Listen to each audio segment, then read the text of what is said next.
वाहिगुरू जी का खालसा वाहिगुरू जी की फतेह। अस्सलाम वालेकुम आदाब अर्ज महा ਤੁਹਾਡੀ ਹੋਸਟ ਰਣੀ ਨੂੰ ਕੋਟਨਾ ਚਵੀਜ ਫੜੇ ਸਾਰੇ ਦਰਸ਼ਕਾਂ ਤੇ ਸਰੋਤਿਆਂ ਨੂੰ ਜੀ ਆਇਆਂ ਕਹਿੰਦੀਆਂ ਪ੍ਰੋਗਰਾਮ ਸੱਚੋ ਸੱਚ ਵਿੱਚ ਜਿਹੜੇ ਇਸ ਪ੍ਰੋਗਰਾਮ ਨਾਲ ਦੇਸ਼ਾਂ ਵਿਦੇਸ਼ਾਂ ਤੋਂ ਜੁੜ ਚੁੱਕੇ ਨੇ। ਖਾਲਸਾ ਅਫੇਅਰ ਸੈਂਟਰ ਦੇ ਸੰਚਾਲਕ ਡਾਕਟਰ ਅਮਰਜੀਤ ਸਿੰਘ ਜੀ ਰੋਜ਼ਾਨਾ ਦੀ ਤਰ੍ਹਾਂ ਸਟੂਡੀਓ 'ਚ ਮੇਰੇ ਨਾਲ ਸ਼ਾਮਿਲ ਨੇ। ਉਹਨਾਂ ਨਾਲ ਗੱਲਬਾਤ ਕਰਕੇ ਅੱਜ ਦੇ ਅਹਿਮ ਇਸ਼ੂਜ਼ ਉੱਪਰ ਉਹਨਾਂ ਦਾ ਤਬਸਰਾ ਜਾਣਦੇ ਹਾਂ। जी डॉक्टर साहब वाहिगुरू जी का खालसा वाहिगुरू जी की फतेह। हाँ जी नीलम कौर जी ਤੁਹਾਨੂੰ ਵੀ ਤੇ ਦੁਨੀਆ ਭਰ ਚ ਬੈਠੇ ਸਾਡੇ ਬਹੁਤ ਹੀ ਪਿਆਰੇ ਸੋਹਣੇ ਸਿਆਣੇ ਟੀਵੀ 84 ਦੇ ਵਿਊਅਰਸ ਨੂੰ ਵੀ ਵਾਹਿਗੁਰੂ ਜੀ ਕਾ ਖਾਲਸਾ ਵਾਹਿਗੁਰੂ ਜੀ ਕੀ ਫਤਿਹ ਤੇ ਸਾਡੇ ਬਹੁਤ ਹੀ ਪਿਆਰੇ ਮੁਸਲਮਾਨ ਭੈਣਾਂ ਭਰਾਵਾਂ ਨੂੰ अस्सलाम वालेकुम। जी डॉक्टर साहब जी आनू प्रोग्राम सचो सच विच बहुत शुक्रिया जी। डॉक्टर साहब आज 24 नवंबर 2022 11 मगर नानकशाही संमत 554 ਦਾ ਦਿਨ ਹੈ ਤੇ ਡਾਕਟਰ ਸਾਹਿਬ ਪ੍ਰੋਗਰਾਮ ਸ਼ੁਰੂ ਕਰਨ ਤੋਂ ਪਹਿਲਾਂ ਅਸੀਂ ਆਪਣੇ ਦਰਸ਼ਕਾਂ ਤੇ ਸਰੋਤਿਆਂ ਨੂੰ ਹਮੇਸ਼ਾ ਤਰ੍ਹਾਂ ਦੱਸੀਏ ਵਿਊਅਰਸ ਜੇ ਤੁਸੀਂ ਹੱਕ ਸੱਚ ਇਨਸਾਫ ਤੇ ਪੈਰਾ ਦਿੰਦਾ ਇੱਕੋ ਇੱਕ ਚੈਨਲ ਟੀਵੀ 84 ਨੂੰ ਦੇਖਣਾ ਚਾਹੁੰਦੇ ਹੋ ਤਾਂ ਤੁਸੀਂ ਦੇਖ ਸਕਦੇ ਹੋ ਸਪੈਕਟਰਮ ਕੇਬਲ ਆਰਸੀਐਨ ਕੇਬਲ ਬੈਲ ਫਾਈਬ ਕੇਬਲ ਕੈਨੇਡਾ roku ਜਾਦੂ ਬਾਕਸ ਸ਼ਾਵਾ ਫੇਸਬੁੱਕ ਟੀਵੀ 84 ਦੀ ਐਪ ਰਾਹੀਂ online streaming and IP box ਤੇ ਤੁਸੀਂ ਟੀਵੀ 84 ਨੂੰ ਦੇਖ ਸਕਦੇ ਹੋ।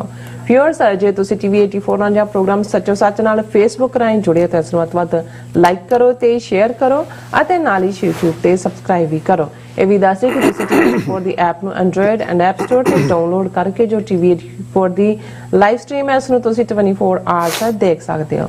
ਸੋ ਵਿਊਅਰਸ ਪ੍ਰੋਗਰਾਮ ਦੀ ਸ਼ੁਰੂਆਤ ਕਰਨ ਜਾ ਰਹੇ ਹਾਂ ਔਰ ਅੱਜ ਜੋ ਆਪਾਂ ਤੁਹਾਨੂੰ ਸਭ ਨੂੰ ਕਹਿ ਦਈਏ ਹੈਪੀ ਥੈਂਕਸਗਿਵਿੰਗ ਡੇ। ਸੋ ਆਪਾਂ ਪਹਿਲਾਂ ਤਾਂ ਗੁਰੂ ਮਹਾਰਾਜ ਦਾ ਆਪਣੇ ਸੋਹਣੇ ਰੱਬ ਦਾ ਆਪਾਂ ਸ਼ੁਕਰ ਗੁਜ਼ਾਰ ਕਰਾਂਗੇ ਕਿ ਉਹਨਾਂ ਨੇ ਸਾਨੂੰ ਸੋਨਾ ਵਜੂਦ ਦਿੱਤਾ ਹੈ, ਪਹਿਨਣ ਨੂੰ ਕੱਪੜੇ ਦਿੱਤੇ ਨੇ ਔਰ ਖਾਣ ਨੂੰ 36 ਪ੍ਰਕਾਰ ਦੇ ਜਿਹੜੇ ਭੋਜਨ ਨੇ ਉਹ ਦਿੱਤੇ ਨੇ, ਰਹਿਣ ਨੂੰ ਸੋਹਣੇ ਮੰਦਰ ਘਰ ਦਿੱਤੇ ਨੇ ਔਰ ਜਿਹੜੇ ਆਪਣੇ ਕਾਰੋਬਾਰ ਸਾਨੂੰ ਦਿੱਤੇ ਨੇ ਕੰਮ ਕਰਨ ਵਾਸਤੇ ਔਰ ਗੱਡੀਆਂ ਵੀ ਦਿੱਤੀਆਂ ਨੇ। ਸਭ ਤੋਂ ਪਹਿਲਾਂ ਤਾਂ ਆਪਾਂ ਆਪਣੇ ਉਸ ਰੱਬ ਦਾ ਸ਼ੁਕਰਗੁਜ਼ਾਰ ਕਰਦੇ ਹਾਂ ਔਰ ਨਾਲ ਦੀ ਨਾਲ ਜਿਹੜੀ ਸਿੱਖ ਕੌਮ ਹੈ ਗੁਰੂ ਤੇਗ ਬਹਾਦਰ ਜੀ ਹੋਰਾਂ ਦਾ ਥੈਂਕਸ ਕਰਦੇ ਨੇ ਕਿਉਂਕਿ ਅੱਜ ਮੂਲ ਨਾਨਕਸ਼ਾਹੀ ਕੈਲੰਡਰ ਅਨੁਸਾਰ ਧਰਮ ਦੀ ਚਾਦਰ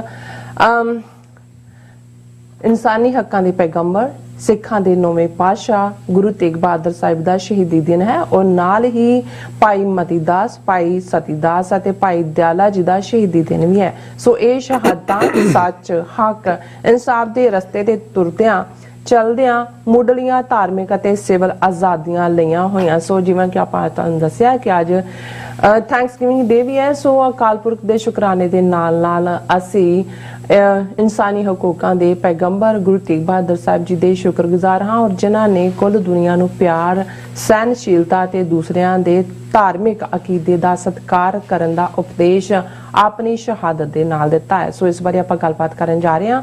ਸੋ ਅਸੀਂ ਚਾਹਾਂਗੇ ਕਿ ਤੁਸੀਂ ਸਾਨੂੰ ਇਸੇ ਤਰ੍ਹਾਂ ਬਣੇ ਰਹਿਣਾ। ਦੇਖਣ ਸੁਣਨ ਲਈ ਤੁਹਾਡਾ ਸਭ ਦਾ ਬਹੁਤ ਬਹੁਤ ਸ਼ੁਕਰੀਆ ਜੀ। ਡਾਕਟਰ ਸਾਹਿਬ ਕੀ ਵਿਚਾਰਾਂ ਨੇ?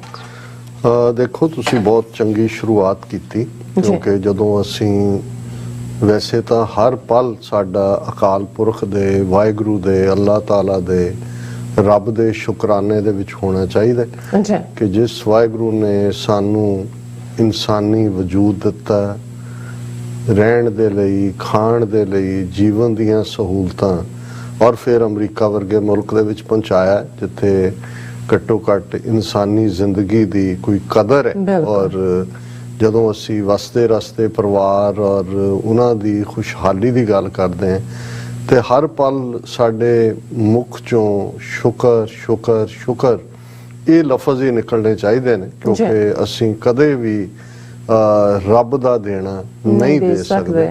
ਫਿਰ ਉਸ ਤੋਂ ਬਾਅਦ ਦੂਸਰਾ ਰੁਤਬਾ ਮਾਂ ਬਾਪ ਦਾ ਹੁੰਦਾ ਹੈ। ਮੈਂ ਸਮਝਦਾ ਵੀ ਜਿਹੜੇ ਇਸ ਦੁਨੀਆ 'ਚ ਸਾਨੂੰ ਲਿਆਉਣ ਦਾ ਕਾਰਨ ਬਣਦੇ ਨੇ ਬਿਲਕੁਲ ਮਾਪਿਓ ਦੀ ਇਕੱਲੀ ਸ਼ੁਕਰਗੁਜ਼ਾਰੀ ਨਹੀਂ ਮਾਪਿਓ ਦੀ ਤਹਿ ਜ਼ਿੰਦਗੀ ਸੇਵਾ ਕਿਸੇ ਵੀ ਹਾਲਤ ਦੇ ਵਿੱਚ ਤੁਸੀਂ ਹੋ ਖੁਦ ਭਾਵੇਂ ਗਰੀਬੀ 'ਚ ਹੋ ਇਸ ਗੱਲ ਦੀ ਕੋਸ਼ਿਸ਼ ਕਰੋ ਕਿ ਆਪਣੇ ਮਾਂ-ਬਾਪ ਨੂੰ ਜਿਹੜਾ ਵੱਧ ਤੋਂ ਵੱਧ ਵਕਤ ਵੀ ਉਹਨਾਂ ਦੇ ਨਾਲ ਗੁਜ਼ਾਰੋ ਉਹਨਾਂ ਦੀ ਸੇਵਾ ਕਰੋ ਔਰ ਜ਼ਾਹਿਰ ਹੈ ਫਿਰ ਅਸੀਂ ਆਪਣੇ ਆਲੇ ਦੁਆਲੇ ਦੇ ਵਿੱਚ ਆਪਣੇ ਬੱਚੇ ਬੱਚੀਆਂ ਪਰਿਵਾਰ ਹਰ ਕੋਈ ਆਪਣੇ ਪਰਿਵਾਰ ਦੀ ਖੁਸ਼ੀ ਮੰਗਦਾ ਹੈ ਉਹਨਾਂ ਦੇ ਲਈ ਜਿਉਣ ਦੀ ਗੱਲ ਵੀ ਕਰਦਾ ਹੈ। ਪਰ ਸਿੱਖ ਦੇ ਨਾਤੇ ਸਾਡੇ ਲਈ ਕਿਉਂਕਿ ਅਸੀਂ ਦੋ ਵੇਲੇ ਦੀ ਅਰਦਾਸ 'ਚ ਜਿੱਥੇ ਅਕਾਲ ਪੁਰਖ ਤੋਂ ਆਪਣਾ ਮੰਗਦੇ ਆ ਨਾਮਦਾਨ ਮੰਗਦੇ ਆ ਉਸ ਤੋਂ ਸਾਰੀਆਂ ਬਾਰਕ ਆਂਗੀ ਹੋ ਸਭ ਕੁਝ ਮੰਗਾ ਸਭ ਕੁਝ ਮੰਗਦੇ ਇਹ ਵੀ ਅਸੀਂ ਬਿਲੀਵ ਕਰਦੇ ਆ ਕਿ ਜਿਤੜੇ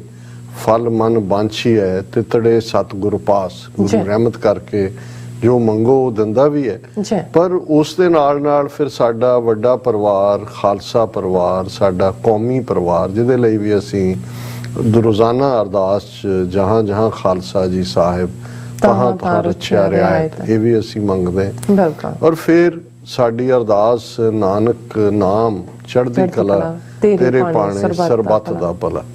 ਹਰ ਇੱਕ ਜੋ ਵੀ ਇਸ ਸ੍ਰਿਸ਼ਟੀ ਦੇ ਉੱਤੇ ਹੈ, ਇਸ ਕਾਇਨਾਤ ਦੇ ਉੱਤੇ ਹੈ, ਕੱਲਾ ਇਨਸਾਨੀ ਵਜੂਦ ਵਾਲੇ ਨਹੀਂ, ਜੀ ਜੰਤਰ ਸਭ ਸ਼ਰਨ ਤੁਮਾਰੀ ਸਰਬ ਚਿੰਤ ਤੁਧ ਪਾਸੇ। ਸਾਰੇ ਜੀ ਜੰਤ, ਸਾਰੀ ਮਨੁੱਖੀ ਵਜੂਦ, ਐਨੀਮਲ ਕਿੰਗਡਮ, ਪਲਾਂਟਸ, ਕਿਉਂਕਿ ਅਸੀਂ ਤਾਂ ਇਹ ਵੀ ਵਿਸ਼ਵਾਸ ਰੱਖ ਕੇ ਤੁਰਦੇ ਹਾਂ ਕਿ ਜੇਤੇ ਦਾਣੇ ਅੰਨ ਕੇ ਜੀਆਂ ਬਾਜ ਨਾ ਕੋਏ, ਪਹਿਲਾ ਪਾਣੀ ਜਿਉ ਹੈ ਜਿਤ ਹਰਿਆ ਸਭ ਖੋਏ।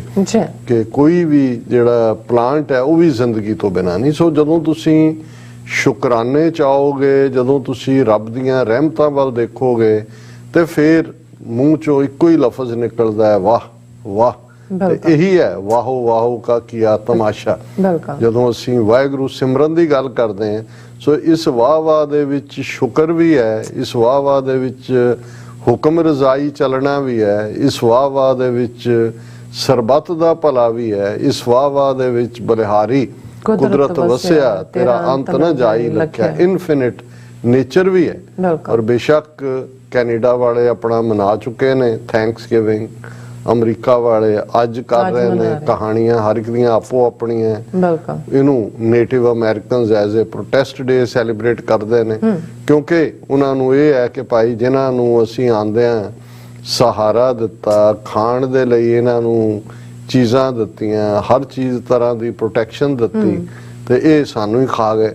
ਲੇਕਿਨ ਅਲਟੀਮੇਟਲੀ ਮਾਈਟ ਇਜ਼ ਰਾਈਟ ਦੇ ਥੱਲੇ ਹੌਲੀ ਹੌਲੀ ਹੌਲੀ ਜਿਹੜੇ ਕਾਬਜ਼ ਹੋ ਜਾਂਦੇ ਨੇ ਉਹਨਾਂ ਨੂੰ ਭੁੱਲ ਜਾਂਦਾ ਹੈ। ਔਰ ਇਹ ਵੀ ਸਭ ਤੋਂ ਵੱਡੀ ਅਕਿਰਤ ਘਣਤਾ ਜਾਂ ਨਾ ਸ਼ੁਕਰੀ ਇਹੀ ਹੁੰਦੀ ਹੈ ਕਿ ਜਿਸ ਦੇ ਦੀ ਫੇਵਰ ਦੇ ਨਾਲ ਤੁਸੀਂ ਅੱਗੇ ਆਏ ਹੁੰਦੇ ਹੋ, ਸਭ ਤੋਂ ਪਹਿਲਾਂ ਤੁਸੀਂ ਉਸ ਨੂੰ ਜਿਹੜਾ ਉਹ ਨੀਵਾਂ ਦਿਖਾਉਂਦੇ ਹੋ। ਲੇਕਿਨ ਇਸ ਅੱਜ ਗੁਰੂ ਤੇਗ ਬਹਾਦਰ ਸਾਹਿਬ ਦਾ, ਭਾਈ ਮਤੀ ਦਾਸ, ਭਾਈ ਸਤੀ ਦਾਸ, ਭਾਈ ਦਿਆਲਾ ਜੀ, ਉਹਨਾਂ ਦਾ ਸ਼ਹੀਦੀ ਦਿਨ ਵੀ ਹੈ। ਔਰ ਕਿਉਂਕਿ 24 ਨਵੰਬਰ ਮੂਲ ਨਾਨਕਸ਼ਾਹੀ ਕੈਲੰਡਰ ਦੇ ਮੁਤਾਬਕ ਸ਼ਹੀਦੀ ਦਿਨ ਜਿਹੜਾ ਉਹ ਨਿਸ਼ਚਿਤ ਹੈ, ਤੇ ਇਹ ਥੈਂਕਸਗਿਵਿੰਗ ਤਾਂ ਕਿਉਂਕਿ ਲਾਸਟ ਥਰਸਡੇ ਨਵੰਬਰ ਦਾ ਹੁੰਦਾ ਹੈ, ਇਹ ਵੇਰੀ ਕਰਦਾ ਰਹਿੰਦਾ ਹੈ, ਪਰ ਇਸ ਸਾਲ ਦੋਨੋਂ ਦਿਨ ਇਕੱਠੇ ਨੇ। ਔਰ ਅਸੀਂ ਜੇ ਸ਼ੁਕਰਾਨਾ ਅਕਾਲ ਪੁਰਖ ਦਾ ਕੀਤਾ ਕਰਦੇ ਹਾਂ ਸਾਰੀਆਂ ਉਸ ਦੀਆਂ ਨਿਯਮਤਾਂ ਦੇ ਲਈ, ਤਾਂ ਫਿਰ ਆਪਣੇ ਨੌਵੇਂ ਪਾਤਸ਼ਾਹ ਗੁਰੂ ਤੇਗ ਬਹਾਦਰ ਸਾਹਿਬ ਔਰ ਉਹਨਾਂ ਦੇ ਉਹ ਪਿਆਰੇ ਸਿੱਧਕੀ ਸਿੱਖ ਜਿਨ੍ਹਾਂ ਨੇ ਆਪਣੀਆਂ ਜਾਨਾਂ ਧਰਮ ਹੇਤ ਕੁਰਬਾਨ ਕੀਤੀਆਂ। ਜਦੋਂ ਅਸੀਂ ਧਰਮ ਹੇਤ ਕਹਿੰਦੇ ਹਾਂ ਜਾਂ ਸ਼ਹਾਦਤ ਦੀ ਗੱਲ ਕਰਦੇ ਹਾਂ, ਤਾਂ ਸ਼ਹਾਦਤ ਇੱਕ ਬਹੁਤ ਉੱਚਾ ਰੁਤਬਾ ਰੱਖਦੀ ਹੈ। ਔਰ ਸਿੱਖ ਮਜ਼ਹਬ ਦੇ ਵਿੱਚ ਗੁਰੂ ਸਾਹਿਬਾਨ ਤੋਂ ਬਾਅਦ ਅਸੀਂ ਸ਼ਹੀਦ ਦਾ ਰੁਤਬਾ ਮੰਨਦੇ।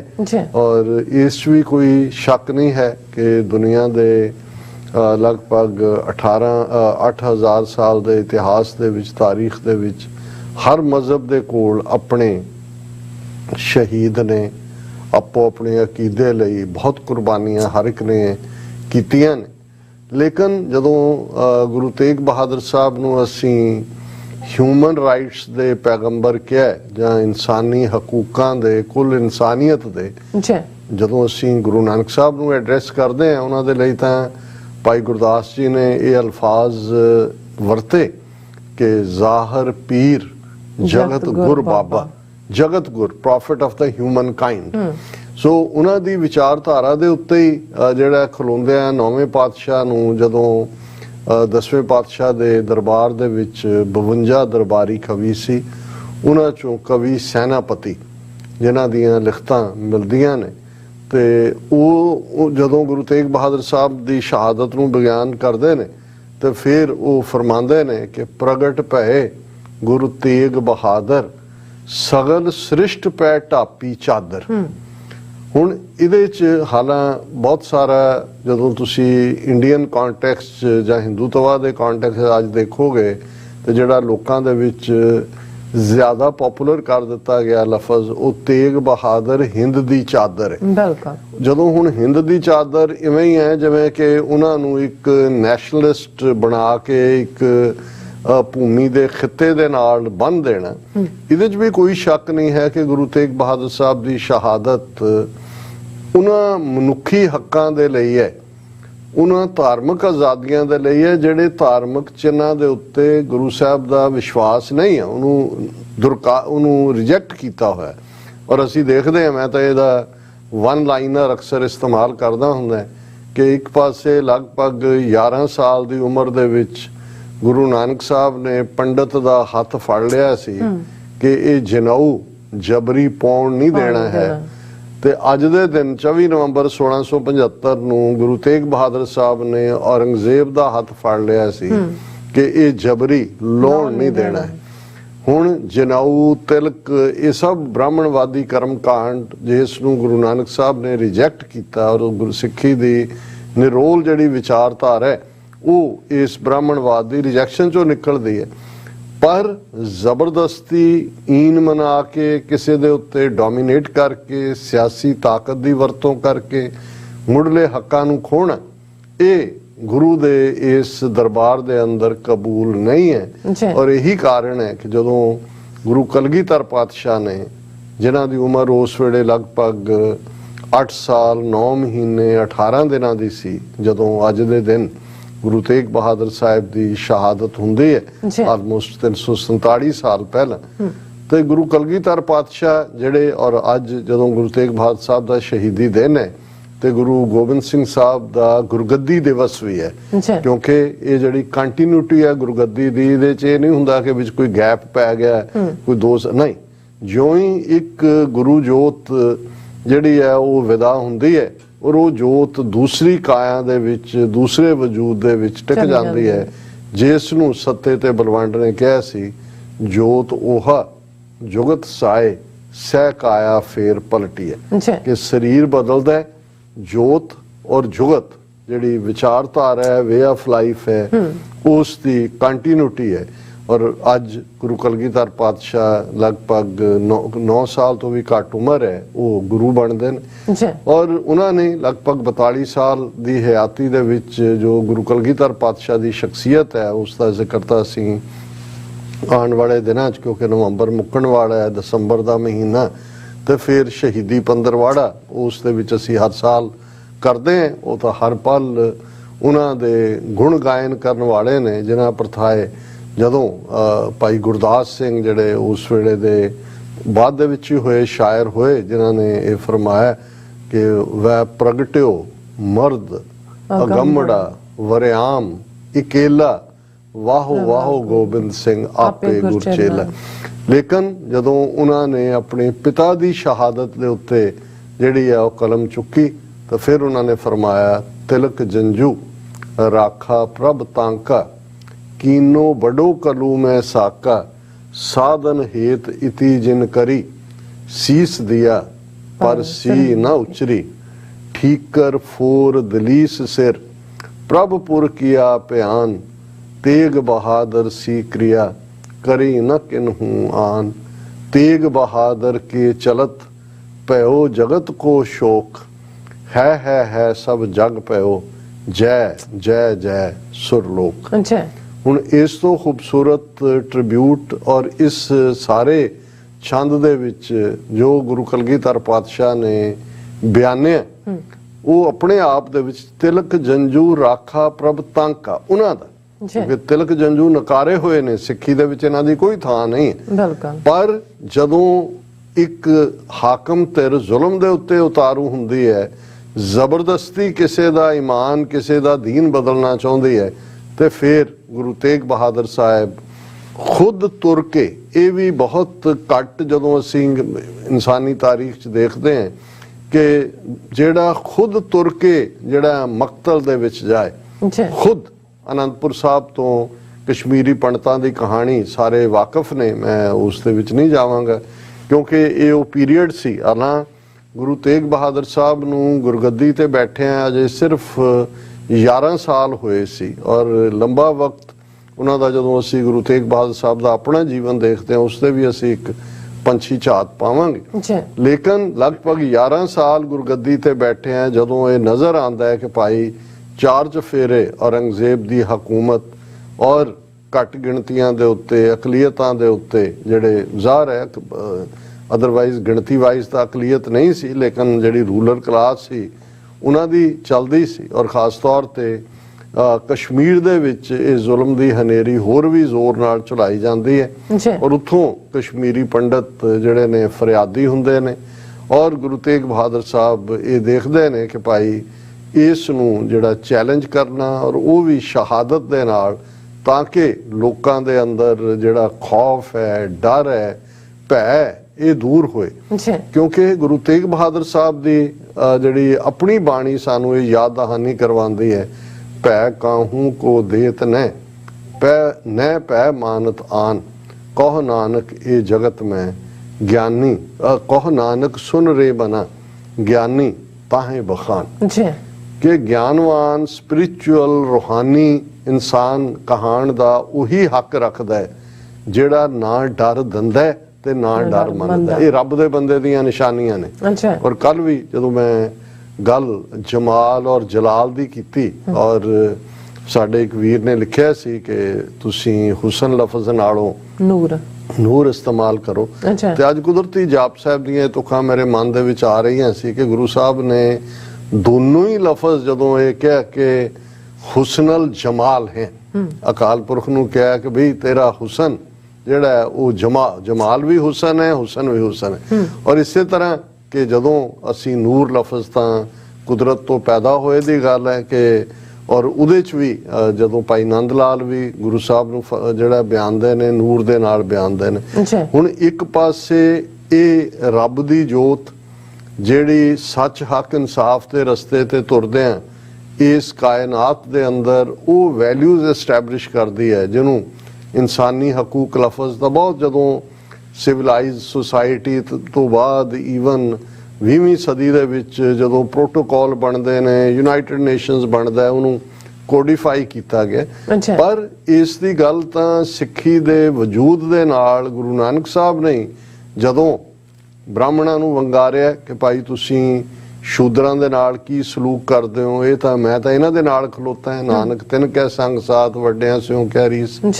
ਜਦੋਂ ਉਹਨਾਂ ਨੇ ਦਿੱਲੀ ਦੇ ਜ਼ੁਲਮ ਕਰ ਰਹੇ ਹਾਕਮਾਂ ਨੂੰ ਵੰਗਾਰਿਆ, ਰਾਜੇ ਸ਼ੀ ਮੁਕੱਦਮ ਕੁੱਤੇ ਜਾਏ ਜਗਾਇਨ ਬੈਠੇ ਸੁੱਤੇ, ਚਾਕਰ ਨਹਿੰਦਾ ਪਾਇਨ ਕਾਓ ਰਤ ਪਿਤ ਕੁੱਤਿਓ ਚੱਟ ਜਾਓ। ਜਦੋਂ ਉਹਨਾਂ ਨੇ 1526 ਦੇ ਵਿੱਚ ਇਮਨਾਬਾਦ ਸ਼ਹਿਰ 'ਚ ਹਮਲਾਵਰ ਬਾਬਰ ਨੂੰ ਵੰਗਾਰਿਆ, ਜੈਸੀ ਮੈਂ ਆਵੇ ਖਸਮ ਕੀ ਬਾਣੀ ਤੈਸੜਾ ਕਰੀ ਗਿਆਨ ਵੇ ਲਾਲੋ, ਪਾਪ ਕੀ ਜੰਜ ਲੈ ਕਾਬਲੋਂ ਤਾਇਆ ਜੋਰੀ ਮੰਗੇ ਦਾਨ ਵੇ ਲਾਲੋ, ਸ਼ਰਮ ਧਰਮ ਦੋਏ ਛੱਪ ਖਲੋਏ ਕੂੜ ਫਿਰੇ ਪ੍ਰਧਾਨ ਵੇ ਲਾਲੋ। ਔਰ ਬਾਬਰ ਨੂੰ ਜ਼ਾਬਰ ਕਹਿਣਾ ਕਿ ਪਾਪ ਕੀ ਜੰਜ ਲੈ ਕਾਬਲੋਂ ਤਾਇਆ, ਕਿ ਕਾਬਲ ਤੋਂ ਕਿਉਂਕਿ ਖੁਰਾਸਾਨ ਖਸਮਾਨਾ ਕੀਆ ਹਿੰਦੁਸਤਾਨ ਡਰਾਇਆ। ਸੋ ਕਾਬਲ ਖੁਰਾਸਾਨ ਸੂਬੇ ਦਾ ਹਿੱਸਾ ਸੀ। ਉਜ਼ਬੇਕਿਸਤਾਨ ਚੋਂ ਬਾਬਰ ਉੱਠਿਆ, ਪਹਿਲਾਂ ਉਸਨੇ ਖੁਰਾਸਾਨ ਦੇ ਉੱਤੇ ਕਬਜ਼ਾ ਕੀਤਾ ਔਰ ਫਿਰ ਜਿਹੜਾ ਉਹ ਜੰਮ ਕਰ ਮੁਗਲ ਚੜਾਇਆ ਔਰ ਇਤੀ ਮਾਰ ਪਈ ਕੁਰਲਾਣੇ ਤੈਂਕੀ ਦਰਦ ਨਾ ਆਇਆ। ਸੋ ਇਨਸਾਨੀ ਹਕੂਕ, ਇਨਸਾਨੀ ਦਰਦ, ਇਨਸਾਨੀ ਪੀੜ, ਇਸ ਦੀ ਗੱਲ ਗੁਰੂ ਨਾਨਕ ਸਾਹਿਬ ਔਰ ਬਾਕੀ ਗੁਰੂ ਸਾਹਿਬਾਨ ਦੇ ਜੀਵਨ 'ਚ ਅਸੀਂ ਦੇਖਦੇ। ਪਰ ਅੱਜ ਅਸੀਂ ਗੁਰੂ ਤੇਗ ਬਹਾਦਰ ਸਾਹਿਬ ਨੂੰ ਜਦੋਂ ਯਾਦ ਕਰ ਰਹੇ ਹਾਂ, ਉਹਨਾਂ ਦੀ ਸ਼ਹਾਦਤ ਨੂੰ, ਤੇ ਫਿਰ ਗੁਰੂ ਕਲਗੀਧਰ ਪਾਤਸ਼ਾਹ ਨੇ ਯਾਦ ਦਹਾਨੀ ਕਰਵਾਈ ਕਿ ਤਿਲਕ ਜੰਜੂ ਰਾਖਾ ਪ੍ਰਭ ਤਾਕਾ ਕੀਨੋ ਬੜੋ ਕਲੂ ਮੈਂ ਸਾਕਾ। ਹੁਣ ਕਲਯੁਗ ਮਾਡਰਨ ਏਜ ਅੱਜ ਦੇ ਵਕਤ ਦੀ ਜਦੋਂ ਅਸੀਂ ਗੱਲ ਕਰਦੇ ਕਿ ਸ਼ਹਾਦਤਾਂ ਬਹੁਤ ਨੇ। ਗੁਰੂ ਅਰਜਨ ਸਾਹਿਬ ਦੀ ਸ਼ਹਾਦਤ 10 ਗੁਰੂ ਸਾਹਿਬਾਨ 'ਚ ਜਿੱਥੋਂ ਸ਼ਹਾਦਤਾਂ ਦਾ ਸਫ਼ਰ ਸ਼ੁਰੂ ਹੁੰਦਾ, ਲੇਕਿਨ ਕਿਉਂ ਇਹਨੂੰ ਕਲਯੁਗ ਦੀ ਜਾਂ ਅਜੋਕੇ ਪੀਰੀਅਡ ਦੀ ਸਭ ਤੋਂ ਵੱਡੀ ਸ਼ਹਾਦਤ 10ਵੇਂ ਪਾਤਸ਼ਾਹ ਨੇ ਬਿਆਨਿਆ। ਔਰ ਅਸੀਂ ਗੁਰੂ ਸਾਹਿਬ ਨੂੰ ਮਨੁੱਖੀ ਹਕੂਕਾਂ ਦੇ, ਇਨਸਾਨੀ ਹਕੂਕਾਂ ਦੇ ਪ੍ਰੋਫਿਟ ਉਹਨਾਂ ਦੇ ਕਿਉਂ ਗਰਦਾਨਦੇ? ਕਿਉਂਕਿ ਤਿਲਕ ਜੰਜੂ ਰਾਖਾ ਪ੍ਰਭ ਤਾਂਕਾ। ਆਪਣੇ ਅਕੀਦੇ ਲਈ ਕੁਰਬਾਨ ਹੋਣਾ ਬਹੁਤ ਵੱਡੀ ਗੱਲ ਹੈ। ਉਸ ਨੂੰ ਸ਼ਹੀਦ ਦਾ ਦਰਜਾ ਮਿਲਦਾ ਹੈ ਉਹਨਾਂ ਦੇ ਆਪਣੀ ਰਵਾਇਤ, ਆਪਣੇ ਮਜ਼ਹਬ ਦੇ ਵਿੱਚ। ਪਰ ਦੂਸਰਿਆਂ ਦੇ ਹੱਕਾਂ ਦੇ ਲਈ, ਦੂਸਰਿਆਂ ਦੀਆਂ ਮੁੱਢਲੀਆਂ ਆਜ਼ਾਦੀਆਂ ਦੇ ਲਈ, ਧਾਰਮਿਕ ਆਜ਼ਾਦੀਆਂ, ਸਿਵਲ ਲਿਬਰਟੀਜ਼, ਇਸ ਸਭ ਦੇ ਲਈ ਆਪਣਾ ਆਪ ਕੁਰਬਾਨ ਕਰਨਾ, ਇਹ ਗੁਰੂ ਤੇਗ ਬਹਾਦਰ ਸਾਹਿਬ ਦੇ ਹਿੱਸੇ ਹੀ ਆਇਆ ਔਰ ਉਹਨਾਂ ਦੀ ਸ਼ਹਾਦਤ ਅੱਜ ਜਦੋਂ ਅਸੀਂ ਚਾਰ ਚਫੇਰੇ ਉਸ ਕਿਸਮ ਦੀ ਇਨਟੋਲਰੈਂਸ ਅੱਜ ਜਦੋਂ ਅਸੀਂ ਇਹ ਕਹਿੰਦੇ ਹਾਂ ਕਿ ਹੁਣ ਔਰੰਗਜ਼ੇਬ ਇੱਕ ਪਰਸਨ ਦਾ ਨਾਂ ਨਹੀਂ ਹੈ ਜੀ, ਇਹ ਇੱਕ ਸੋਚ ਦਾ ਨਾਂ ਹੈ ਜਿਹੜੀ ਸੋਚ ਦੂਸਰਿਆਂ ਦੇ ਹੱਕ ਖੋ ਕੇ ਜੋ ਆਪਣਾ ਅਕੀਦਾ ਉਹਦੇ ਮੁਤਾਬਕ ਬਾਕੀਆਂ ਨੂੰ ਢਾਲਣਾ ਚਾਹੁੰਦੇ। ਜੀ, ਹੁਣ ਅੱਜ ਜਿਹੜੀ ਸੋਚ ਹੈ ਹਿੰਦੂ ਤਵੀ ਜਿਨ੍ਹਾਂ ਦੇ ਕੋਲ ਪਾਵਰ ਹੈ ਆਰਐਸਐਸ ਦੀ ਵਿਚਾਰਧਾਰਾ ਹੈ ਐਗਜ਼ੈਕਟਲੀ ਉਹੀ ਕੁਛ ਜੋ ਕੁਛ ਔਰੰਗਜ਼ੇਬੀ ਸ਼ਰੀਅਤ ਦੇ ਥੱਲੇ ਸਭ ਨੂੰ ਲਿਆਉਣ ਦੀ ਸੋਚ ਸੀ ਉਹੀ ਸੋਚ ਹਿੰਦੂ ਤਵੀਆਂ ਦੀ ਹੈ। ਜੀ, ਤੇ ਜੇ ਗੁਰੂ ਤੇਗ ਬਹਾਦਰ ਸਾਹਿਬ ਜਿਹੜੇ ਨੇ ਉਹ ਖਲੋਤੇ ਉਸ ਜ਼ੁਲਮ ਦੇ ਸਾਹਮਣੇ ਉਹਨਾਂ ਦੇ ਸਿੱਖ ਖਲੋਤੇ ਸ਼ਹਾਦਤਾਂ ਦਿੱਤੀਆਂ ਤੇ ਅੱਜ ਜਦੋਂ ਅਸੀਂ ਲਗਭਗ 350 ਸਾਲ ਬਾਅਦ ਇਸ ਵਰਤਾਰੇ ਨੂੰ ਦੇਖ ਰਹੇ ਹਾਂ ਤੇ ਅੱਜ ਵੀ ਗੁਰੂ ਤੇਗ ਬਹਾਦਰ ਦੀ ਉਮਤ ਉਹ ਛਾਤੀ ਤਾਣ ਕੇ ਖਲੋਤੀ ਹੈ ਵੇੜੇ ਦੇ ਹਾਕਮਾਂ ਦੇ ਸਾਹਮਣੇ। ਹੁਣ ਸੀਏਏ ਸਿਟੀਜ਼ਨਸ਼ਿਪ ਅਮੈਂਡਮੈਂਟ ਐਕਟ ਜੀ, ਇਹ ਕੋਈ ਜਿਹੜਾ ਹੈ ਉਹ ਸਿੱਖਾਂ ਦੇ ਖਿਲਾਫ ਤਾਂ ਨਹੀਂ ਸੀ ਜਾਂ ਸਿੱਖਾਂ ਦੇ ਨਾਲ ਬਿਲਕੁਲ। ਉਸ ਦਾ ਤਾਂ ਨਹੀਂ ਸੀ ਅਸਰ ਹੁੰਦਾ ਰਾਦਰ ਬੈਨੀਫੀਸ਼ਰੀ ਸੀ ਉਹਦੇ ਚੋਂ ਕਿਉਂਕਿ ਅਫਗਾਨਿਸਤਾਨ ਪਾਕਿਸਤਾਨ ਦੂਜਿਆਂ ਚੋਂ ਆਉਣ ਵਾਲਿਆਂ ਨੂੰ ਜਿਹੜਾ ਹੈ ਉਹ ਅਸਾਈਲਮ ਦਾ ਕਨਸੈਪਟ ਸੀ। ਲੇਕਿਨ ਕਿਉਂਕਿ ਦੂਸਰੇ ਇੱਕ ਮੁਸਲਮਾਨਾਂ ਨਾਲ ਵਿਤਕਰੇ ਵਾਂਗ ਦੇਖਿਆ ਗਿਆ ਸਿੱਖ ਖਲੋਤੇ ਕਸ਼ਮੀਰ ਦਾ ਦਰਜਾ ਖਤਮ ਕਰਨਾ ਇਸ ਤੋਂ ਇਲਾਵਾ ਸ਼ਾਹੀਨ ਬਾਗ ਦੂਸਰੀਆਂ ਥਾਵਾਂ ਤੇ ਹਰ ਥਾਂ ਲੰਗਰ ਲਾਣੇ ਔਰ ਹੁਣ ਤੱਕ ਵੀ ਜਿਹੜਾ ਹੁਣ ਵੀ ਪਿਛਲੇ ਦਿਨਾਂ 'ਚ ਇੱਕ ਮਾਲਵੇ ਦੇ ਇੰਸਟੀਟਿਊਸ਼ਨ ਦੇ ਵਿੱਚ ਜਿੱਥੇ ਕਿ ਬਿਹਾਰੀ ਯੂਪੀ ਦੇ ਸਟੂਡੈਂਟਸ ਨੇ ਕਸ਼ਮੀਰੀ ਮੁੰਡੇ ਕੁੜੀਆਂ ਨੂੰ ਤੰਗ ਕੀਤਾ ਉਹਨਾਂ ਨਾਲ ਧੱਕਾ ਕਰ ਰਹੇ ਸੀ ਉਹਨਾਂ ਨੇ ਸਿੱਖਾਂ ਨੂੰ ਹੀ ਆਵਾਜ਼ ਮਾਰੀ ਸਿੱਖਾਂ ਨੂੰ ਪਤਾ ਲੱਗਾ ਗਏ ਉਹਨਾਂ ਨੇ ਉਹਨਾਂ ਨੂੰ ਚੰਗਾ ਖਟਾਪਾ ਚਾੜਿਆ ਬਿਹਾਰੀਆਂ ਨੂੰ ਔਰ ਉਹਨਾਂ ਦਾ ਜਿਹੜਾ ਔਰ ਉਹ ਚਾਹ ਦੇ ਵਿੱਚ ਕਸ਼ਮੀਰੀ ਬੱਚੇ ਬੱਚੀਆਂ ਬੋਲੇ ਸੋ ਨੇ ਹਾਲ ਗੁਜ਼ਾਰ ਰਹੀਆਂ ਨੇ ਕਿ ਭਾਈ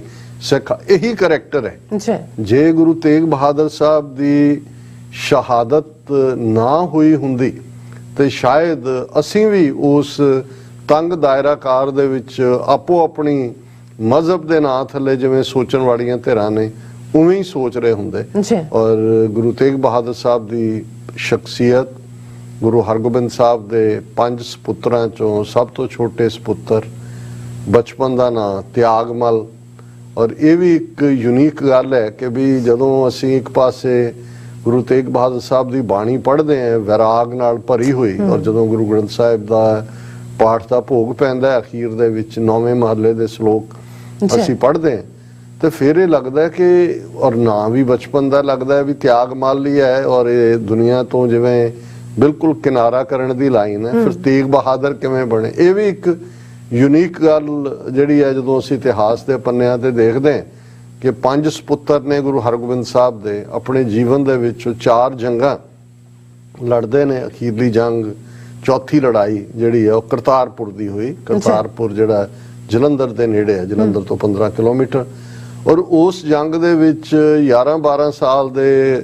ਤਿਆਗਮਲ ਇਵੇਂ ਤੇਗ ਵਾਹੁੰਦੇ ਨੇ ਕਿ ਦੁਸ਼ਮਣ ਵੀ ਆਸ਼ਾ-ਆਸ਼ ਕਰ ਉੱਠਦਾ ਔਰ ਗੁਰੂ ਹਰਗੋਬਿੰਦ ਸਾਹਿਬ ਜਦੋਂ ਜੰਗ ਫਤਹ ਹੁੰਦੀ ਹੈ ਬਹਾਦਰ ਯੋਧਿਆਂ ਨੂੰ ਆਨਰ ਕਰਦੇ ਨੇ ਤੇ ਆਪਣੇ ਪੁੱਤਰ ਤਿਆਗਮਲ ਨੂੰ ਵੀ ਆਪਣੀ ਗਲ ਵਖੜੀ ਚ ਲੈ ਕੇ ਕਹਿੰਦੇ ਨੇ ਪੁੱਤਰ ਤੂੰ ਤਿਆਗਮਲ ਨਹੀਂ ਹੈ ਤੂੰ ਤੇਗ ਬਹਾਦਰ ਜਿਵੇਂ ਤੂੰ ਤੇਗ ਵਾਈ ਹੈ और वो तेग बहादुर त्यागमल क्योंकि ये पै कहूं को देत ने न पै मानत आन दी गल उही कह सकदा है जिस ने उस रूह दे सफर नूं तय कीता ते जदों फिर अपने पिता दी आग्या मनदे हैं जदों गुरु हरगोबिंद साहब अपने हर राय साहब नूं गुरगद्दी दिंदे ने ते अपनी माता दे नाल गुरु माता नानकी ਜਿਹੜੇ ਮਹਿਲ ਨੇ ਗੁਰੂ ਹਰਗੋਬਿੰਦ ਸਾਹਿਬ ਦੇ ਉਹ ਆਪਣੇ ਨਾਨਕੇ ਪਿੰਡ ਬਕਾਲੇ ਜਿਸ ਨੂੰ ਅਸੀਂ ਬਾਬਾ ਬਕਾਲਾ ਕਹਿੰਦੇ ਕਿਉਂਕਿ ਬਾਬਾ ਲਫ਼ਜ਼ ਬਾਅਦ ਦੇ ਵਿੱਚ ਆਇਆ ਜਦੋਂ ਗੁਰੂ ਹਰਕ੍ਰਿਸ਼ਨ ਸਾਹਿਬ ਨੇ ਜੋਤੀ ਜੋਤ ਸਮਾਨ ਤੋਂ ਪਹਿਲਾਂ ਫਰਮਾਇਆ ਗੁਰੂ ਬਾਬਾ ਕਿਉਂਕਿ ਗੁਰੂ ਤੇਗ ਬਹਾਦਰ ਸਾਹਿਬ ਰਿਸ਼ਤੇ ਦੇ ਵਿੱਚ ਬਾਬੇ ਲੱਗਦੇ ਸਨ ਉਹਨਾਂ ਦੇ ਗੁਰੂ ਹਰਕ੍ਰਿਸ਼ਨ ਸਾਹਿਬ ਦੇ ਸੋ ਇਵੇਂ ਉਹ ਬਾਬਾ ਬਕਾਲਾ ਬਣਦਾ ਹੁਣ ਅਸੀਂ 20 ਸਾਲ ਤੋਂ ਜ਼ਿਆਦਾ ਸਮਾਂ 25 ਸਾਲ 27 ਸਾਲ ਵੇਰੀ ਕਰਦਾ ਹਿਸਟੋਰੀਅਨਸ ਦਾ ਕਿ ਕਿਵੇਂ ਬਕਾਲੇ ਦੇ ਵਿੱਚ ਨਿਵਾਸ ਕਰਦੇ ਆ ਉਹ ਆਪਣੇ ਆਪ ਨੂੰ ਜਿੱਥੇ ਆਪਣੇ ਅੰਦਰ ਨਾਲ ਬੰਦਗੀ ਤਪੱਸਿਆ ਜੋ ਮਰਜ਼ੀ ਲਫ਼ਜ਼ ਇਸਤੇਮਾਲ ਕੀਤੇ ਜਾਣ ਲੇਕਿਨ ਉਹ ਪੂਰੇ ਸਜਗ ਨੇ ਆਲੇ ਦੁਆਲੇ ਕੀ ਚੱਲ ਰਿਹਾ ਤੇ ਜਿਉਂ ਹੀ ਬਾਬਾ ਮੱਖਣ ਸ਼ਾਹ ਲੁਬਾਣਾ ਆ ਕੇ ਗੁਰੂ ਲਾਦੋਰੇ ਇਤਿਹਾਸ ਤੋਂ ਅਸੀਂ ਵਾਕਿਫ ਹਾਂ, ਗੁਰੂ ਪ੍ਰਗਟ ਹੁੰਦੇ ਨੇ ਤੇ ਫਿਰ 11 ਸਾਲ ਦਾ ਸਮਾਂ ਗੁਰੂ ਤੇਗ ਬਹਾਦਰ ਸਾਹਿਬ ਨੂੰ ਮਿਲਦਾ ਹੈ ਸ਼ਹਾਦਤ ਤੱਕ। ਜਿੱਥੇ ਜਿੱਥੇ ਗੁਰੂ ਨਾਨਕ ਸਾਹਿਬ ਈਸਟ ਦੇ ਵਿੱਚ ਗਏ, ਅੱਜ ਵੀ ਬੰਗਲਾਦੇਸ਼, ਢਾਕਾ, ਚਿਟਾਗੋਂਗ, ਉਸ ਇਲਾਕੇ 'ਚ 3 ਇਤਿਹਾਸਕ ਗੁਰਦੁਆਰੇ ਗੁਰੂ ਤੇਗ ਬਹਾਦਰ ਸਾਹਿਬ ਦੇ ਨੇ। ਜੀ। ਅਸਾਮ ਦੇ ਵਿੱਚ ਧੋਗੜੀ ਔਰ ਉਹ ਸਾਰੀ ਬੈਲਟ ਦੇ ਵਿੱਚ ਧੋਬੜੀ ਸਾਹਿਬ, ਉਹ ਗੁਰੂ ਤੇਗ ਬਹਾਦਰ ਸਾਹਿਬ ਦਾ। ਪਟਨਾ ਸਾਹਿਬ, ਬਨਾਰਸ, ਤੁਸੀਂ ਸਾਰ, ਕਿਉਂਕਿ ਸਭ ਤੋਂ ਜ਼ਿਆਦਾ ਗੁਰੂ ਨਾਨਕ ਸਾਹਿਬ ਤੋਂ ਬਾਅਦ ਜੇ ਆਪਣੀ ਧਾਰਮਿਕ ਉਦਾਸੀ ਕੀਤੀ ਹੈ ਉਹਨਾਂ ਸੰਗਤਾਂ ਤੱਕ ਤਾਂ ਗੁਰੂ ਤੇਗ ਬਹਾਦਰ ਸਾਹਿਬ ਨੇ ਕੀਤੀ ਜੀ। ਔਰ ਆਪਣੇ ਪਰਿਵਾਰ ਨੂੰ ਪਟਨਾ ਸਾਹਿਬ ਛੱਡ ਜਾਂਦੇ ਨੇ ਜਦੋਂ ਅਸਾਮ ਦੇ ਵਿੱਚ ਜਾਣਾ ਹੁੰਦਾ ਹੈ, ਔਰ 5 ਸਾਲ ਤੱਕ ਉਹ ਆਪਣੇ ਬੱਚੇ ਨੂੰ ਮਿਲਦੇ ਨਹੀਂ ਹੈ, ਕਿਉਂਕਿ ਪੰਜਾਬ 'ਚ ਜੋ ਹੀ ਉਹਨਾਂ ਨੂੰ ਖਬਰਾਂ ਮਿਲਦੀਆਂ ਨੇ ਦਿੱਲੀ ਤੋਂ, ਕਸ਼ਮੀਰ ਤੋਂ, ਪੰਜਾਬ ਤੋਂ ਕਿ ਭਾਈ ਹਾਲਾਤ ਵਿਗੜ ਰਹੇ ਨੇ, ਉਹ ਅਸਾਮ ਤੋਂ ਸਿੱਧਾ ਆਪਣੇ ਅਨੰਦਪੁਰ ਸਾਹਿਬ ਪਹੁੰਚਦੇ ਨੇ। ਹਾਲਾਂਕਿ ਉਸ ਦਾ ਨਾਂ ਚੱਕ ਨਾਨਕੀ, ਉਹਨਾਂ ਨੇ ਆਪਣੀ ਮਾਂ ਦੇ ਨਾਂ ਦੇ ਉੱਤੇ ਜਿਹੜਾ ਉਹ ਪਿੰਡ ਵਸਾਇਆ, ਜਿਹੜਾ ਬਾਅਦ ਦੇ ਵਿੱਚ ਅਨੰਦਪੁਰ ਬਣਦਾ। ਔਰ 5 ਸਾਲ ਦੀ ਲਗਭਗ ਉਮਰ ਦੇ ਵਿੱਚ 10ਵੇਂ ਪਾਤਸ਼ਾਹ ਜਿਹੜੇ ਨੇ ਬਾਲਾ ਪ੍ਰੀਤਮ, ਉਹ ਆਪਣੇ ਪਿਤਾ ਦੇ ਕੋਲ ਜਿਹੜੇ ਨੇ ਅਨੰਦਪੁਰ ਸਾਹਿਬ ਆਉਂਦੇ ਨੇ, ਮਾਤਾ ਗੁਜਰੀ ਔਰ ਉਹ ਸਾਰਾ ਇਤਿਹਾਸਕ ਵਾਕਿਆ। ਹੁਣ ਇਸ ਬਰੀਫ ਪੀਰੀਅਡ ਦੇ ਵਿੱਚ ਗੁਰੂ ਤੇਗ ਬਹਾਦਰ ਸਾਹਿਬ ਦਾ ਜਦੋਂ ਅਸੀਂ ਕੁੱਲ ਉਮਰ ਦੇਖਦੇ ਹਾਂ ਤੇ ਲਗਭਗ 54 ਸਾਲ ਬਣਦੀ ਹੈ ਸ਼ਹਾਦਤ ਤੱਕ। 11 ਸਾਲ ਦਾ ਉਹਨਾਂ ਦਾ ਗੁਰਿਆਈ ਦਾ ਪੀਰੀਅਡ ਹੈ। ਜਿਸ ਕਿਸਮ ਦੇ ਕ੍ਰਿਸ਼ਮੇ ਉਹਨਾਂ ਨੇ ਜੀਵਨ ਦੇ ਵਿੱਚ ਕੀਤੇ, ਉਹਨਾਂ ਦੀ ਬਾਣੀ ਜਿਹੜੀ ਸਾਰੇ ਰਾਗਾਂ 'ਚ ਇੱਕ ਯੂਨੀਕ ਰਾਗ ਜੈਜਾਵੰਤੀ, ਜਿਹੜਾ ਗੁਰੂ ਤੇਗ ਬਹਾਦਰ ਸਾਹਿਬ ਦੀ ਹੀ ਬਾਣੀ ਹੈ ਉਸ ਰਾਗ ਦੇ ਵਿੱਚ। 10ਵੇਂ ਪਾਤਸ਼ਾਹ ਨੇ ਉਸ ਨੂੰ ਗੁਰੂ ਗ੍ਰੰਥ ਸਾਹਿਬ ਸ਼ਾਮਲ ਕਰਕੇ ਫਾਈਨਲ ਜਿਹੜੀ ਦਮਦਮੀ ਬੀੜ ਬਣੀ ਉਸ ਨੂੰ ਹੀ ਗੁਰਗੱਦੀ ਦਿੱਤੀ। ਹੁਣ ਗੁਰੂ ਤੇਗ ਬਹਾਦਰ ਸਾਹਿਬ ਵੱਡੇ ਸ਼ਹੀਦ ਨੇ, ਪ੍ਰੋਫਿਟ ਨੇ ਇਨਸਾਨੀ ਹਕੂਕਾਂ ਦੇ। ਫਿਰ ਜੇ ਅਸੀਂ ਡਿਪਲੋਮੇਸੀ ਦੇ ਹਵਾਲੇ ਨਾਲ ਦੇਖੀਏ, ਬਹੁਤ ਵਾਰੇ ਹੁੰਦਾ ਹੈ ਵੀ ਜਿਹੜੇ ਇੱਕ ਦਾਇਰਾ ਕਾਰ 'ਚ ਹੁੰਦੇ ਨੇ ਉਹਨਾਂ ਨੂੰ ਪਤਾ ਨਹੀਂ ਹੁੰਦਾ ਬਾਹਰ ਕੀ ਚੱਲ ਰਿਹਾ। ਹੁਣ ਇੱਕ ਸਟੇਜ ਦੇ ਉੱਤੇ ਜਦੋਂ ਕਿ ਮੁਗਲਿਆ ਫੌਜਾਂ ਜਿਹੜੀਆਂ ਰਾਜਾ ਜੈ ਸਿੰਘ ਦੇ ਕਮਾਂਡ ਦੇ ਥੱਲੇ ਅਸਾਮ ਵੱਲ ਧਾਈ ਕਰਕੇ ਗਈਆਂ ਹੋਈਆਂ ਨੇ ਤੇ ਅਸਾਮ ਦੇ ਅਹੋਮ ਟ੍ਰਾਈਬ ਦੇ ਰਾਜੇ, ਉਹਨਾਂ 'ਚ ਕਨਫਲਿਕਟ ਹੈ। ਇਧਰ ਜੈ ਸਿੰਘ ਵਾਲਾ ਪਾਰਟ ਵੀ ਗੁਰੂ ਦੇ ਉੱਤੇ ਅਕੀਦਾ ਰੱਖਦਾ ਹੈ ਤੇ ਰਾਜਾ ਰਤਨ ਰਾਏ ਔਰ ਅਹੋਮ ਰਾਜੇ ਜਿਹੜੇ ਨੇ ਉਹ ਵੀ ਗੁਰੂ ਸਾਹਿਬ ਦੇ ਉੱਤੇ ਯਕੀਨ ਰੱਖਦੇ ਨੇ, ਔਰ ਗੁਰੂ ਸਾਹਿਬ ਉਹਨਾਂ ਦਾ ਆਪਸ ਦੇ ਵਿੱਚ ਸਮਝੌਤਾ ਕਰਵਾਉਂਦੇ। ਡਿਪਲੋਮੇਸੀ ਜਦੋਂ ਅਸੀਂ ਕਹਿੰਦੇ ਹਾਂ ਕਿ ਬਈ ਇਨਸਾਨੀ ਜ਼ਿੰਦਗੀ ਸਿੱਖ ਦੇ ਵਿੱਚ ਸਾਰੇ ਉਸ ਦੇ ਆਸਪੈਕਟ ਨੇ, ਉਹ ਕੋਈ ਭਗੌੜਾ ਨਹੀਂ ਹੈ ਕਿ ਉਹਨੇ ਸਿਰਫ ਮਾੜਾ ਹੀ ਫੇਰਨੀ ਹੈ, ਉਹ ਇਕੱਲਾ ਸਿਪਾਹੀ ਨਹੀਂ ਹੈ ਕਿ ਉਹਨੇ ਸਿਰਫ ਗੋਲੀਆਂ ਹੀ ਚਲਾਉਣੀਆਂ ਨੇ, ਉਹਨੇ ਜ਼ਿੰਦਗੀ ਦੇ ਹਰ ਸ਼ੋਬੇ ਦੇ ਵਿੱਚ ਆਪਣਾ ਰੋਲ ਅਦਾ ਕਰਨੇ। ਔਰ ਉਹ ਜਿੱਥੇ ਖੂਨ ਦੀਆਂ ਪਿਆਸੀਆਂ ਫੌਜਾਂ ਮੁਗਲਾਂ ਔਰ ਅਹੋਮ ਰਾਜਿਆਂ ਦੀਆਂ ਆਮੋ ਸਾਹਮਣੇ ਨੇ, ਗੁਰੂ ਤੇਗ ਬਹਾਦਰ ਸਾਹਿਬ ਉਹਨਾਂ ਦਾ ਡਿਪਲੋਮੈਟਿਕ ਟਰੂਸ ਕਰਵਾਉਂਦੇ ਨੇ ਔਰ ਉਹ ਫਿਰ ਦੋਨੋਂ ਹੀ ਕਹਿੰਦੇ ਨੇ ਮਹਾਰਾਜ ਤੁਸੀਂ ਹਜ਼ਾਰਾਂ ਜਾਨਾਂ ਬਚਾਈਆਂ, ਤੁਹਾਡੀ ਯਾਦਗਾਰ। ਉਹਨਾਂ ਨੇ ਕਿਹਾ ਵੀ ਜਿੰਨੀ ਦੋਨੋਂ ਪਾਸਿਆਂ ਦੀ ਫੌਜ ਹੈ ਉਹ ਢਾਲ ਭਰ ਭਰ ਕੇ ਮਿੱਟੀ ਦੀ ਪਾਏ। ਜਦੋਂ ਧੋਗੜੀ ਜਾਂ ਧੋਬੜੀ ਲਫ਼ਜ਼ ਕਿਹਾ ਜਾਂਦਾ ਉੱਚੀ ਥਾਂ ਨੂੰ ਕਹਿੰਦੇ ਨੇ, ਤੇ ਉਹ ਗੁਰਦੁਆਰਾ ਸਾਹਿਬ ਅੱਜ ਵੀ ਮੌਜੂਦ ਹੈ ਜਿੱਥੇ ਦੋਨੋਂ ਪਾਸਿਆਂ ਦੀਆਂ ਫੌਜਾਂ ਨੇ ਫਿਰ ਢਾਲਾਂ ਭਰ ਭਰ ਕੇ ਮਿੱਟੀ ਦੀਆਂ ਪਾਈਆਂ ਔਰ ਉਸ ਥਾਂ ਦੇ ਉੱਤੇ ਜਿਹੜਾ ਉਹ ਧੋਗੜੀ ਸਾਹਿਬ ਗੁਰਦੁਆਰਾ ਅੱਜ ਵੀ ਮੌਜੂਦ ਹੈ। ਸੋ ਡਿਪਲੋਮੇਸੀ ਦੀ ਫਾਈਨ ਮਿਸਾਲ।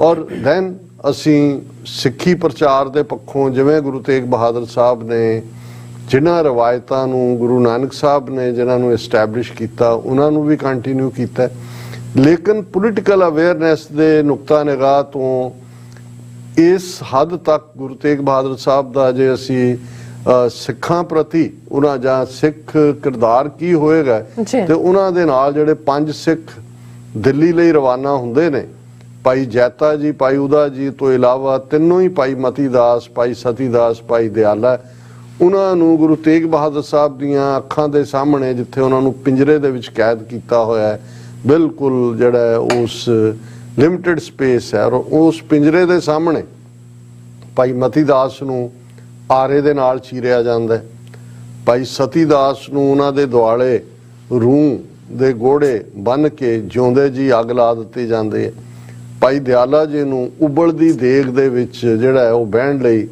ਜਿਹੜਾ ਮਜਬੂਰ ਕੀਤਾ ਜਾਂਦਾ ਹੈ ਔਰ ਉਸ ਦੇ ਵਿੱਚ ਉਬਾਲ ਕੇ ਸ਼ਹੀਦ ਕੀਤਾ ਜਾਂਦਾ ਹੈ। ਅੱਛਾ। ਹੁਣ ਇਹ ਜਿਹੜਾ ਤਾਂ ਕਿ ਗੁਰੂ ਤੇਗ ਬਹਾਦਰ ਸਾਹਿਬ ਆਪਣਾ ਵਿਚਾਰ ਬਦਲ ਲੈਣ, ਆਪਣਾ ਅਕੀਦਾ ਬਦਲ ਲੈਣ, ਲੇਕਿਨ ਜਿਵੇਂ ਹੱਸ ਕੇ ਉਹਨਾਂ ਸਿੱਖਾਂ ਨੇ ਸ਼ਹੀਦੀਆਂ ਪਾਈਆਂ।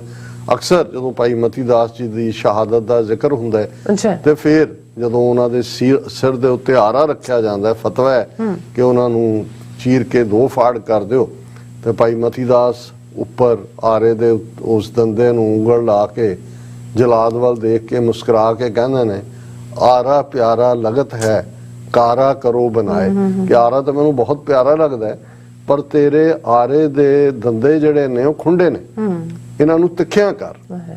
ਹੁਣ ਇਹ ਹੈ ਜਦੋਂ ਅਸੀਂ ਅੱਜ ਵੀ ਬਹੁਤਿਆਂ ਲਈ ਇਹ ਹੈਰਾਨੀ ਹੁੰਦੀ ਹੈ ਕਿ ਸਿੱਖ ਇੱਕਦਮ ਕਿਵੇਂ ਮਰਨ ਲਈ ਤਿਆਰ ਹੋ ਜਾਂਦਾ ਹੈ, ਸ਼ਹੀਦੀ ਲਈ ਤਿਆਰ ਹੀ ਬੈਠਾ ਹੁੰਦਾ। ਇਹ ਪ੍ਰੋਗਰਾਮਿੰਗ ਹੈ ਕਿ ਜਦੋਂ ਤੁਸੀਂ ਸੱਚ ਹੱਕ ਇਨਸਾਫ ਦੇ ਰਸਤੇ ਤੇ ਤੁਰਨਾ ਤੇ ਫਿਰ ਜਿਵੇਂ ਗੁਰੂ ਕਲਗੀਧਰ ਪਾਤਸ਼ਾਹ ਨੇ ਫਰਮਾਇਆ ਕਿ ਸਾਧਨ ਹੇਤ ਇਤੀ ਜਿਨ ਕਰੀ ਸੀਸ ਦਿਆ ਪਰ ਸੀ ਨਾ ਉਚਰੀ। ਹੁਣ ਇਹ ਹੈ ਸੀਸ ਦੇ ਦੇਣਾ, ਸੀਸ ਦਿਆ ਪਰ ਸਿਰਰ ਨਾ ਦਿਆ, ਕਿ ਸਿਰ ਦੇ ਦੇਣਾ ਸਿਰੜ ਨਹੀਂ ਛੱਡਣਾ ਹੈ। ਇਹੀ ਵੈਲਿਊ ਜੋ ਕੌਮਾਂ ਖਲੋਂਦੀਆਂ ਹੀ ਉਹਨਾਂ ਵੈਲਿਊਜ਼ ਦੇ ਉੱਤੇ ਨੇ ਜਿਹੜੀਆਂ ਉਹਨਾਂ ਦੇ ਪ੍ਰੋਫਿਟਸ, ਉਹਨਾਂ ਦੇ ਗੁਰੂ, ਉਹਨਾਂ ਦੇ ਅਵਤਾਰ, ਉਹਨਾਂ ਦੇ ਨਬੀ ਜਿਨ੍ਹਾਂ ਵੈਲਿਊਜ਼ ਨੂੰ ਐਸਟੈਬਲਿਸ਼ ਕਰਦੇ ਨੇ, ਉਹ ਕੌਮ ਦੇ ਲਈ ਜਿਹੜਾ ਹਮੇਸ਼ਾ ਹੀ ਇੱਕ ਵੱਡੇ ਫਖਰ ਦੀ ਗੱਲ ਹੁੰਦੀ ਹੈ।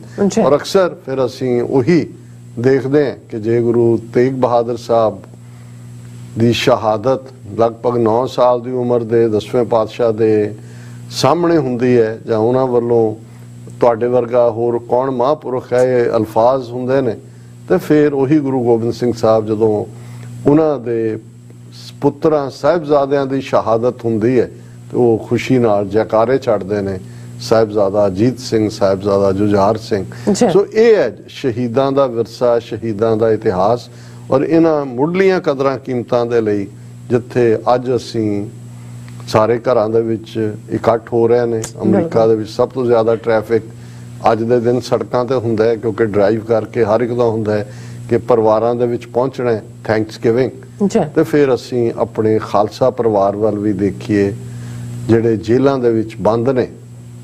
ਜਦੋਂ ਬੰਦੀ ਸਿੰਘਾਂ ਦੀ ਰਿਹਾਈ ਦੀ ਗੱਲ ਹੁੰਦੀ ਹੈ 25-25 30-30 ਸਾਲ, ਕਿਉਂਕਿ ਉਹ ਉਸ ਰਸਤੇ ਤੇ ਤੁਰੇ ਗੁਰੂ ਤੇਗ ਬਹਾਦਰ ਸਾਹਿਬ ਦੇ ਰਸਤੇ ਤੇ, ਉਸ ਰਾਹ ਦੇ ਉੱਤੇ ਜਿਹੜਾ ਸੱਚ ਹੱਕ ਇਨਸਾਫ ਦਾ ਰਾਹ ਹੈ। ਅਸੀਂ ਪਰਿਵਾਰਾਂ ਦੇ ਵਿੱਚ ਖੁਸ਼ੀ ਮਨਾਵਾਂਗੇ, ਉਹਨਾਂ ਨੂੰ ਵੀ ਯਾਦ ਕਰੀਏ ਜਿਨ੍ਹਾਂ ਨੇ ਸਾਡੇ ਕੱਲ ਨੂੰ ਜਿਹੜਾ ਹੈ ਉਹ ਖੁਸ਼ਹਾਲ ਬਣਾਉਣ ਦੇ ਲਈ, ਅਣਖ ਮਤਾ ਮਾਣ ਮਤਾ ਬਣਾਉਣ ਦੇ ਲਈ ਆਪਣਾ ਅੱਜ ਕੁਰਬਾਨ ਕੀਤਾ। ਸੋ ਅਸੀਂ ਅੱਜ ਦਾ ਇਹ ਸਮੁੱਚਾ ਪ੍ਰੋਗਰਾਮ 9ਵੇਂ ਪਾਤਸ਼ਾਹ ਗੁਰੂ ਤੇਗ ਬਹਾਦਰ ਸਾਹਿਬ ਦੀ ਸ਼ਹਾਦਤ, ਭਾਈ ਮਤੀ ਦਾਸ, ਭਾਈ ਸਤੀ ਦਾਸ, ਭਾਈ ਦਇਆਲਾ ਜੀ ਦੀ ਸ਼ਹਾਦਤ ਦੀ ਯਾਦ ਨੂੰ ਸਮਰਪਿਤ ਕਰਦੇ ਹਾਂ। ਜੀ ਡਾਕਟਰ ਸਾਹਿਬ ਤੁਹਾਡਾ ਬਹੁਤ ਬਹੁਤ ਸ਼ੁਕਰੀਆ, ਤੁਸੀਂ ਆਪਣੇ ਵਿਚਾਰ ਸਾਡੇ ਦਰਸ਼ਕਾਂ ਨਾਲ ਸਾਂਝੇ ਕੀਤੇ। ਸੋ ਇੱਥੇ ਲੈਣੇ ਬ੍ਰੇਕ, ਔਰ ਬ੍ਰੇਕ ਤੇ ਜਾਣ ਤੋਂ ਪਹਿਲਾਂ ਅਸੀਂ ਆਪਣੇ ਦਰਸ਼ਕਾਂ ਤੇ ਸਰੋਤਿਆਂ ਨੂੰ ਹਮੇਸ਼ਾ ਤਰ੍ਹਾਂ ਅਪੀਲ ਤੇ ਬੇਨਤੀ ਕਰਦੀ ਵਿਊਅਰਸ, ਜਿਸ ਤਰ੍ਹਾਂ ਕਿ ਤੁਸੀਂ ਜਾਣਦੇ ਹੋ ਕਿ ਟੀਵੀ 84 ਹੱਕ ਸੱਚ ਇਨਸਾਫ ਦੀ ਜਿਹੜੀ ਆਵਾਜ਼ ਹੈ ਉਹ ਬੁਲੰਦ ਕਰ ਰਿਹਾ। ਇਹ ਆਵਾਜ਼ ਤੁਹਾਡੇ ਪਿਆਰ ਸਦਕਾ, ਤੁਹਾਡੇ ਵਿਸ਼ਵਾਸ ਸਦਕਾ, ਤੁਹਾਡੇ ਡੋਨੇਸ਼ਨ ਸਦਕਾ ਹੀ ਹੋ ਸਕਦੀ ਹੈ। ਸੋ ਅਸੀਂ ਚਾਹਾਂਗੇ ਕਿ ਤੁਸੀਂ ਟੀਵੀ 84 ਦੀ ਚੜ੍ਹਦੀ ਕਲਾ ਲਈ ਵੱਧ ਤੋਂ ਵੱਧ ਡੋਨੇਟ ਕਰੋ। ਡੋਨੇਟ ਕਰਨ ਲਈ ਸਾਡੀ ਵੈਬਸਾਈਟ tv84.tv ਤੇ ਜਾ ਕੇ ਪੇਪਲ ਦੀ ਵਰਤੋਂ ਕਰਕੇ 1 ਟਾਈਮ ਡੋਨੇਟ ਕਰ ਸਕਦੇ ਹੋ, ਮੰਥਲੀ ਡੋਨੇਟ ਵੀ ਕਰ ਸਕਦੇ ਹੋ। ਤੁਸੀਂ ਟੀਵੀ 84 ਦੇ ਨਾਮ ਤੇ ਚੈੱਕ ਬਣਾ ਕੇ ਸਾਨੂੰ ਮੇਲ ਵੀ ਕਰ ਸਕਦੇ ਹੋ ਸਾਡੇ ਇਸ ਪਤੇ ਤੇ 36-01 37th Avenue, Long Island City, New York 11101 USA, ਜਾਂ ਫਿਰ ਤੁਸੀਂ ਸਾਨੂੰ ਫੋਨ ਰਾਹੀਂ ਵੀ ਸੰਪਰਕ ਕਰ ਸਕਦੇ ਹੋ ਸਾਡੇ ਫੋਨ ਨੰਬਰ ਤੇ 5166191984। ਤੁਸੀਂ ਸਾਨੂੰ ਈਮੇਲ ਵੀ ਕਰ ਸਕਦੇ ਹੋ info@tv84.tv ਤੇ। ਅਸੀਂ ਤੁਹਾਡੇ ਤਹਿ ਦਿਲ ਤੋਂ ਸ਼ੁਕਰਗੁਜ਼ਾਰ ਹੋਵਾਂਗੇ। ਸੋ ਲੈਣੇ ਬ੍ਰੇਕ ਵਿਊਅਰਸ, ਤੁਸੀਂ ਨਾਲ ਇਸੇ ਤਰ੍ਹਾਂ ਬਣੇ ਰਹਿਣਾ। ਮਿਲਦੇ ਹਾਂ ਛੋਟੇ ਜਿਹੇ ਵਕਫੇ ਤੋਂ ਬਾਅਦ।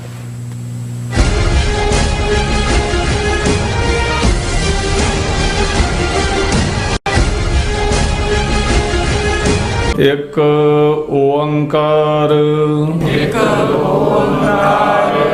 ਇੱਕ ਸ਼ਬਦ ਵੱਖਰਾ ਕਹਿਣਾ, ਇੱਕ ਓੰਕਾਰ, ਇਸ ਤਰ੍ਹਾਂ ਬੋਲਣਾ। ਸਾਡਾ ਇਹ ਨਿੱਕਾ ਜਿਹਾ ਉਪਰਾਲਾ ਹੈ ਕਿ ਅਸੀਂ ਸਾਰੇ ਖੁਦ ਧੰਨ ਸ਼੍ਰੀ ਗੁਰੂ ਗ੍ਰੰਥ ਸਾਹਿਬ ਜੀ ਦੀ ਬਾਣੀ ਦਾ ਸ਼ੁੱਧ ਉਚਾਰਨ ਕਰ ਸਕੀਏ। ਸਤਿਨਾਮ ਕਰਤਾ ਪੁਰਖ।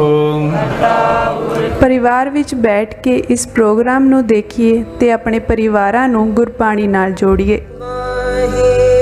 ਟੀਵੀ 84 ਤੇ ਹਰ ਰੋਜ਼ ਸ਼ਾਮ 6 ਵਜੇ ਤੋਂ 6:30 ਵਜੇ ਤੱਕ ਗੁਰਬਾਣੀ ਸੰਥਿਆ ਦਾ ਪ੍ਰਸਾਰਣ ਕੀਤਾ ਜਾਵੇਗਾ। ਤੁਸੀਂ ਆਪਣੇ ਟੈਕਸਸ ਨੂੰ ਲੈ ਕੇ ਚਿੰਤਤ ਹੋ? ਤੁਸੀਂ ਆਪਣੀ ਕਮਾਈ ਲਈ ਮਿਹਨਤ ਕਰਦੇ ਹੋ, ਭਾਵੇਂ ਤੁਸੀਂ ਨੌਕਰੀ ਵਿੱਚ ਹੋਵੋ ਜਾਂ ਆਪਣਾ ਬਿਜ਼ਨਸ ਚਲਾਉਂਦੇ ਹੋ। ਜਦੋਂ ਟੈਕਸ ਭਰਨ ਦਾ ਸਮਾਂ ਆਉਂਦਾ ਹੈ ਤਾਂ ਤੁਹਾਨੂੰ ਇੱਕ ਭਰੋਸੇਯੋਗ ਟੈਕਸ ਅਕਾਊਂਟੈਂਟ ਦੀ ਲੋੜ ਹੈ ਜੋ ਟੈਕਸ ਬੈਲੈਂਸ ਦਾ ਤੁਹਾਡੇ ਪੱਖ ਵਿੱਚ ਜਾਣਾ ਯਕੀਨੀ ਬਣਾਵੇ। ਸਿਆਟਲ ਦੀ ਜਾਣੀ ਪਛਾਣੀ company Accurate Accountants and Taxes ਤੁਹਾਡੀ ਸੇਵਾ ਵਿੱਚ ਹਾਜ਼ਰ ਹੈ। ਅਸੀਂ ਹਰ ਤਰ੍ਹਾਂ ਦੇ ਟੈਕਸ ਭਰਨ ਵਿੱਚ ਤੁਹਾਡੀ ਮਦਦ ਕਰਾਂਗੇ। ਟੈਕਸ ਸੰਬੰਧੀ ਕਿਸੇ ਵੀ ਤਰ੍ਹਾਂ ਦੇ ਸਵਾਲ ਲਈ ਅੱਜ ਹੀ ਸਾਡੇ ਤੱਕ ਪਹੁੰਚ ਕਰੋ। Accurate Accountants and Texas.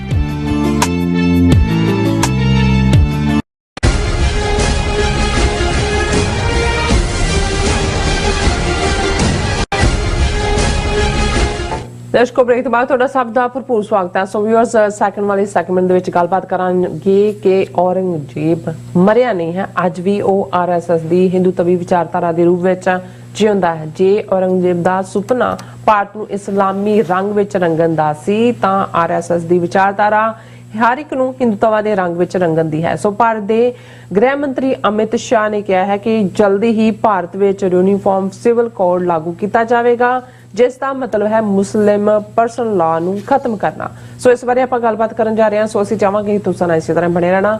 ਦੇਖਣ ਸੁਣਨ ਲਈ ਲਿਖਣ ਲਈ ਤੁਹਾਡਾ ਸਭ ਦਾ ਬਹੁਤ ਬਹੁਤ ਸ਼ੁਕਰੀਆ। ਜੀ ਰਾਜ ਸਾਹਿਬ, ਕੀ ਵਿਚਾਰਾਂ ਨੇ?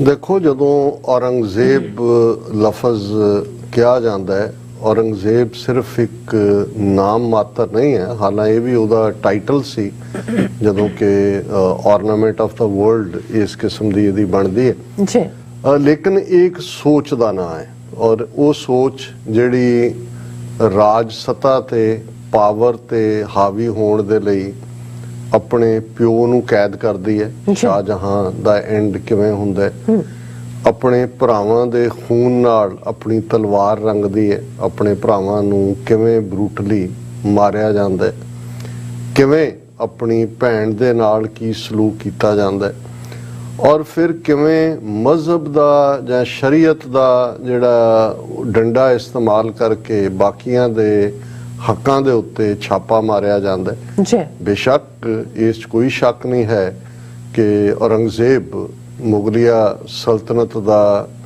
ਸਭ ਤੋਂ ਪਾਵਰਫੁਲ ਬਾਦਸ਼ਾਹ ਹੋਇਆ। ਉਸ ਨੇ ਸਭ ਤੋਂ ਜ਼ਿਆਦਾ ਆਪਣੇ ਸਾਮਰਾਜ ਨੂੰ ਐਕਸਪੈਂਡ ਕੀਤਾ।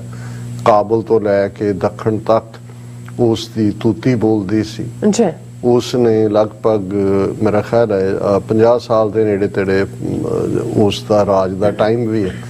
ਲੇਕਿਨ ਜਦੋਂ ਤੁਸੀਂ ਮੁਗਲਿਆ ਸਲਤਨਤ ਦੀ ਹਿਸਟਰੀ ਦੇਖਦੇ ਹੋ, ਜਿਹੜੀ ਜ਼ਹੀਰੁਦੀਨ ਬਾਬਰ ਦੇ ਆਉਣ ਨਾਲ ਜਿਸ ਦੀ ਸ਼ੁਰੂਆਤ ਹੁੰਦੀ ਹੈ 1526 'ਚ, ਤੇ ਔਰੰਗਜ਼ੇਬ ਦੀ ਮੌਤ ਜਿਹੜੀ 1707 ਦੇ ਵਿੱਚ ਹੁੰਦੀ ਹੈ, ਉਸ ਤੋਂ ਉਸ ਦਾ ਮੁਗਲਿਆ ਸਲਤਨਤ ਦਾ ਡਿਕਲਾਈਨ ਸ਼ੁਰੂ ਹੋ ਜਾਂਦਾ ਹੈ। ਕਿਉਂਕਿ ਜਿੱਥੇ ਜ਼ੁਲਮ ਦੇ ਨਾਲ ਔਰ ਤਾਕਤ ਦੇ ਵਸ ਤੁਸੀਂ ਫੈਸਲੇ ਲੈਂਦੇ ਹੋ, ਫਿਰ ਅਸੀਂ ਸਾਰੇ ਜਿਹੜੇ ਈਮਾਨ 'ਚ ਯਕੀਨ ਰੱਖਣ ਵਾਲੇ ਲੋਕ ਨੇ ਉਹ ਬਿਲੀਵ ਕਰਦੇ ਨੇ ਕਿ ਰੱਬ ਦਾ ਤੇ ਅੱਤ ਦਾ ਵੈਰ ਹੁੰਦਾ। ਇਹ ਵੱਖਰੀ ਗੱਲ ਹੈ ਕਿ ਅੱਜ ਵੀ ਪਾਕਿਸਤਾਨ ਦੇ ਵਿੱਚ ਇੱਕ ਖਾਸ ਤਬਕੇ ਦੇ ਲਈ ਔਰੰਗਜ਼ੇਬ ਇੱਕ ਹੀਰੋ ਵਾਲਾ ਰੁਤਬਾ ਰੱਖਦਾ ਹੈ, ਕਿਉਂਕਿ ਉਹਨਾਂ ਦੀ ਇੱਕ ਆਪਣੀ ਇੰਟਰਪ੍ਰੀਟੇਸ਼ਨ ਵੀ ਹੈ ਔਰ ਇਸ ਨੂੰ ਜਿਵੇਂ ਵੀ ਕਿਸੇ ਨੇ ਪ੍ਰੈਜ਼ੈਂਟ ਕੀਤਾ ਉਵੇਂ ਹੀ ਉਸ ਨੂੰ ਅੱਗੇ ਤੋਰਿਆ ਜਾਂਦਾ ਹੈ। ਪਰ ਅਸੀਂ ਇਹ ਸਮਝਦੇ ਹਾਂ ਕਿ ਇਸ ਨਾਲ ਔਰੰਗਜ਼ੇਬ ਦਾ ਈਵਨ ਜੇ ਸਾਡੀ ਕੌਮ ਦੇ ਵਿੱਚ ਜਾਂ ਦੂਸਰਿਆਂ 'ਚ ਵੀ ਇੱਕ ਤਬਕਾ ਸਿਰਫ ਔਰੰਗਜ਼ੇਬ ਦੇ ਉਸ ਕਿਰਦਾਰ ਨੂੰ ਦੇਖ ਕੇ ਮੁਸਲਮਾਨਾਂ ਦੇ ਨਾਲ ਨਫ਼ਰਤ ਦੀ ਗੱਲ ਕਰੇ ਤੇ ਉਹ ਵੀ ਉਸੇ ਕੈਟਾਗਰੀ 'ਚ ਹੀ ਆਉਂਦਾ ਜਿਹੜੇ ਔਰੰਗਜ਼ੇਬ ਨੂੰ ਇਸ ਲਈ ਕਿ ਜੀ ਉਹਨੇ ਮੁਗਲਿਆ ਸਲਤਨਤ ਫੈਲਾ ਦਿੱਤੀ, ਭਾਵੇਂ ਜੋ ਮਰਜ਼ੀ ਕੀਤਾ, ਉਹਨੂੰ ਐਡਮਾਇਰ, ਉਹ ਇੱਕੋ ਹੀ ਕੈਟਾਗਰੀ 'ਚ ਆ ਜਾਂਦੇ ਨੇ। ਕਿਉਂਕਿ ਔਰੰਗਜ਼ੇਬ ਕਿਹੜਾ, ਜੇ ਉਹ ਇਸਲਾਮ ਦੇ ਵਿੱਚ ਯਕੀਨ ਰੱਖਣ ਵਾਲਾ, ਜਿਸ ਇਸਲਾਮ 'ਚ ਮਾਂ ਬਾਪ ਦਾ ਦਰਜਾ ਜਿਹੜਾ ਹੈ ਉਹ ਜੰਨਤ ਤੁਹਾਡੀ ਮਾਂ ਪਿਓ ਦੇ ਪੈਰਾਂ ਦੇ ਵਿੱਚ ਹੋਣ ਦੀ ਗੱਲ ਹੈ, ਤੇ ਜਿਹੜਾ ਪਿਓ ਨੂੰ ਕੈਦ ਕਰਦਾ ਉਹ ਕਿਹੜੇ ਪਾਸਿਓਂ ਮੁਸਲਮਾਨ ਹੈ? ਜਿਹੜਾ ਭਰਾਵਾਂ ਦੇ ਖੂਨ ਨਾਲ ਹੱਥ ਰੰਗਦਾ ਹੈ, ਜ਼ੁਲਮ ਦਾ ਸਹਾਰਾ ਲੈਂਦਾ ਹੈ ਆਪਣੇ, ਉਹ ਕਿਹੜੇ ਪਾਸਿਓਂ ਉਸ ਨੂੰ ਤੁਸੀਂ ਮੁਸਲਮਾਨ ਦੇ ਖਾਤੇ 'ਚ ਰੱਖੋਗੇ? ਫਿਰ ਕੱਲਾ ਔਰੰਗਜ਼ੇਬ ਨੇ ਗੁਰੂ ਤੇਗ ਬਹਾਦਰ ਸਾਹਿਬ ਦੀ ਸ਼ਹਾਦਤ ਹੀ ਨਹੀਂ ਕੀਤੀ। ਸਰਮਦ ਜਿਹੜਾ ਇੱਕ ਵੱਡਾ ਫਕੀਰ ਹੈ, ਔਰ ਜਿੱਥੇ ਇੱਕੋ ਵੇਲੇ ਉਹੀ ਲੋਕ ਜਿਹੜੇ ਔਰੰਗਜ਼ੇਬ ਦੇ ਗੁਣ ਗਾਇਨ ਕਰਨ ਵਾਲੇ ਨੇ, ਉਹ ਸਰਮਦ ਦੀ ਕਬਰ ਦੇ ਉੱਤੇ ਵੀ ਜਾ ਕੇ ਫਾਤਿਹਾ ਪੜ੍ਹਦੇ ਨੇ ਵੀ ਜਾਂ ਤੁਸੀਂ ਔਰੰਗਜ਼ੇਬ ਨਾਲ ਖੜੇ ਹੋ ਜਾਂ ਸਰਮਦ ਨਾਲ ਖੜੇ ਹੋ। ਸੋ ਇਸ ਕਿਸਮ ਦੇ ਲੋਕ ਜਿਹੜੇ ਤਾਕਤ ਨੂੰ ਕਾਇਮ ਰੱਖਣ ਲਈ ਜਾਂ ਤਾਕਤ ਹਾਸਲ ਕਰਨ ਲਈ ਮਜ਼ਹਬ ਦਾ ਸਹਾਰਾ ਲੈਂਦੇ ਨੇ, ਉਸ ਦੇ ਕਰਕੇ ਕਿਸੇ ਮਜ਼ਹਬ ਪ੍ਰਤੀ ਨਫ਼ਰਤ ਇਹ ਸਿੱਖੀ ਦਾ ਰਸਤਾ ਨਹੀਂ ਹੈ। ਔਰ ਇਹੀ ਕਾਰਨ ਸੀ ਜੇ ਅਸੀਂ ਗੁਰੂ ਸਾਹਿਬਾਨ ਦੇ ਜੀਵਨ ਦੇ ਵੇਲੇ ਵੀ, ਗੁਰੂ ਤੇਗ ਬਹਾਦਰ ਸਾਹਿਬ ਦੇ ਜਾਂ 10ਵੇਂ ਪਾਤਸ਼ਾਹ ਦੇ ਵੇਲੇ ਜਦੋਂ ਸਿੱਧੀ ਕਨਫਰੰਟੇਸ਼ਨ ਔਰੰਗਜ਼ੇਬ ਔਰ 22 ਧਾਰ ਦੇ ਪਹਾੜੀ ਰਾਜਿਆਂ ਨਾਲ ਸ਼ੁਰੂ ਹੁੰਦੀ ਹੈ, ਜੇ ਅਸੀਂ ਪੀਰ ਬੁੱਧੂ ਸ਼ਾਹ ਸਡੌਰੇ ਦਾ ਸੈਯਦ ਪੀਰ, ਨਬੀ ਖਾਨ ਗਨੀ ਖਾਨ, ਨਿਹੰਗ ਖਾਨ ਵਰਗੇ ਲੋਕ ਜਾਂ ਸ਼ੇਰ ਮੁਹੰਮਦ ਖਾਨ ਜਿਹੜਾ ਹਾ ਦਾ ਨਾਰਾ ਮਾਰਦਾ ਹੈ ਮਲੇਰਕੋਟਲੇ ਦਾ ਨਵਾਬ ਦੇਖਦੇ हैं, ਤੇ ਇਹ ਉਹ ਸਚਿਆਰੇ ਮੁਸਲਮਾਨ ਸਨ, ਉਹ ਕੋਈ ਸਿੱਖ ਨਹੀਂ ਸਨ, ਉਹ ਮੁਸਲਮਾਨ ਸਨ, ਪਰ ਉਹ ਇੱਕ ਸਚਿਆਰੇ ਮੁਸਲਮਾਨ ਹੋਣ ਦੇ ਨਾਤੇ ਸਮਝਦੇ ਸੀ ਕਿ ਗੁਰੂ ਸਾਹਿਬ ਜਿਸ ਰਸਤੇ ਤੇ ਤੁਰ ਰਹੇ ਨੇ ਇਹ ਸੱਚ ਹੱਕ ਇਨਸਾਫ ਦਾ ਰਸਤਾ ਹੈ। ਸੋ ਅਸੀਂ ਸਮਝਦੇ ਹਾਂ ਕਿ ਇੱਥੇ ਜਦੋਂ ਅੱਜ ਅਸੀਂ ਹਿੰਦੂਤਵੀ ਹਾਕਮਾਂ ਦੀ, ਔਰ ਖਾਸ ਤੌਰ ਤੇ ਵੈਸੇ ਤਾਂ 75 ਸਾਲਾਂ ਤੋਂ ਸੈਕੂਲਰਿਜ਼ਮ ਦੇ ਨਾਂ ਥੱਲੇ ਹੀ ਸੌਫਟ ਹਿੰਦੂਤਵਾ ਆ ਗਿਆ ਸੀ, ਲੇਕਿਨ 2014 ਤੋਂ ਲੈ ਕੇ ਪਿਛਲੇ 8 ਸਾਲ ਦੇ ਵਿੱਚ ਜਿਸ ਕਿਸਮ ਦਾ ਹਿੰਦੂਤਵੀ ਵਰਤਾਰਾ ਔਰ ਮੋਦੀ ਅਮਿਤ ਸ਼ਾਹ ਜਿਹੜੇ ਉਹੀ ਕਾਤਲਾਂ ਦੀ ਜੋੜੀ 2002 ਚ ਹਜ਼ਾਰਾਂ ਮੁਸਲਮਾਨਾਂ ਦੀ ਗੁਜਰਾਤ ਦੇ ਵਿੱਚ ਨਸਲਕੁਸ਼ੀ ਕਰਨ ਵਾਲੇ, ਉਹਨਾਂ ਦਾ ਜੇ ਅਸੀਂ ਕਿਰਦਾਰ ਦੇਖੀਏ ਤਾਂ ਇਹਨੂੰ ਅਸੀਂ ਔਰੰਗਜ਼ੇਬੀ ਸੋਚ ਹੀ ਕਵਾਂਗੇ, ਕਿਉਂਕਿ ਨਾ ਤਾਂ ਉਸ ਪੀਰੀਅਡ ਦੇ ਵਿੱਚ ਕਿਸੇ ਮਜ਼ਹਬ ਨੂੰ ਕੋਈ ਖਤਰਾ ਸੀ, ਪਰ ਤੁਸੀਂ ਇੱਕ ਖਾਸ ਲੌਬੀ ਦਾ ਪ੍ਰਭਾਵ ਕਬੂਲਦੇ ਆ ਉਹਨਾਂ ਨੂੰ ਖੁਸ਼ ਕਰਨ ਦੇ ਲਈ, ਜਾਂ ਤੁਹਾਡੇ ਅੰਦਰ ਆਪਣੇ ਅੰਦਰ ਕੋਈ ਫੈਨੇਟਿਸਿਜ਼ਮ ਹੈ ਉਸ ਦੀ ਪੂਰਤੀ ਦੇ ਲਈ ਤੁਸੀਂ ਇਨਸਾਨੀ ਲਹੂ ਇਉਂ ਵਹਾਉਂਦੇ ਹੋ ਕਿ ਜਿਹਦੀ ਤੁਹਾਨੂੰ ਕੋਈ ਪਰਵਾਹ ਹੀ ਨਹੀਂ ਹੈ ਕਿ ਵੀ ਤੁਸੀਂ ਵੀ ਕਦੇ ਰੱਬ ਦੇ ਸਾਹਮਣੇ ਜਵਾਬਦੇਹ ਹੋਣਾ ਕਿ ਭਾਈ ਰੱਬ ਨੇ ਜਿਹੜਾ ਇਨਸਾਨੀ ਵਜੂਦ ਬਣਾਇਆ ਉਹਦੇ ਭਾਵੇਂ ਅੱਡ-ਅੱਡ ਫੇਥ ਹੋਣ, ਅੱਡ-ਅੱਡ ਵਿਸ਼ਵਾਸ ਹੋਣ, ਲੇਕਿਨ ਤੁਹਾਨੂੰ ਕੋਈ ਹੱਕ ਤਾਂ ਨਹੀਂ ਹੈ ਕਿ ਵੀ ਤੁਸੀਂ ਆਪਣਾ ਵੈਲਿਊ ਸਿਸਟਮ ਜ਼ਬਰਦਸਤੀ ਉਸ ਦੇ ਉੱਤੇ ਥੋਪੋ। ਔਰ ਜਿੰਨੀ ਇਸਲਾਮ ਨੂੰ ਮੈਂ ਸਮਝ ਸਕਿਆ, ਇਸਲਾਮ ਦੇ ਵਿੱਚ ਕਿਤੇ ਵੀ ਜ਼ੋਰ ਜ਼ਬਰੀ ਦੇ ਨਾਲ ਜਿਹੜਾ ਉਹ ਮੁਸਲਮਾਨ ਬਣਾਉਣ ਦਾ ਜਾਂ ਇਸਲਾਮ ਚ ਲਿਆਉਣ ਦਾ ਕਨਸੈਪਟ ਨਹੀਂ ਹੈ। ਉਹ ਤਾਂ ਖੂਬਸੂਰਤੀ ਜਦੋਂ ਅਸੀਂ ਕਿਸੇ ਮਜ਼ਹਬ ਦੀ ਦੇਖਦੇ ਹਾਂ, ਜਦੋਂ ਇਸ ਕਿਸਮ ਦੇ ਅਗਲੀ ਲੋਕ ਉਸ ਤੇ ਹਾਵੀ ਹੋ ਜਾਂਦੇ ਨੇ ਤਾਂ ਉਸ ਦੀ ਖੂਬਸੂਰਤੀ ਨੂੰ ਵੀ ਉਹ ਛੁਪਾ ਦਿੰਦੇ ਨੇ, ਜਾਂ ਉਹ ਖੂਬਸੂਰਤੀ ਜਿਹੜੀ ਆ ਉਹ ਅਲੋਪ ਹੋ ਜਾਂਦੀ ਹੈ। ਲੇਕਿਨ ਇਸ ਦੇ ਉਲਟ ਜੇ ਅੱਜ ਅਸੀਂ ਦੇਖੀਏ ਕਿ ਮੋਦੀ ਤੇ ਅਮਿਤ ਸ਼ਾਹ ਇਹ ਕਿਹੜੇ ਪਾਸਿਓਂ ਮਜ਼ਹਬੀ ਲੋਕ ਨੇ, ਕਿਹੜਾ ਹਿੰਦੂ ਧਰਮ ਇਹ ਮੰਨਣ ਵਾਲੇ ਨੇ, ਆਪ ਤੁਸੀਂ ਇਹਨਾਂ ਦਾ ਕਿਰਦਾਰ ਦੇਖੋ ਤੇ ਫਿਰ ਇਹ ਸਮਝ ਆਏਗੀ ਕਿ ਭਾਈ ਕਿਸ ਕਿਸਮ ਦਾ ਝੂਠ, ਫਰਾਡ, ਔਰ ਤੁਸੀਂ ਝੂਠ ਬੋਲਦੇ ਹੋ ਤਾਂ ਉਹਨੂੰ ਕਹਿੰਦੇ ਹੋ ਅਰੇ ਇਹ ਤਾਂ ਇੱਕ ਜੁਮਲਾ ਥਾ, ਜੁਮਲੇਬਾਜ਼ੀ ਕਰਦੇ ਹੋ। ਔਰ ਸਭ ਤੋਂ ਵੱਡਾ ਇਨਸਾਨੀ ਖੂਨ ਦਾ ਡੋਲਣਾ, ਔਰ ਇਨਸਾਨੀ ਖੂਨ ਬਹਾ ਕੇ ਉਸ ਦਾ ਇੱਕ ਫਰਾਡ ਕਰਕੇ ਫਿਰ ਤੁਸੀਂ ਵੋਟਾਂ ਲੈਣੀਆਂ, ਜੋ 2014 ਚ ਕੀਤਾ, ਜੋ 2019 ਦੇ ਵਿੱਚ ਕੀਤਾ। ਔਰ ਇਹੀ ਸੋਚ ਜੇ ਅਸੀਂ ਔਰੰਗਜ਼ੇਬ ਨਾਲ ਗੁਰੂ ਤੇਗ ਬਹਾਦਰ ਸਾਹਿਬ ਦੀ ਟੱਕਰ ਜਿਹੜੀ ਜ਼ਾਹਰ ਹੈ ਕਿ ਜਦੋਂ ਅਸੀਂ ਇਨਸਾਨੀ ਹਕੂਕਾਂ ਦੀ ਜਿਹੜੀ ਹੈ ਉਸ ਨੂੰ ਸਭ ਤੋਂ ਵੱਡਾ, ਜਦੋਂ ਅਸੀਂ ਗੁਰੂ ਤੇਗ ਬਹਾਦਰ ਸਾਹਿਬ ਨੂੰ ਪ੍ਰੋਫਿਟ ਕਹਿੰਦੇ ਹਾਂ, ਉਹਨਾਂ ਨੂੰ ਅਸੀਂ ਜਿਹੜਾ ਉਸ ਦਾ ਰਹਿਬਰ ਕਹਿੰਦੇ ਆ, ਉਹ ਇਨਸਾਨੀ ਹਕੂਕਾਂ ਦਾ ਰਾਹ ਦਿਖਾਉਣ ਵਾਲੇ, ਤੇ ਇਹੀ ਹੈ ਕਿ ਜਿਹੜਾ ਵੈਲਿਊ ਸਿਸਟਮ ਉਹਨਾਂ ਦਾ ਨਹੀਂ ਸੀ ਤਿਲਕ ਜੰਜੂ ਸਿੱਖੀ ਦਾ, ਲੇਕਿਨ ਸ਼ਹਾਦਤ ਉਹਨਾਂ ਨੇ ਦਿੱਤੀ ਕਿਉਂਕਿ ਸਗਲ ਸ੍ਰਿਸ਼ਟ ਪੈ ਢਾਪੀ ਚਾਦਰ, ਕਿਉਂਕਿ ਇਹ ਮੈਸੇਜ ਦਿੱਤਾ ਕਿ ਭਾਈ ਨਹੀਂ, ਇਨਸਾਨੀ ਸਮਾਜ ਦੇ ਵਿੱਚ ਜ਼ੋਰ ਜ਼ਬਰਦਸਤੀ ਦੀ ਕੋਈ ਥਾਂ ਨਹੀਂ ਹੈ। ਤੇ ਅੱਜ ਜਿਨ੍ਹਾਂ ਦੇ ਹੱਥ 'ਚ ਪਾਵਰ ਹੈ, ਬੇਸ਼ੱਕ ਉਹ 1 ਬਾਈ 1 ਉਹਨਾਂ ਨੇ ਹਰ ਇੱਕ ਨੂੰ ਟਾਰਗੇਟ ਕੀਤਾ ਹੋਇਆ, ਮੁੱਖ ਤੌਰ ਦੇ ਉੱਤੇ ਓਪਨ ਜਿਹੜਾ ਉਹਨਾਂ ਦਾ ਚੈਲੰਜ ਉਹ ਤਾਂ ਇਸਲਾਮ ਔਰ ਈਸਾਈਅਤ ਦੇ ਹਵਾਲੇ ਨਾਲ ਅਸੀਂ ਦੇਖਦੇ ਹਾਂ ਕਿ ਇਹਨਾਂ ਦਾ ਕੀ ਰਵੱਈਆ ਚੱਲ ਰਿਹਾ ਹੈ, ਔਰ ਕਿਵੇਂ ਇਹਨਾਂ ਨੇ ਈਵਨ ਜਦੋਂ ਅਸੀਂ ਮਜ਼ਹਬੀ ਥਾਵਾਂ ਦੀ ਗੱਲ ਕਰਦੇ ਹਾਂ, ਬਾਬਰੀ ਮਸਜਿਦ ਦਾ ਢਾਉਣਾ ਕਾਨੂੰਨੀ ਆੜ ਦੇ ਵਿੱਚ, ਹੁਣ ਬਨਾਰਸ ਔਰ ਮਥੁਰਾ ਉਹਦੇ ਲਈ ਕੀ ਡਰਾਮੇਬਾਜ਼ੀਆਂ ਚੱਲ ਰਹੀਆਂ ਨੇ, ਕਿਤੇ ਲਵ ਜਿਹਾਦ, ਕਿਤੇ ਕੌ ਵਿਜੀਲਾਂਟੇ, ਕਿਤੇ ਕੋਈ ਹੋਰ, ਇਹ ਸਾਰੇ ਦੇ ਨਾਲ। ਪਰ ਅੱਜ ਜਿੱਥੇ ਅਸੀਂ ਇਸ ਗੁਰੂ ਤੇਗ ਬਹਾਦਰ ਸਾਹਿਬ ਦੀ ਸ਼ਹਾਦਤ ਦੀ ਯਾਦ ਨੂੰ ਇਹ ਸਮਰਪਿਤ ਪ੍ਰੋਗਰਾਮ ਕਰ ਰਹੇ ਹਾਂ, ਤਾਂ ਮੇਰੀ ਨਜ਼ਰਾਂ 'ਚੋਂ ਇਹ ਸਟੇਟਮੈਂਟ ਗੁਜ਼ਰੀ ਔਰ ਮੈਂ ਕਿਹਾ ਕਿ ਭਾਈ ਜੇ ਔਰ ਇੱਕ ਅੱਛੇ ਸੋਹਣ ਸਿੰਘ ਮੀਸ਼ਾ ਪੰਜਾਬੀ ਦੇ ਸ਼ਾਇਰ ਹੋਏ ਨੇ, ਉਹਨਾਂ ਨੇ ਇਹ ਕਿਹਾ ਸੀ ਕਿ ਵੀ ਜੇ 1992 ਦੇ ਪੀਰੀਅਡ ਦੀ ਗੱਲ ਵੇਲੇ ਹੋਰ ਸੱਜਣ ਨੇ, ਸਿਆਣੇ ਨੇ ਕਿਹਾ ਕਿ ਜੇ ਅੱਜ ਗੁਰੂ ਤੇਗ ਬਹਾਦਰ ਸਾਹਿਬ ਹੁੰਦੇ ਤੇ ਉਹ ਬਾਬਰੀ ਮਸਜਿਦ ਦੇ ਸਾਹਮਣੇ ਖਲੋ ਕੇ ਪਹਿਲਾਂ ਆਪਣੀ ਸ਼ਹੀਦੀ ਦਿੰਦੇ ਕਿ ਭਾਈ ਇੱਕ ਧਾਰਮਿਕ ਥਾਂ ਨੂੰ ਢਾਣ ਤੋਂ ਪਹਿਲਾਂ ਤੁਹਾਨੂੰ ਮੈਨੂੰ ਮਾਰਨਾ ਹੋਏਗਾ। ਜੀ। ਔਰ ਇਹੀ ਮੀਸ਼ੇ ਨੇ ਕਿਹਾ ਸੀ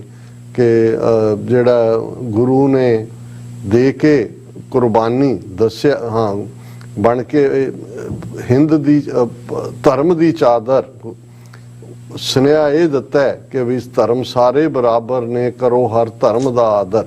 ਹੁਣ ਜ਼ਾਹਰ ਹੈ ਕਿ ਵੀ ਸ਼ਹਾਦਤ ਤਾਂ ਸੱਚ ਹੱਕ ਇਨਸਾਫ ਤੇ ਰਸਤੇ ਲਈ ਗੁਰੂ ਸਾਹਿਬ ਦੀ ਉਸ ਤੇ ਤੁਰਦਿਆਂ ਹੁੰਦੀ ਹੈ। ਔਰ ਅੱਜ ਦੇ ਕੰਟੈਕਸਟ ਵੀ ਜੇ ਅਸੀਂ ਦੇਖਦੇ ਹਾਂ ਕਿ ਜੇ ਗੁਰੂ ਤੇਗ ਬਹਾਦਰ ਸਾਹਿਬ ਨੇ ਉਹ ਰਸਤਾ ਦਿਖਾਇਆ ਸੀ ਤੇ ਉਹਨਾਂ ਦੀ ਉਮਤ ਸਿੱਖ ਕੌਮ ਨੇ ਵੀ ਉਵੇਂ ਹੀ, ਉਹ ਮੁਸਲਮਾਨਾਂ ਦੇ ਹਕੂਕ ਹੋਣ, ਈਸਾਈਆਂ ਦੇ ਹੋਣ, ਦਲਿਤਾਂ ਦੇ ਹੋਣ, ਕਿਸੇ ਵੀ ਡਾਊਨ ਟਰੋਡਨ ਦੇ ਹੋਣ, ਉਹਨਾਂ ਨੇ ਹਮੇਸ਼ਾ ਹੀ ਸਿੱਖ ਦੇ ਅੰਦਰ ਉਹ ਬਿਲਟ ਇਨ ਹੈ ਕਿ ਉਹਨੇ ਅੱਗੇ ਆ ਕੇ ਜਿਹੜਾ ਆਪਣਾ ਆਪਾ ਕੁਰਬਾਨੀ ਦੇ ਲਈ ਪੇਸ਼ ਕਰਨਾ ਕਿ ਕਿਸੇ ਨਾਲ ਧੱਕਾ ਨਾ ਹੋਏ। ਔਰ ਅੱਜ ਦੀ ਖਬਰ ਹੀ ਹੈ ਕਿ ਵੀ ਅਮਿਤ ਸ਼ਾਹ ਇਹ ਕਹਿ ਰਿਹਾ ਕਿ ਵੀ ਬਹੁਤ ਜਲਦੀ ਅਸੀਂ ਯੂਨੀਫਾਰਮ ਸਿਵਲ ਕੋਡ ਲਿਆਵਾਂਗੇ। ਹੁਣ ਯੂਨੀਫਾਰਮ ਸਿਵਲ ਕੋਡ ਕੀ ਹੈ? ਜਦੋਂ ਅਸੀਂ ਦੇਖਦੇ ਹਾਂ ਕਿ ਇੱਕ ਪਾਸੇ 23 ਮਾਰਚ 1940 ਨੂੰ ਪਾਕਿਸਤਾਨ ਦੇ ਰੈਜ਼ੋਲੂਸ਼ਨ ਤੋਂ ਬਾਅਦ ਜਿਹੜਾ ਲਾਹੌਰ ਡੈਕਲੇਰੇਸ਼ਨ ਹੋਈ, ਮੁਸਲਮਾਨ ਸਮਾਜ ਦੇ ਵਿੱਚ ਵੀ ਦੋ ਵਰਗ ਬਣੇ। ਇੱਕ ਉਹ ਸੀ ਜਿਹੜੇ ਕਾਇਦੇ ਆਜ਼ਮ ਮੁਹੰਮਦ ਅਲੀ ਜਿਨ੍ਹਾਂ ਦੀ ਹਮਾਇਤ ਕਰਦੇ ਸੀ ਪਾਕਿਸਤਾਨ ਬਣਾਉਣ ਦੇ ਲਈ, ਔਰ ਇੱਕ ਜਿਨ੍ਹਾਂ ਨੂੰ ਰਾਸ਼ਟਰਵਾਦੀ ਮੁਸਲਮਾਨ ਕਿਹਾ ਜਾਂਦਾ ਸੀ, ਨੈਸ਼ਨਲਿਸਟ, ਜਿਹੜੇ ਗਾਂਧੀ ਔਰ ਨਹਿਰੂ ਦੇ ਜਹਾਜ਼ ਤੇ ਚੜੇ ਹੋਏ ਸੀ ਕਿ ਨਹੀਂ ਅਸੀਂ ਤਾਂ ਸੈਕੂਲਰ ਮੁਲਕ ਦੇ ਵਿੱਚ ਰਹਿਣਾ। ਔਰ ਉਹਨਾਂ ਦੇ ਵਿੱਚ ਵੱਡੇ ਨਾਮ ਮੌਲਾਨਾ ਅਬੁਲ ਕਲਮ ਆਜ਼ਾਦ, ਡਾਕਟਰ ਜ਼ਾਕਿਰ ਹੁਸੈਨ ਔਰ ਹੋਰ ਵੀ ਵੱਡੇ ਵੱਡੇ ਲੋਕ। ਔਰ ਡਿਵੀਜ਼ਨ ਜਦੋਂ ਅਸੀਂ ਦੇਖਦੇ ਹਾਂ ਕਿ ਅੱਜ ਜੇ 200 ਮਿਲੀਅਨ ਤੋਂ ਜ਼ਿਆਦਾ ਮੁਸਲਮਾਨ ਪਾਕਿਸਤਾਨ 'ਚ ਨੇ, 22 ਕਰੋੜ ਦੇ ਨੇੜੇ ਤੇੜੇ ਤੇ 20 ਕਰੋੜ ਦੇ ਨੇੜੇ ਤੇੜੇ ਭਾਰਤ 'ਚ ਨੇ, ਉਵੇਂ ਹੀ ਡਿਵਾਈਡ ਵੀ ਹੋਏ ਔਰ ਦੋਨੋਂ ਪਾਸੇ ਚੁਣੇ ਗਏ।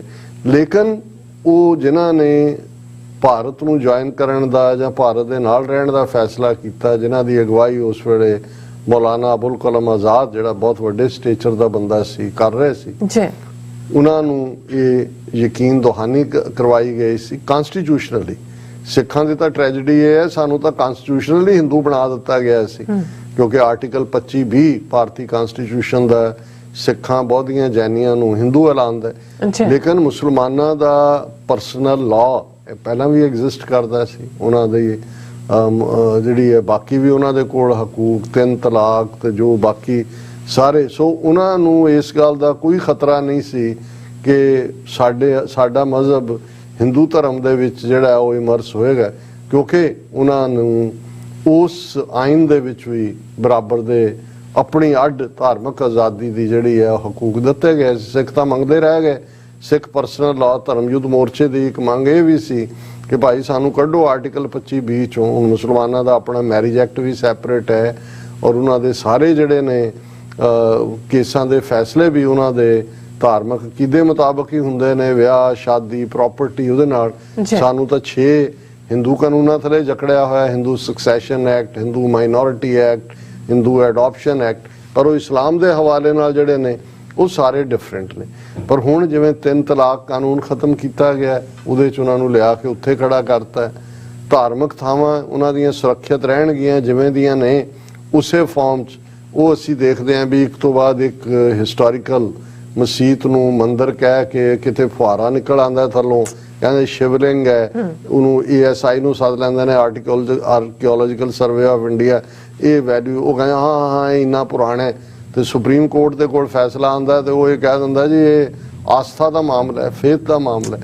ਹੁਣ ਇਹਨਾਂ ਹਾਲਾਤਾਂ 'ਚ ਜਿਹੜਾ RSS ਦੀ ਪਹਿਲੀ ਪਾਰਟੀ ਸੀ ਭਾਰਤੀ ਜਨਸੰਘ, ਅੱਜ BJP ਹੈ, ਉਹਨਾਂ ਦਾ ਇਹ ਬੜਾ ਕਲੀਅਰ ਕਹਿਣਾ ਕਿ ਮੁਸਲਿਮ ਪਰਸਨਲ ਲਾਅ, ਇਕੱਲਾ ਮੁਸਲਿਮ ਪਰਸਨਲ ਲਾਅ ਨਹੀਂ, ਦੇ ਨਾਲ ਯਹੂਦੀਆਂ ਦਾ ਵੀ ਆਪਣਾ ਪਰਸਨਲ ਲਾਅ ਹੈ, ਈਸਾਈਆਂ ਦਾ ਵੀ ਹੈ, ਜ਼ੋਰੈਸਟਰੀਅਨਸ ਦਾ, ਈਸਾਈਆਂ ਦਾ, ਪਾਰਸੀਆਂ ਦਾ ਵੀ ਹੈ, ਜ਼ੋਰੈਸਟਰੀਅਨ ਪਾਰਸੀਆਂ ਨੂੰ ਕਹਿੰਦੇ ਨੇ, ਵੀ ਇਹ ਸਭ ਖਤਮ ਕਰੋ ਔਰ ਸਿਰਫ ਇੱਕ ਸਿਵਲ ਕੋਡ ਹੋਣਾ ਚਾਹੀਦਾ। ਔਰ ਦੂਜਾ ਅਮਿਤ ਸ਼ਾਹ ਦੀ ਅੱਜ ਦੀ ਸਟੇਟਮੈਂਟ ਹੈ ਔਰ ਇਹ ਉਹ ਕਹਿੰਦਾ ਕਿ ਜੀ ਅਸੀਂ ਤਾਂ ਪਹਿਲੇ ਦਿਨ ਤੋਂ ਹੀ ਇਹ ਫੈਸਲਾ ਕੀਤਾ ਹੋਇਆ ਕਿ ਅਸੀਂ ਇੱਕ ਜਿਹੜਾ ਯੂਨੀਫਾਰਮ ਬਣਾਉਣਾ, ਸਿਵਲ ਕੋਡ ਇਹਨੂੰ ਖਤਮ ਕਰਨਾ। ਉਹਨਾਂ ਨੇ ਕਿਹਾ ਕਿ ਅਸੀਂ ਤਾਂ not only the BJP, the Constituent Assembly had also advised the Parliament and to states to bring uniform civil code at an opportune time, because for any secular country laws should not be on the basis of religion. If nation and state are secular, how can laws be based on religion? For every believer there should be one law passed by parliament or the state assemblies, Mr. Shah said at the Times Now summit. ਜੀ ਉਹਦੇ ਚੋਂ ਕਹਿੰਦਾ ਜੀ ਇਹ ਤਾਂ ਜਿਹੜਾ ਇੱਕ ਮੁਲਕ ਦੇ ਵਿੱਚ ਜਿਹੜਾ ਸੈਕੂਲਰ ਹੈ ਉਹਦੇ ਚ ਅੱਡ-ਅੱਡ ਮਜ਼ਹਬਾਂ ਦੇ ਕਾਨੂੰਨ ਕਿਵੇਂ ਹੋ ਸਕਦੇ ਨੇ, ਸਭ ਖਤਮ ਕਰੋ। ਔਰ ਉਹਨਾਂ ਨੇ ਕਿਹਾ ਕਿ ਵੀ ਇਹ ਬਾਕੀ ਪਾਰਟੀਆਂ ਦੀ ਹਮਾਇਤ ਨਹੀਂ ਨੇ, ਅਸੀਂ ਡਿਬੇਟ ਕਰ ਰਹੇ ਹਾਂ ਔਰ ਆਲਰੇਡੀ ਅਸੀਂ ਹਿਮਾਚਲ ਪ੍ਰਦੇਸ਼, ਉੱਤਰਾਖੰਡ ਤੇ ਗੁਜਰਾਤ, ਤਿੰਨ ਜਿਹੜੀਆਂ ਬੀਜੇਪੀ ਰੂਲਡ ਸਟੇਟਸ ਨੇ ਉਹਦੇ ਚ ਅਸੀਂ ਇੱਕ ਪੈਨਲ ਬਣਾ ਦਿੱਤਾ ਹੈ ਔਰ ਇਹਨਾਂ ਨੇ ਸਟੇਟ ਲੈਵਲ ਦੇ ਉੱਤੇ ਪਹਿਲਾਂ ਇਹਨਾਂ ਤਿੰਨਾਂ ਸਟੇਟਾਂ ਦੇ ਵਿੱਚ ਜਿਹੜਾ ਹੈ ਉਹ ਖਤਮ ਕਰਨੇ ਨੇ, ਮੁਸਲਿਮ ਪਰਸਨਲ ਲਾਅ, ਈਸਾਈਆਂ ਦਾ, ਪਾਰਸੀਆਂ ਦਾ ਔਰ ਯਹੂਦੀਆਂ ਦਾ। ਜੀ ਫਿਰ ਬਾਕੀ ਬੀਜੇਪੀ ਰੂਲਡ ਸਟੇਟਾਂ 'ਚ ਕਰਨਗੇ, ਫਿਰ ਫੈਡਰਲ ਲੈਵਲ ਦੇ ਉੱਤੇ ਲਿਆਣਗੇ। ਔਰ ਜਿਹੜੀ ਸੋਚ ਔਰੰਗਜ਼ੇਬ ਦੀ ਸੀ ਕਿ ਮੈਂ ਸਭ ਨੂੰ ਇਸਲਾਮ ਦੇ ਦਾਇਰਾ ਕਾਰ 'ਚ ਲੈ ਆਵਾਂਗਾ, ਇਹੀ ਮੇਰੇ ਰਾਜ ਦਾ ਮਕਸਦ ਹੈ। ਔਰ ਆਰਐਸਐਸ ਤੇ ਹਿੰਦੂਤਵਾ ਦਾ ਤਾਂ ਬੜਾ ਕਲੀਅਰ ਮੈਸੇਜ ਹੈ, ਹਿੰਦੂ ਹਿੰਦੀ ਹਿੰਦੁਸਤਾਨ। ਤੇ ਜੇ ਗੁਰੂ ਤੇਗ ਬਹਾਦਰ ਸਾਹਿਬ ਔਰ ਉਹਨਾਂ ਦੀ ਉਮਤ ਖਲੋਤੀ, ਔਰੰਗਜ਼ੇਬ ਦੀ ਸੋਚ ਉਸ ਧਰਤੀ ਤੇ ਕਾਮਯਾਬ ਨਹੀਂ ਹੋਈ। ਔਰ ਇਸੇ ਨੂੰ ਜਦੋਂ ਗੁਰੂ ਕਲਗੀਧਰ ਪਾਤਸ਼ਾਹ ਨੂੰ ਟ੍ਰਿਬਿਊਟ ਦਿੰਦੇ ਆ ਭਾਈ ਸੰਤੋਖ ਸਿੰਘ ਹੋਰਾਂ ਨੇ ਇਹ ਕਿਹਾ ਸੀ ਕਿ ਭਾਈ ਦੇਖੋ ਇਹ ਜਿਹੜੇ ਨੇ ਇਹ ਤਾਂ ਦੋ ਤੋਂ ਇੱਕ ਬਣਾਉਣਾ ਚਾਹੁੰਦੇ ਸੀ, ਏਕਤਾ ਕਰਨਾ ਚਾਹੁੰਦੇ ਸੀ, ਪਰ ਛਾਏ ਜਾਤੀ ਏਕਤਾ ਅਨੇਕਤਾ ਬਿਲੋਏ ਜਾਤੀ ਹੋਵਤੀ ਕੁਚੀਲਤਾ। ਕਿ ਵੀ ਜੇ ਗੁਰੂ ਕਲਗੀਧਰ ਨਾ ਹੁੰਦੇ, ਮੂਰਤ ਨਾ ਹੋਤੀ ਜੋ ਪੈ ਕਰੁਣਾ ਨਿਧਾਨ ਕੀ, ਤੇ ਫਿਰ ਛਾਏ ਜਾਤੀ ਏਕਤਾ ਅਨੇਕਤਾ ਖਤਮ ਹੋ ਜਾਣੀ ਸੀ, ਡਾਇਵਰਸਿਟੀ ਖਤਮ ਹੋ ਜਾਣੀ ਸੀ, ਸਭ ਏਕਤਾ ਇਸਲਾਮ ਦੇ ਔਰੰਗਜ਼ੇਬ ਦੇ ਥੱਲੇ ਹੋਣੀ ਸੀ। ਤੇ ਇਹੀ ਮੈਸੇਜ ਅੱਜ ਜਿਹੜੇ ਹਿੰਦੂਤਵਾ ਥੱਲੇ ਏਕਤਾ ਕਰਨਾ ਚਾਹੁੰਦੇ ਨੇ, ਸਿੱਖ ਕੌਮ ਜਦੋਂ ਤੱਕ ਇੱਕ ਵੀ ਸਿੱਖ ਇਸ ਧਰਤੀ ਦੇ ਉੱਤੇ ਜਿਉਂਦਾ ਹੈ ਉਹ ਇਸ ਹਿੰਦੂਤਵਾ ਦੀ ਖਤਰਨਾਕ ਫਿਰਕੂ ਮਾਰੂ ਆਈਡੀਓਲੋਜੀ ਦੇ ਖਿਲਾਫ ਖਲੋਏਗਾ, ਇਹਨੂੰ ਚੈਲੰਜ ਕਰੇਗਾ। ਇਹੀ ਮੈਸੇਜ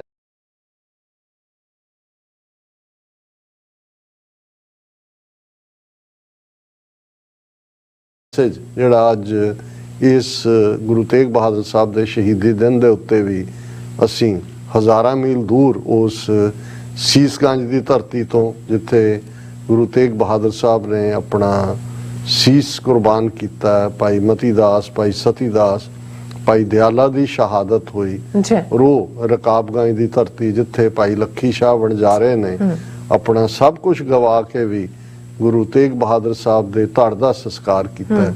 ਤੇ ਉਹ ਭਾਈ ਜੈਤਾ ਜੀ ਰੰਗਰੇਟੇ ਜਿਹੜੇ ਕਿ ਉੱਥੋਂ ਸੀਸਗੰਜ ਤੋਂ ਮਹਾਰਾਜ ਦਾ ਸੀਸ ਲੈ ਕੇ ਅਨੰਦਪੁਰ ਸਾਹਿਬ ਤੱਕ ਪਹੁੰਚਦੇ ਨੇ, ਉਹਨਾਂ ਨੇ ਵੀ ਇਹੀ ਮੈਸੇਜ, ਜੇ ਅੱਜ ਦੀ ਅਸੀਂ ਗੱਲ ਕਰੀਏ ਕਿ ਭਾਈ ਸੀਸ ਦਿਆ ਪਰ ਸੀ ਨਾ ਉਚਰੀ। ਜੀ ਡਾਕਟਰ ਸਾਹਿਬ ਤੁਹਾਡਾ ਬਹੁਤ ਬਹੁਤ ਸ਼ੁਕਰੀਆ। ਸਤਿ ਨੇ ਬ੍ਰੇਕ ਵਿਊਅਰਸ ਤੁਸੀਂ ਇਸੇ ਤਰ੍ਹਾਂ ਬਣੇ ਰਹਿਣਾ, ਮਿਲਦੇ ਹਾਂ ਛੋਟੇ ਜਿਹੇ ਵਕਫੇ ਤੋਂ ਬਾਅਦ।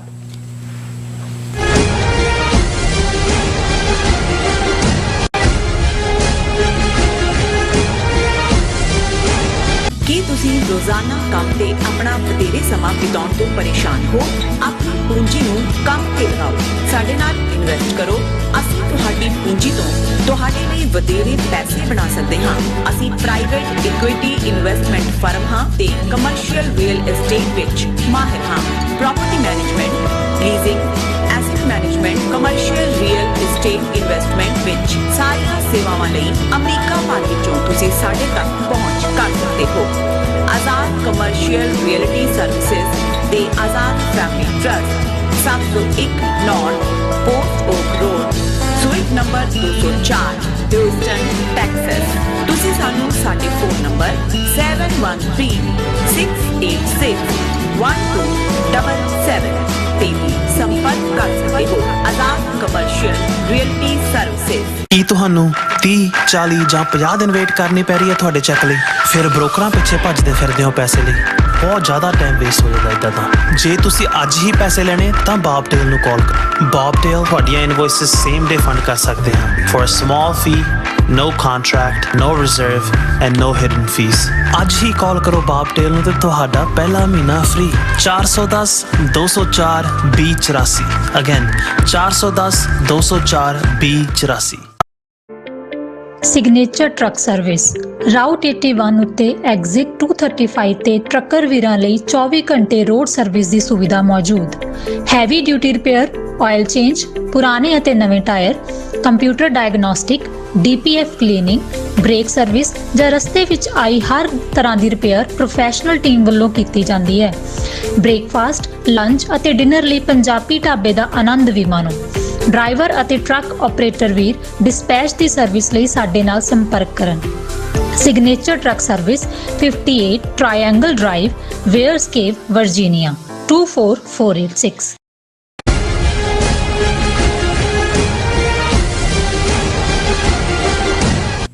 Viewers welcome back to programme. So viewers ਗੱਲਬਾਤ ਕਰਾਂਗੇ ਵਿਊਅਰਸ ਜਿਸ ਤਰ੍ਹਾਂ ਕਿ ਸਾਡੇ ਖਿੱਤੇ ਦਾ ਅਖਾਣ ਹੈ ਕਿ ਉਲਟਾ ਚੋਰ ਕੋਤਵਾਲ ਕੋ ਡਾਂਟੇ। ਸੋ ਭਾਰਤੀ ਹਕੂਮਤ ਵੱਲੋਂ ਅਮਰੀਕਾ ਕੋਲ ਮੋਦੀ ਨੂੰ ਲੈ ਕੇ ਕੀਤੀ ਗਈ ਪ੍ਰੋਟੈਸਟ ਤੇ ਇਹ ਅਖਾਣ ਜਿਹੜਾ ਬਿਲਕੁਲ ਠੀਕ ਠੁਕਦਾ ਹੈ। ਸੋ ਪਿਛਲੇ ਦਿਨੀ ਅਮਰੀਕਾ ਨੇ ਸਊਦੀ ਕਰਾਊਨ ਪ੍ਰਿੰਸ ਮੁਹੰਮਦ ਬਿਨ ਸੁਲਤਾਨ ਨੂੰ ਪੱਤਰਕਾਰ ਜ਼ਮਾਨ ਖਸ਼ੋਗੀ ਦੇ ਕਤਲ ਕੇਸ ਚੋਂ ਇਮਿਊਨਿਟੀ ਦਿੱਤੀ ਸੀ। ਇਸ ਬਾਰੇ ਜਦੋਂ ਸਟੇਟ ਡਿਪਾਰਟਮੈਂਟ ਤੋਂ ਸਵਾਲ ਪੁੱਛਿਆ ਗਿਆ ਤਾਂ ਜਵਾਬ ਵਿੱਚ ਕਿਹਾ ਗਿਆ ਕਿ ਨਰਿੰਦਰ ਮੋਦੀ ਨੂੰ 2014 ਵਿੱਚ ਪ੍ਰਧਾਨ ਮੰਤਰੀ ਬਣਨ ਤੇ ਇਮਿਊਨਿਟੀ ਦਿੱਤੀ ਗਈ ਸੀ। ਸੋ ਯਾਦ ਰਹੇ 2002 ਤੋਂ 2014 ਤੱਕ ਨਰਿੰਦਰ ਮੋਦੀ ਦੇ ਅਮਰੀਕਾ ਆਉਣ ਤੇ ਪਾਬੰਦੀ ਲਗਾ ਦਿੱਤੀ ਗਈ ਸੀ। ਸੋ ਭਾਰਤ ਦੇ ਵਿਦੇਸ਼ ਮੰਤਰਾਲੇ ਨੇ ਮੋਦੀ ਦਾ ਨਾਂ ਇੱਕ ਕ੍ਰਿਮੀਨਲ ਵਜੋਂ ਪੇਸ਼ ਕਰਨ ਤੇ ਇਤਰਾਜ਼ ਜਤਾਇਆ ਹੈ। ਸੋ ਇਸ ਬਾਰੇ ਆਪਾਂ ਗੱਲਬਾਤ ਕਰਨ ਜਾ ਰਹੇ ਹਾਂ। ਸੋ ਅਸੀਂ ਚਾਹਾਂਗੇ ਕਿ ਤੁਸੀਂ ਇਸੇ ਤਰ੍ਹਾਂ ਬਣੇ ਰਹਿਣਾ। ਦੇਖਣ ਸੁਣ ਲਈ ਜਾਂ ਲਿਖਣ ਲਈ ਤੁਹਾਡਾ ਸਭ ਦਾ ਬਹੁਤ ਬਹੁਤ ਸ਼ੁਕਰੀਆ ਜੀ। ਡਾਕਟਰ ਸਾਹਿਬ ਕੀ ਵਿਚਾਰਾਂ ਨੇ? ਉਲਟਾ ਚੋਰ ਕੋਤਵਾਲ ਕੋ ਡਾਂਟੇ।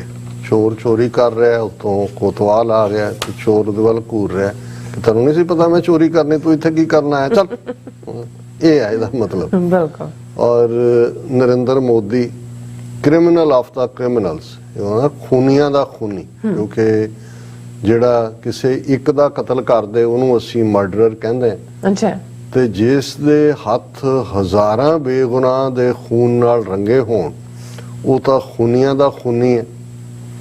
ਗੁਜਰਾਤ ਦਾ ਚੀਫ ਮਿਨਿਸਟਰ 2002 ਦੇ ਵਿੱਚ ਅਜੇ ਨਵਾਂ ਬਣਿਆ ਸੀ ਔਰ ਉਸ ਦੀ ਚਾਹਨਾ ਜਾਂ ਉਸ ਦੇ ਆਕਾਵਾਂ ਦੀ ਚਾਹਨਾ ਉਹਨੂੰ ਪ੍ਰਧਾਨ ਮੰਤਰੀ ਦੀ ਕੁਰਸੀ ਤੇ ਬਿਠਾਉਣ ਦੀ ਸੀ। ਸੋ ਇਹ ਜਦੋਂ ਤੱਕ ਇਸ ਲੈਵਲ ਦਾ ਕੋਈ ਕਤਲੇਆਮ ਕਰਵਾ ਕੇ ਉਸ ਨੂੰ ਹੀਰੋ ਵਜੋਂ ਪ੍ਰੈਜ਼ੈਂਟ ਨਾ ਕੀਤਾ ਜਾਂਦਾ, ਕਿਉਂਕਿ ਜਿਵੇਂ ਅੰਗਰੇਜ਼ੀ ਚ ਕਹਿੰਦੇ ਨੇ to take a page out of the book of Congress, ਕਿਉਂਕਿ 1984 ਚ ਇੰਦਰਾ ਗਾਂਧੀ ਜਿਸ ਨੇ ਸਿੱਖਾਂ ਦਾ ਜਿੱਥੇ ਜੂਨ 84 ਦਾ ਘੱਲੂਘਾਰਾ ਕਰਵਾਇਆ, ਨਵੰਬਰ ਦੇ ਮਹੀਨੇ ਚ ਵੱਡੇ ਪੈਮਾਨੇ ਤੇ ਭਾਰਤ ਭਰ ਦੇ ਗੁਰਦੁਆਰਿਆਂ ਦੇ ਵਿੱਚ ਹਮਲੇ ਕਰਵਾ ਕੇ ਸਿੱਖਾਂ ਦੇ ਕਤਲੇਆਮ ਦੀ ਲਾਈਨ ਉਸ ਦੇ ਦਿਮਾਗ 'ਚ, ਕਿਉਂਕਿ 1985 ਦੇ ਵਿੱਚ 1984 ਐਂਡ ਦੇ ਵਿੱਚ ਇਲੈਕਸ਼ਨਾਂ ਡਿਊ ਸੀ, ਸ਼ਾਇਦ 85 ਚ ਡਿਊ ਸੀ। ਅੱਛਾ।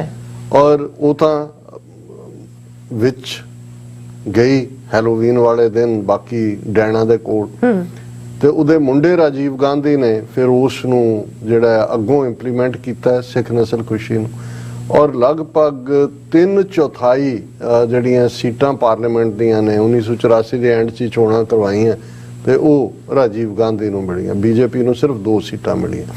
ਸੋ ਜ਼ਾਹਰ ਹੈ ਕਿ ਵੀ ਇਹ ਉਹਨਾਂ ਨੇ ਲੈਸਨ ਪੜ੍ਹ ਲਿਆ ਕਿ ਇੱਕ ਤੋਂ ਬਾਅਦ ਇੱਕ ਘੱਟ ਗਿਣਤੀ ਸਿੱਖਾਂ ਨੂੰ ਟਾਰਗੇਟ ਕਾਂਗਰਸ ਨੇ ਕਰਕੇ ਆਪਣਾ 3/4 ਬਹੁਮਤ ਲਿਆ ਔਰ RSS ਨੇ ਦੇਖ ਲਿਆ ਉਹਨਾਂ ਤੋਂ ਪਹਿਲਾਂ ਹੀ ਮੁਸਲਮਾਨਾਂ ਦੇ ਖਿਲਾਫ ਨਫ਼ਰਤ ਦੀ ਆਈਡੀਓਲੋਜੀ ਹੈ ਔਰ ਮੋਦੀ ਨੇ 2002 ਦੇ ਵਿੱਚ ਇਹ ਜਿਹੜੀ ਹੈ ਕਰਤੂਤ ਕੀਤੀ। ਹਜ਼ਾਰਾਂ ਮੁਸਲਮਾਨ ਔਰ ਉਹਨਾਂ ਦੇ ਜ਼ੁਲਮਾਂ ਦੀਆਂ ਕਹਾਣੀਆਂ ਅੱਜ ਵੀ ਇੰਨੇ ਵਰੇ ਜਿਹੜੇ ਨੇ 20 ਸਾਲ ਬੀਤ ਗਏ ਨੇ। ਅਸੀਂ ਤਾਂ 38 ਸਾਲ ਤੋਂ ਦੀ ਇਨਸਾਫ ਦੀ ਗੱਲ ਕਰਦੇ ਹਾਂ ਤੇ 20 ਸਾਲ ਬਾਅਦ ਵੀ ਉਹੀ ਜਿਹੜੇ ਖਾਸ ਈਵਨ MP ਜਾਫਰੀ ਦਾ ਕੇਸ ਜਿਹਨੂੰ ਜਿਉਂਦੇ ਸਾੜ ਦਿੱਤਾ ਸੀ ਸੁਪਰੀਮ ਕੋਰਟ ਨੇ ਵੀ, ਔਰ ਜਿਹੜੇ ਈਵਨ ਕੋਈ ਇਸ ਕਿਸਮ ਦੇ ਐਕਟਿਵਿਸਟ ਗੁਜਰਾਤ ਦੇ ਜਿਵੇਂ ਇੱਕ ਬੀਬੀ ਨੇ ਇਸ ਨੂੰ ਚੁੱਕਿਆ ਸਵਾਲ ਨੂੰ, ਉਸ ਦੇ ਉੱਤੇ ਸੁਪਰੀਮ ਕੋਰਟ ਨੇ ਟਿੱਪਣੀ ਕਰਕੇ ਉਹਨੂੰ ਜੇਲ੍ਹ 'ਚ ਭੇਜਤਾ ਵੀ ਐਵੇਂ ਅਦਾਲਤਾਂ ਦਾ ਟਾਈਮ ਖਰਾਬ ਕਰ ਰਹੇ। ਔਰ ਓਵਰਨਾਈਟ ਮੋਦੀ ਜਿਹੜਾ ਹਿੰਦੂ ਹਿਰਦੇ ਸਮਰਾਟ ਬਣ ਗਿਆ। ਭਾਈ ਦੇਖੋ ਇਹਨੇ ਇਹ 1000 ਸਾਲ ਦਾ ਜਿਹੜਾ ਹੈ ਉਹ ਗੁੱਸਾ ਕੱਢਿਆ ਹਿੰਦੂਆਂ ਦਾ।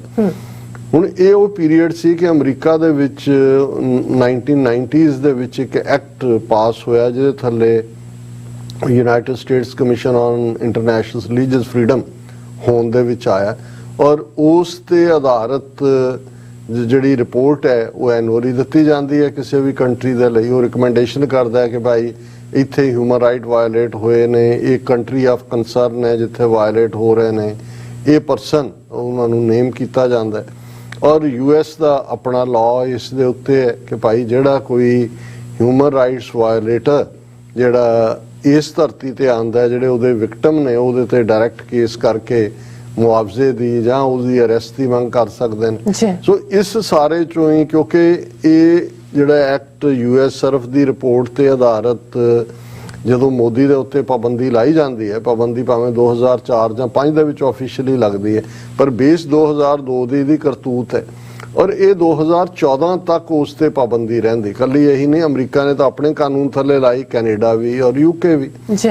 ਹੁਣ ਜਦੋਂ 2014 ਚੋਂ ਪ੍ਰਾਈਮ ਮਿਨਿਸਟਰ ਬਣ ਗਿਆ ਤੇ ਫਿਰ ਅਮਰੀਕਾ ਦੀ ਜਿਹੜੀ ਰਵਾਇਤ, ਕਿਉਂਕਿ ਅਸੀਂ ਅੱਗੇ ਵੀ ਦੱਸਿਆ ਸੀ ਕਿ UN ਦਾ ਹੈੱਡਕੁਆਟਰ ਹੈ ਇੱਥੇ, ਔਰ ਉਹਦੇ ਲਈ ਈਵਨ ਫਿਡਾਲ ਕਾਸਟਰੋ ਜਿਹੜਾ ਮੋਸਟ ਹੇਟਡ ਪਰਸਨ ਸੀ, ਜਾਂ ਗਦਾਫੀ ਜਿਹਨੂੰ ਬਾਅਦ ਚ ਹੇਟ ਕਰਨ ਲੱਗੇ, 40 ਸਾਲ ਤੇ ਪਾਲਦੇ ਰਹੇ ਉਹਨੂੰ ਰੋਕ ਤਾਂ ਨਹੀਂ ਸਕਦੇ ਕਿਉਂਕਿ UN ਦੇ ਵਿੱਚ ਹਰ ਇੱਕ ਨੇ ਆਣਾ ਹੈ। ਔਰ ਆਟੋਮੈਟਿਕਲੀ ਉਹਨਾਂ ਨੇ ਇੱਕ ਸਿਸਟਮ ਬਣਾਇਆ ਹੋਇਆ ਅਮਰੀਕਾ ਨੇ ਵੀ ਜਿਹੜਾ ਭਾਵੇਂ ਜੋ ਮਰਜ਼ੀ ਉਹਨੇ ਕੀਤਾ, ਕਿੰਨੇ ਗੁਨਾਹ ਕੀਤੇ, ਜੇ ਬਣ ਹੀ ਗਿਆ ਤੇ ਤੁਸੀਂ ਉਸ ਮੁਲਕ ਦੇ ਨਾਲ ਤਾਂ ਆਪਣੇ ਸਬੰਧ ਖਰਾਬ ਨਹੀਂ ਕਰਨੇ। ਸੋ ਉਹਦੇ ਲਈ ਲਫ਼ਜ਼ ਇਮਿਊਨਿਟੀ ਹੁੰਦਾ ਹੈ ਕਿ ਜੀ ਤੁਸੀਂ ਉਹਨਾਂ ਨੂੰ ਇਮਿਊਨ ਕਰ ਦਿੱਤਾ ਹੈ। ਹੁਣ ਮੋਦੀ ਦਾ ਤਾਂ ਅਸੀਂ ਤਾਂ ਰਿਪੀਟ ਕਰਦੇ ਰਹੇ ਹਾਂ, ਉਹ ਪਿਛਲੇ 8 ਸਾਲ ਤੋਂ ਹੀ ਕਰ ਰਹੇ ਹਾਂ ਜਦੋਂ ਤੋਂ ਇਹ ਬਣਿਆ, ਪਰ ਬਹੁਤਿਆਂ ਨੇ ਜਿਸ ਅੰਦਾਜ਼ 'ਚ ਇਹਨਾਂ ਨੂੰ ਇੰਡੀਆ ਨੂੰ ਵੀ ਲੱਗਾ ਕਿ ਜੀ ਹੁਣ ਅਸੀਂ ਮੋਦੀ ਵਿਸ਼ਵ ਗੁਰੂ, ਇੱਧਰ ਪ੍ਰਚਾਰ, ਉੱਧਰ GW ਦੀ ਹੁਣ ਪ੍ਰੈਜ਼ੀਡੈਂਸੀ, ਤੇ ਦੁਨੀਆ ਨੂੰ ਇਹਦਾ ਪਿਛੋਕੜ ਭੁੱਲ ਗਿਆ ਕਿ ਵੀ ਇਹ ਮੋਦੀ ਕਿੰਨਾ ਵੱਡਾ ਮਰਡਰਰ ਸੀ ਔਰ ਇਸ ਦੇ ਉੱਤੇ 12 ਸਾਲ ਪਾਬੰਦੀ ਸੀ।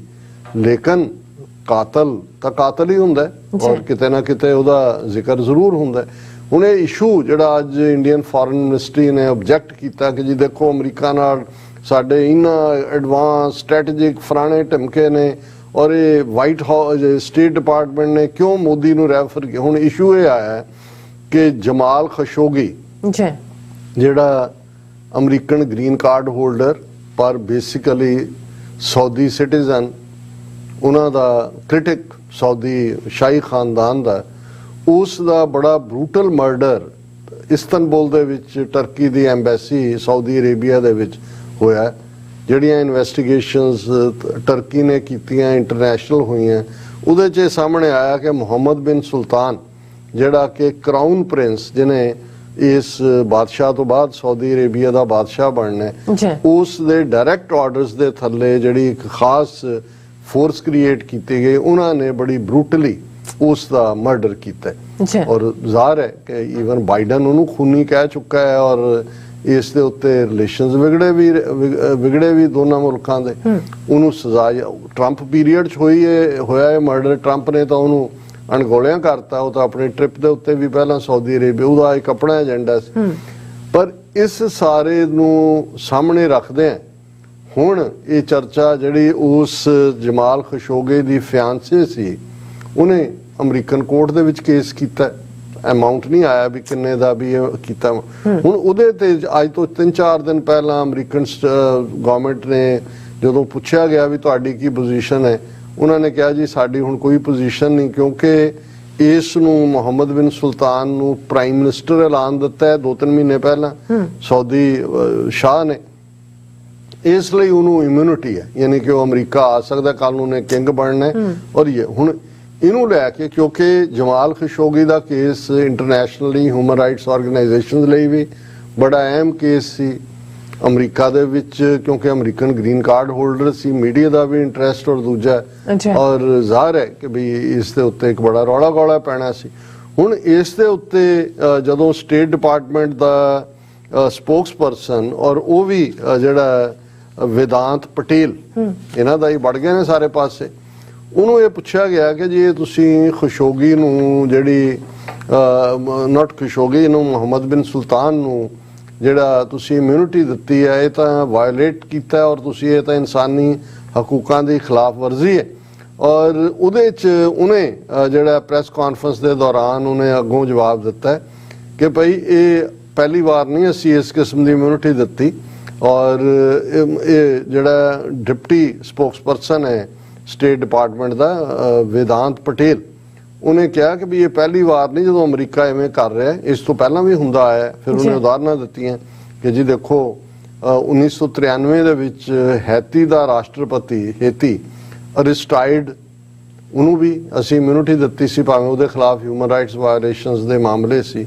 ਫਿਰ ਜ਼ਿੰਬਾਬਵੇ ਦੇ ਰਾਸ਼ਟਰਪਤੀ ਮੁਗਾਬੇ ਨੂੰ 2001 ਦੇ ਵਿੱਚ ਇਮਿਊਨਿਟੀ ਦਿੱਤੀ ਗਈ ਸੀ, ਔਰ ਭਾਰਤ ਦੇ ਪ੍ਰਧਾਨ ਮੰਤਰੀ ਨਰਿੰਦਰ ਮੋਦੀ ਨੂੰ 2014 ਦੇ ਵਿੱਚ ਇਮਿਊਨਿਟੀ ਦਿੱਤੀ ਗਈ ਸੀ, ਔਰ 2018 ਦੇ ਵਿੱਚ DRC, ਇਹ ਵੀ ਮੁਲਕ ਹੈ, ਉਹਨਾਂ ਦੇ ਰਾਸ਼ਟਰਪਤੀ ਕਬੀਲਾ ਨੂੰ ਦਿੱਤੀ ਗਈ ਸੀ।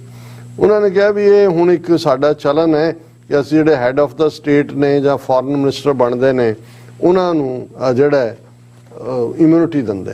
ਉਹਨੇ ਤਾਂ ਹਿਸਟੋਰੀਕਲੀ ਜਸਟੀਫਾਈ ਕੀਤਾ ਕਿ ਭਾਈ ਅਸੀਂ ਜੇ ਮੁਹੰਮਦ ਬਿਨ ਸੁਲਤਾਨ ਨੂੰ ਇਮਿਊਨਿਟੀ ਦਿੱਤੀ ਹੈ ਤੇ ਆਲਰੇਡੀ ਪ੍ਰੈਸੀਡੈਂਟ ਨੇ ਕਿ ਵੀ ਆਹ ਨੂੰ ਅਸੀਂ ਦਿੱਤੀ ਹੈ, ਜਨਾਬ ਨਰਿੰਦਰ ਮੋਦੀ ਵੀ ਆ 2014, ਜੇ ਕੋਈ ਗਲਤ ਤਾਂ ਨਹੀਂ ਹੈ। ਹੁਣ ਤੁਸੀਂ ਦੇਖੋ ਵੀ ਇਹਨਾਂ ਦਾ ਤਕੱਬਰ, ਇਹਨਾਂ ਦੀ ਜਿਹੜੀ ਆ ਹੰਕਾਰ ਦਾ ਲੈਵਲ ਕੀ ਹੈ, ਇਸ ਦੇ ਉੱਤੇ ਚੀਕਾਂ ਮਾਰ ਰਹੇ ਨੇ। ਔਰ ਉਹਨਾਂ ਦੀ ਫੋਰਨ ਮਿਨਿਸਟਰੀ ਦੇ ਸਪੋਕਸਪਰਸਨ ਨੇ ਇਸ ਦੇ ਉੱਤੇ ਕਿਹਾ, frankly I fail to understand how the comment on Prime Minister Modi was either relevant, necessary or contextual। ਇਹ ਅਰਿਦਾਮ ਬਾਗਚੀ ਕਹਿ ਰਿਹਾ ਕਿ ਜੀ ਇਹ ਕਿਵੇਂ ਰੈਲੇਵੈਂਟ ਹੈ, ਇਹ ਕਿਵੇਂ ਇਹਦਾ ਕੰਟੈਕਸਟ ਬਿਲਕੁਲ ਰੈਲੇਵੈਂਟ ਹੈ। ਉਹਨਾਂ ਨੇ ਪੁੱਛਿਆ ਵੀ ਉਹਨੂੰ ਦਿੱਤੀ ਤੁਸੀਂ ਕਰਾਊਨ ਪ੍ਰਿੰਸ ਨੂੰ, ਉਹਨੇ ਕਿਹਾ ਜੀ ਇਹ ਪਹਿਲਾਂ ਵਾਰੀ ਥੋੜੀ ਦਿੱਤੀ, ਮੋਦੀ ਨੂੰ ਵੀ ਤਾਂ ਦਿੱਤੀ ਸੀ ਕ੍ਰਿਮੀਨਲ ਨੂੰ 2014 ਚ, ਫਲਾਣੇ ਜ਼ਿੰਬਾਬਵੇ ਵਾਲੇ ਨੂੰ ਵੀ ਦਿੱਤੀ ਸੀ, ਫਲਾਣੇ ਨੂੰ ਵੀ ਦਿੱਤੀ ਸੀ। ਹੁਣ ਇਸ ਸਾਰੇ ਦੇ ਉੱਤੇ ਇਹ ਅੱਗੋਂ ਕਹਿ ਰਿਹਾ our two countries enjoy a very special relationship which is growing from strength to strength and we look forward to working with US to further deepen। ਇਹਦੇ ਨਾਲ ਕੀ ਤਾਲੁਕ ਹੈ? ਤੁਸੀਂ ਉਹਨਾਂ ਦੇ ਮੁਜਾਰੇ ਬਣਨਾ, ਅਮਰੀਕਾ ਦੇ ਬਣੀ ਜਾਓ, ਜੁੱਤੀਆਂ ਪਹਿਲਾਂ ਵੀ ਖਾ ਲਈਆਂ ਚੀਨ ਤੋਂ ਤੁਸੀਂ ਗਲਵਾਨ ਵੈਲੀ 'ਚ, ਫਿਰ ਖਾਓਗੇ। ਇਹਦੇ ਨਾਲ ਇਹਦਾ ਕੀ ਤਾਲੁਕ ਹੈ? ਇਹਦੇ ਨਾਲ ਇਹਦਾ ਮਤਲਬ ਇਹ ਤਾਂ ਨਹੀਂ ਹੈ ਕਿ ਵੀ ਉਹ ਜਿਹੜਾ ਹਜ਼ਾਰਾਂ ਲੋਕਾਂ ਦਾ ਖੂਨ ਜਿਸ ਬੰਦੇ ਨੇ ਕੀਤਾ ਹੋਇਆ, ਤੁਹਾਡੇ ਇਸ ਕਾਤਲ ਨੇ, ਮੋਦੀ ਨੇ, ਉਹਦਾ ਖੂਨ ਧੋਤਾ ਗਿਆ ਕਿ ਵੀ ਉਹ ਸਾਫ਼ ਹੋ ਗਿਆ। ਫਿਰ ਉਹ ਜਿਹੜਾ ਉਹ ਇਹ ਕਹਿ ਰਿਹਾ ਵਿਦਾਂਤ ਪਟੇਲ ਨੂੰ ਕੋਟ ਕਰਕੇ ਜੀ ਬਿਲਕੁਲ ਇਹ ਸਾਡਾ ਬਿਲਕੁਲ ਸਾਡੀ ਇਨਸਲਟ ਹੈ ਔਰ ਇਨਕਰੈਕਟ ਹੈ।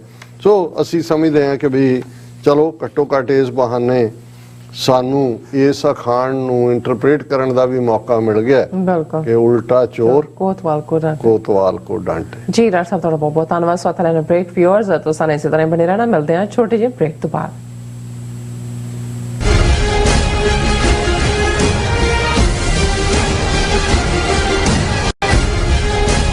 ਕੀ ਤੁਹਾਨੂੰ 30, 40 ਜਾਂ 50 ਦਿਨ ਵੇਟ ਕਰਨੀ ਪੈ ਰਹੀ ਹੈ ਤੁਹਾਡੇ ਚੈੱਕ ਲਈ? ਫਿਰ ਬ੍ਰੋਕਰਾਂ ਪਿੱਛੇ ਭੱਜਦੇ ਫਿਰਦੇ ਹੋ ਪੈਸੇ ਲਈ, ਬਹੁਤ ਜ਼ਿਆਦਾ ਟਾਈਮ ਵੇਸਟ ਹੋ ਜਾਂਦਾ ਇੱਦਾਂ ਤਾਂ। ਜੇ ਤੁਸੀਂ ਅੱਜ ਹੀ ਪੈਸੇ ਲੈਣੇ ਤਾਂ ਬਾਬ ਟੇਲ ਨੂੰ ਕਾਲ ਕਰੋ। ਬਾਬ ਟੇਲ ਤੁਹਾਡੀਆਂ ਇਨਵੋਇਸਿਸ ਸੇਮ ਡੇ ਫੰਡ ਕਰ ਸਕਦੇ ਹਨ for a small fee, no contract, no reserve and no hidden fees। ਅੱਜ ਹੀ ਕਾਲ ਕਰੋ ਬਾਬ ਟੇਲ ਨੂੰ ਤੇ ਤੁਹਾਡਾ ਪਹਿਲਾ ਮਹੀਨਾ ਫ੍ਰੀ। 410 204 2084 ਅਗੇਨ 410 204 2084। ਕੀ ਤੁਸੀਂ ਰੋਜ਼ਾਨਾ ਕੰਮ ਤੇ ਆਪਣਾ ਵਧੇਰੇ ਸਮਾਂ ਬਿਤਾਉਣ ਤੋਂ ਪਰੇਸ਼ਾਨ ਹੋ? ਆਪਣੀ ਪੂੰਜੀ ਨੂੰ ਕੰਮ ਤੇ ਲਗਾਓ, ਸਾਡੇ ਨਾਲ ਇਨਵੈਸਟ ਕਰੋ। ਅਸੀਂ ਤੁਹਾਡੀ ਪੂੰਜੀ ਤੋਂ ਤੁਹਾਡੇ ਲਈ ਵਧੇਰੇ ਪੈਸੇ ਬਣਾ ਸਕਦੇ ਹਾਂ। ਅਸੀਂ ਪ੍ਰਾਈਵੇਟ ਇਕੁਇਟੀ ਇਨਵੈਸਟਮੈਂਟ ਫਰਮ ਹਾਂ ਤੇ ਕਮਰਸ਼ੀਅਲ ਰੀਅਲ ਏਸਟੇਟ ਵਿੱਚ ਮਾਹਿਰ ਹਾਂ। Property management, leasing, asset management, commercial real estate investment ਵਿੱਚ ਸਾਰੀਆਂ ਸੇਵਾਵਾਂ ਲਈ ਅਮਰੀਕਾ ਭਰ ਵਿੱਚੋਂ ਤੁਸੀਂ ਸਾਡੇ ਤੱਕ ਪਹੁੰਚ ਕਰ ਸਕਦੇ ਹੋ। ਆਜ਼ਾਦ ਕਮਰਸ਼ੀਅਲ ਰੀਅਲਟੀ ਸਰਵਿਸਿਜ਼ ਦੇ Azad family trust, 701 North Port Oak Road, suite number 204, Houston, Texas. ਤੁਸੀਂ ਸਾਨੂੰ ਸਾਡੇ ਫੋਨ ਨੰਬਰ 7136861277 ਤੇ ਵੀ ਸੰਪਰਕ ਕਰ ਸਕਦੇ ਹੋ। Azad Commercial Realty services.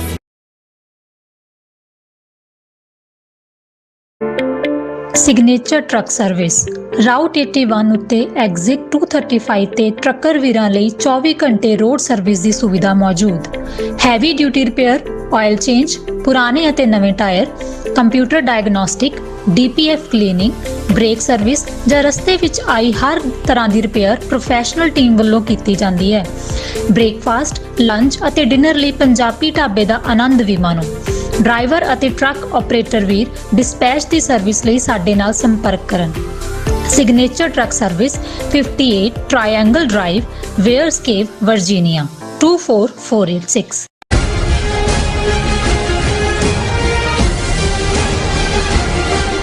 Viewers welcome back to programme. So viewers ਗੱਲਬਾਤ ਕਰਾਂਗੇ ਭਾਰਤ ਤੇ ਕੈਨੇਡਾ ਦੇ ਹਵਾਲੇ ਨਾਲ ਕਿ ਪਿਛਲੇ ਦਿਨੀ 에ਅਰ ਕੈਨੇਡਾ ਨੇ ਭਾਰਤ ਸਰਕਾਰ ਨਾਲ ਡਾਇਰੈਕਟ ਫਲਾਈਟ ਸੰਬੰਧੀ ਇੱਕ ਸਮਝੌਤੇ ਤੇ ਦਸਤਖਤ ਕੀਤੇ ਹਨ। ਇਸ ਤਹਿਤ ਭਾਰਤ ਦੇ ਪ੍ਰਮੁੱਖ ਸ਼ਹਿਰਾਂ ਜਿਵੇਂ ਕਿ ਬੰਗਲੌਰ, ਚੇਨਈ, ਦਿੱਲੀ, ਹੈਦਰਾਬਾਦ ਆਦਿ ਸ਼ਹਿਰਾਂ ਦੀ ਟੋਰਾਂਟੋ, ਮੌਂਟਰੀਅਲ, ਐਡਮਿੰਟਨ, ਵੈਨਕੂਵਰ ਤੋਂ ਸਿੱਧੀਆਂ ਫਲਾਈਟਸ ਜਿਹੜੀਆਂ ਚਲਾਈਆਂ ਜਾਣਗੀਆਂ। ਸੋ ਇਹਨਾਂ 에ਅਰਪੋਰਟਸ ਵਿੱਚ ਅੰਮ੍ਰਿਤਸਰ ਤੇ ਚੰਡੀਗੜ੍ਹ ਦੇ 에ਅਰਪੋਰਟ ਸ਼ਾਮਲ ਨਹੀਂ ਹਨ।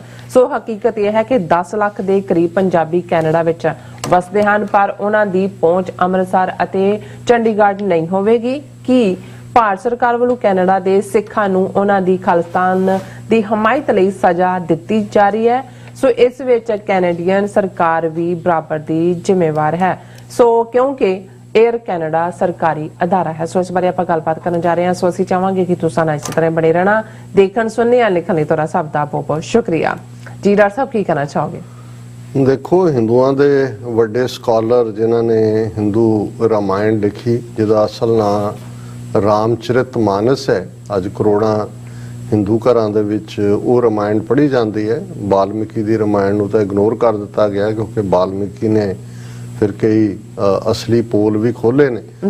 ਔਰ ਉਹਦੇ 'ਚ ਹੀ ਤੁਲਸੀ ਰਾਮਾਇਣ ਦੇ ਵਿੱਚ ਤੁਲਸੀਦਾਸ ਕਹਿੰਦੇ ਨੇ, ਪਰ ਅਧੀਨ ਸੁਪਨੇ ਸੁਖ ਨਾਹੀ, ਕਿ ਜਿਹੜਾ ਕਿਸੇ ਦੇ ਅਧੀਨ ਹੁੰਦਾ ਹੈ ਉਸ ਨੂੰ ਸੁਪਨੇ ਦੇ ਵਿੱਚ ਵੀ ਸੁੱਖ ਹਾਸਲ ਨਹੀਂ ਹੁੰਦਾ। ਔਰ ਅਸੀਂ ਤਾਂ ਬਾਬਾ ਫਰੀਦ ਗੰਜ ਸ਼ੱਕਰ ਉਹਨਾਂ ਦਾ ਇਹ ਸ਼ਲੋਕ ਬਾਣੀ ਦੇ ਵਿੱਚ ਪੜ੍ਹਦੇ ਹਾਂ, ਫਰੀਦਾ ਬਾਰ ਪਰਾਇਆ ਬੈਸਨਾ ਸਾਈਂ ਮੁਝੇ ਨਾ ਦੇ, ਜੇ ਤੂੰ ਇਵੇਂ ਰਖਸੀ ਜਿਉ ਸਰੀਰੋਂ ਦੇ, ਕਿ ਮੈਨੂੰ ਕਿਸੇ ਦੇ ਬਾਰ, ਕਿਸੇ ਦੇ ਦਰਵਾਜ਼ੇ, ਕਿਸੇ ਦੇ ਦਰ ਦੇ ਉੱਤੇ ਨਾ ਬਿਠਾਈ, ਮੁਤਾਜ ਨਾ ਕਰੀ। ਕੈਨੇਡਾ ਅਸੀਂ ਫਖਰ ਦੇ ਨਾਲ ਇਹ ਕਹਿੰਦੇ ਹਾਂ ਕਿ ਜੀ 1 ਮਿਲੀਅਨ ਦੇ ਕਰੀਬ ਸਿੱਖ ਹੁਣ ਕੈਨੇਡਾ 'ਚ ਵਸਦੇ ਨੇ।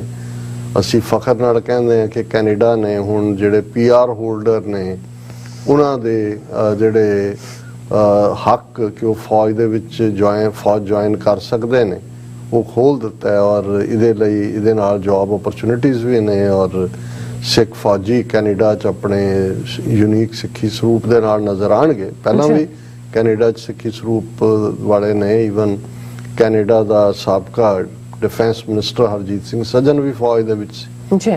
ਅਸੀਂ ਫਖਰ ਦੇ ਨਾਲ ਕਹਿੰਦੇ ਹਾਂ ਜੀ ਕੈਨੇਡਾ ਦੇ ਵਿੱਚ 16-17 ਮੈਂਬਰ ਪਾਰਲੀਮੈਂਟ ਸਾਡੇ ਨੇ, 3-4 ਮਿਨਿਸਟਰ ਵੀ ਬਣੇ, 2-3 ਹੁਣ ਵੀ ਨੇ।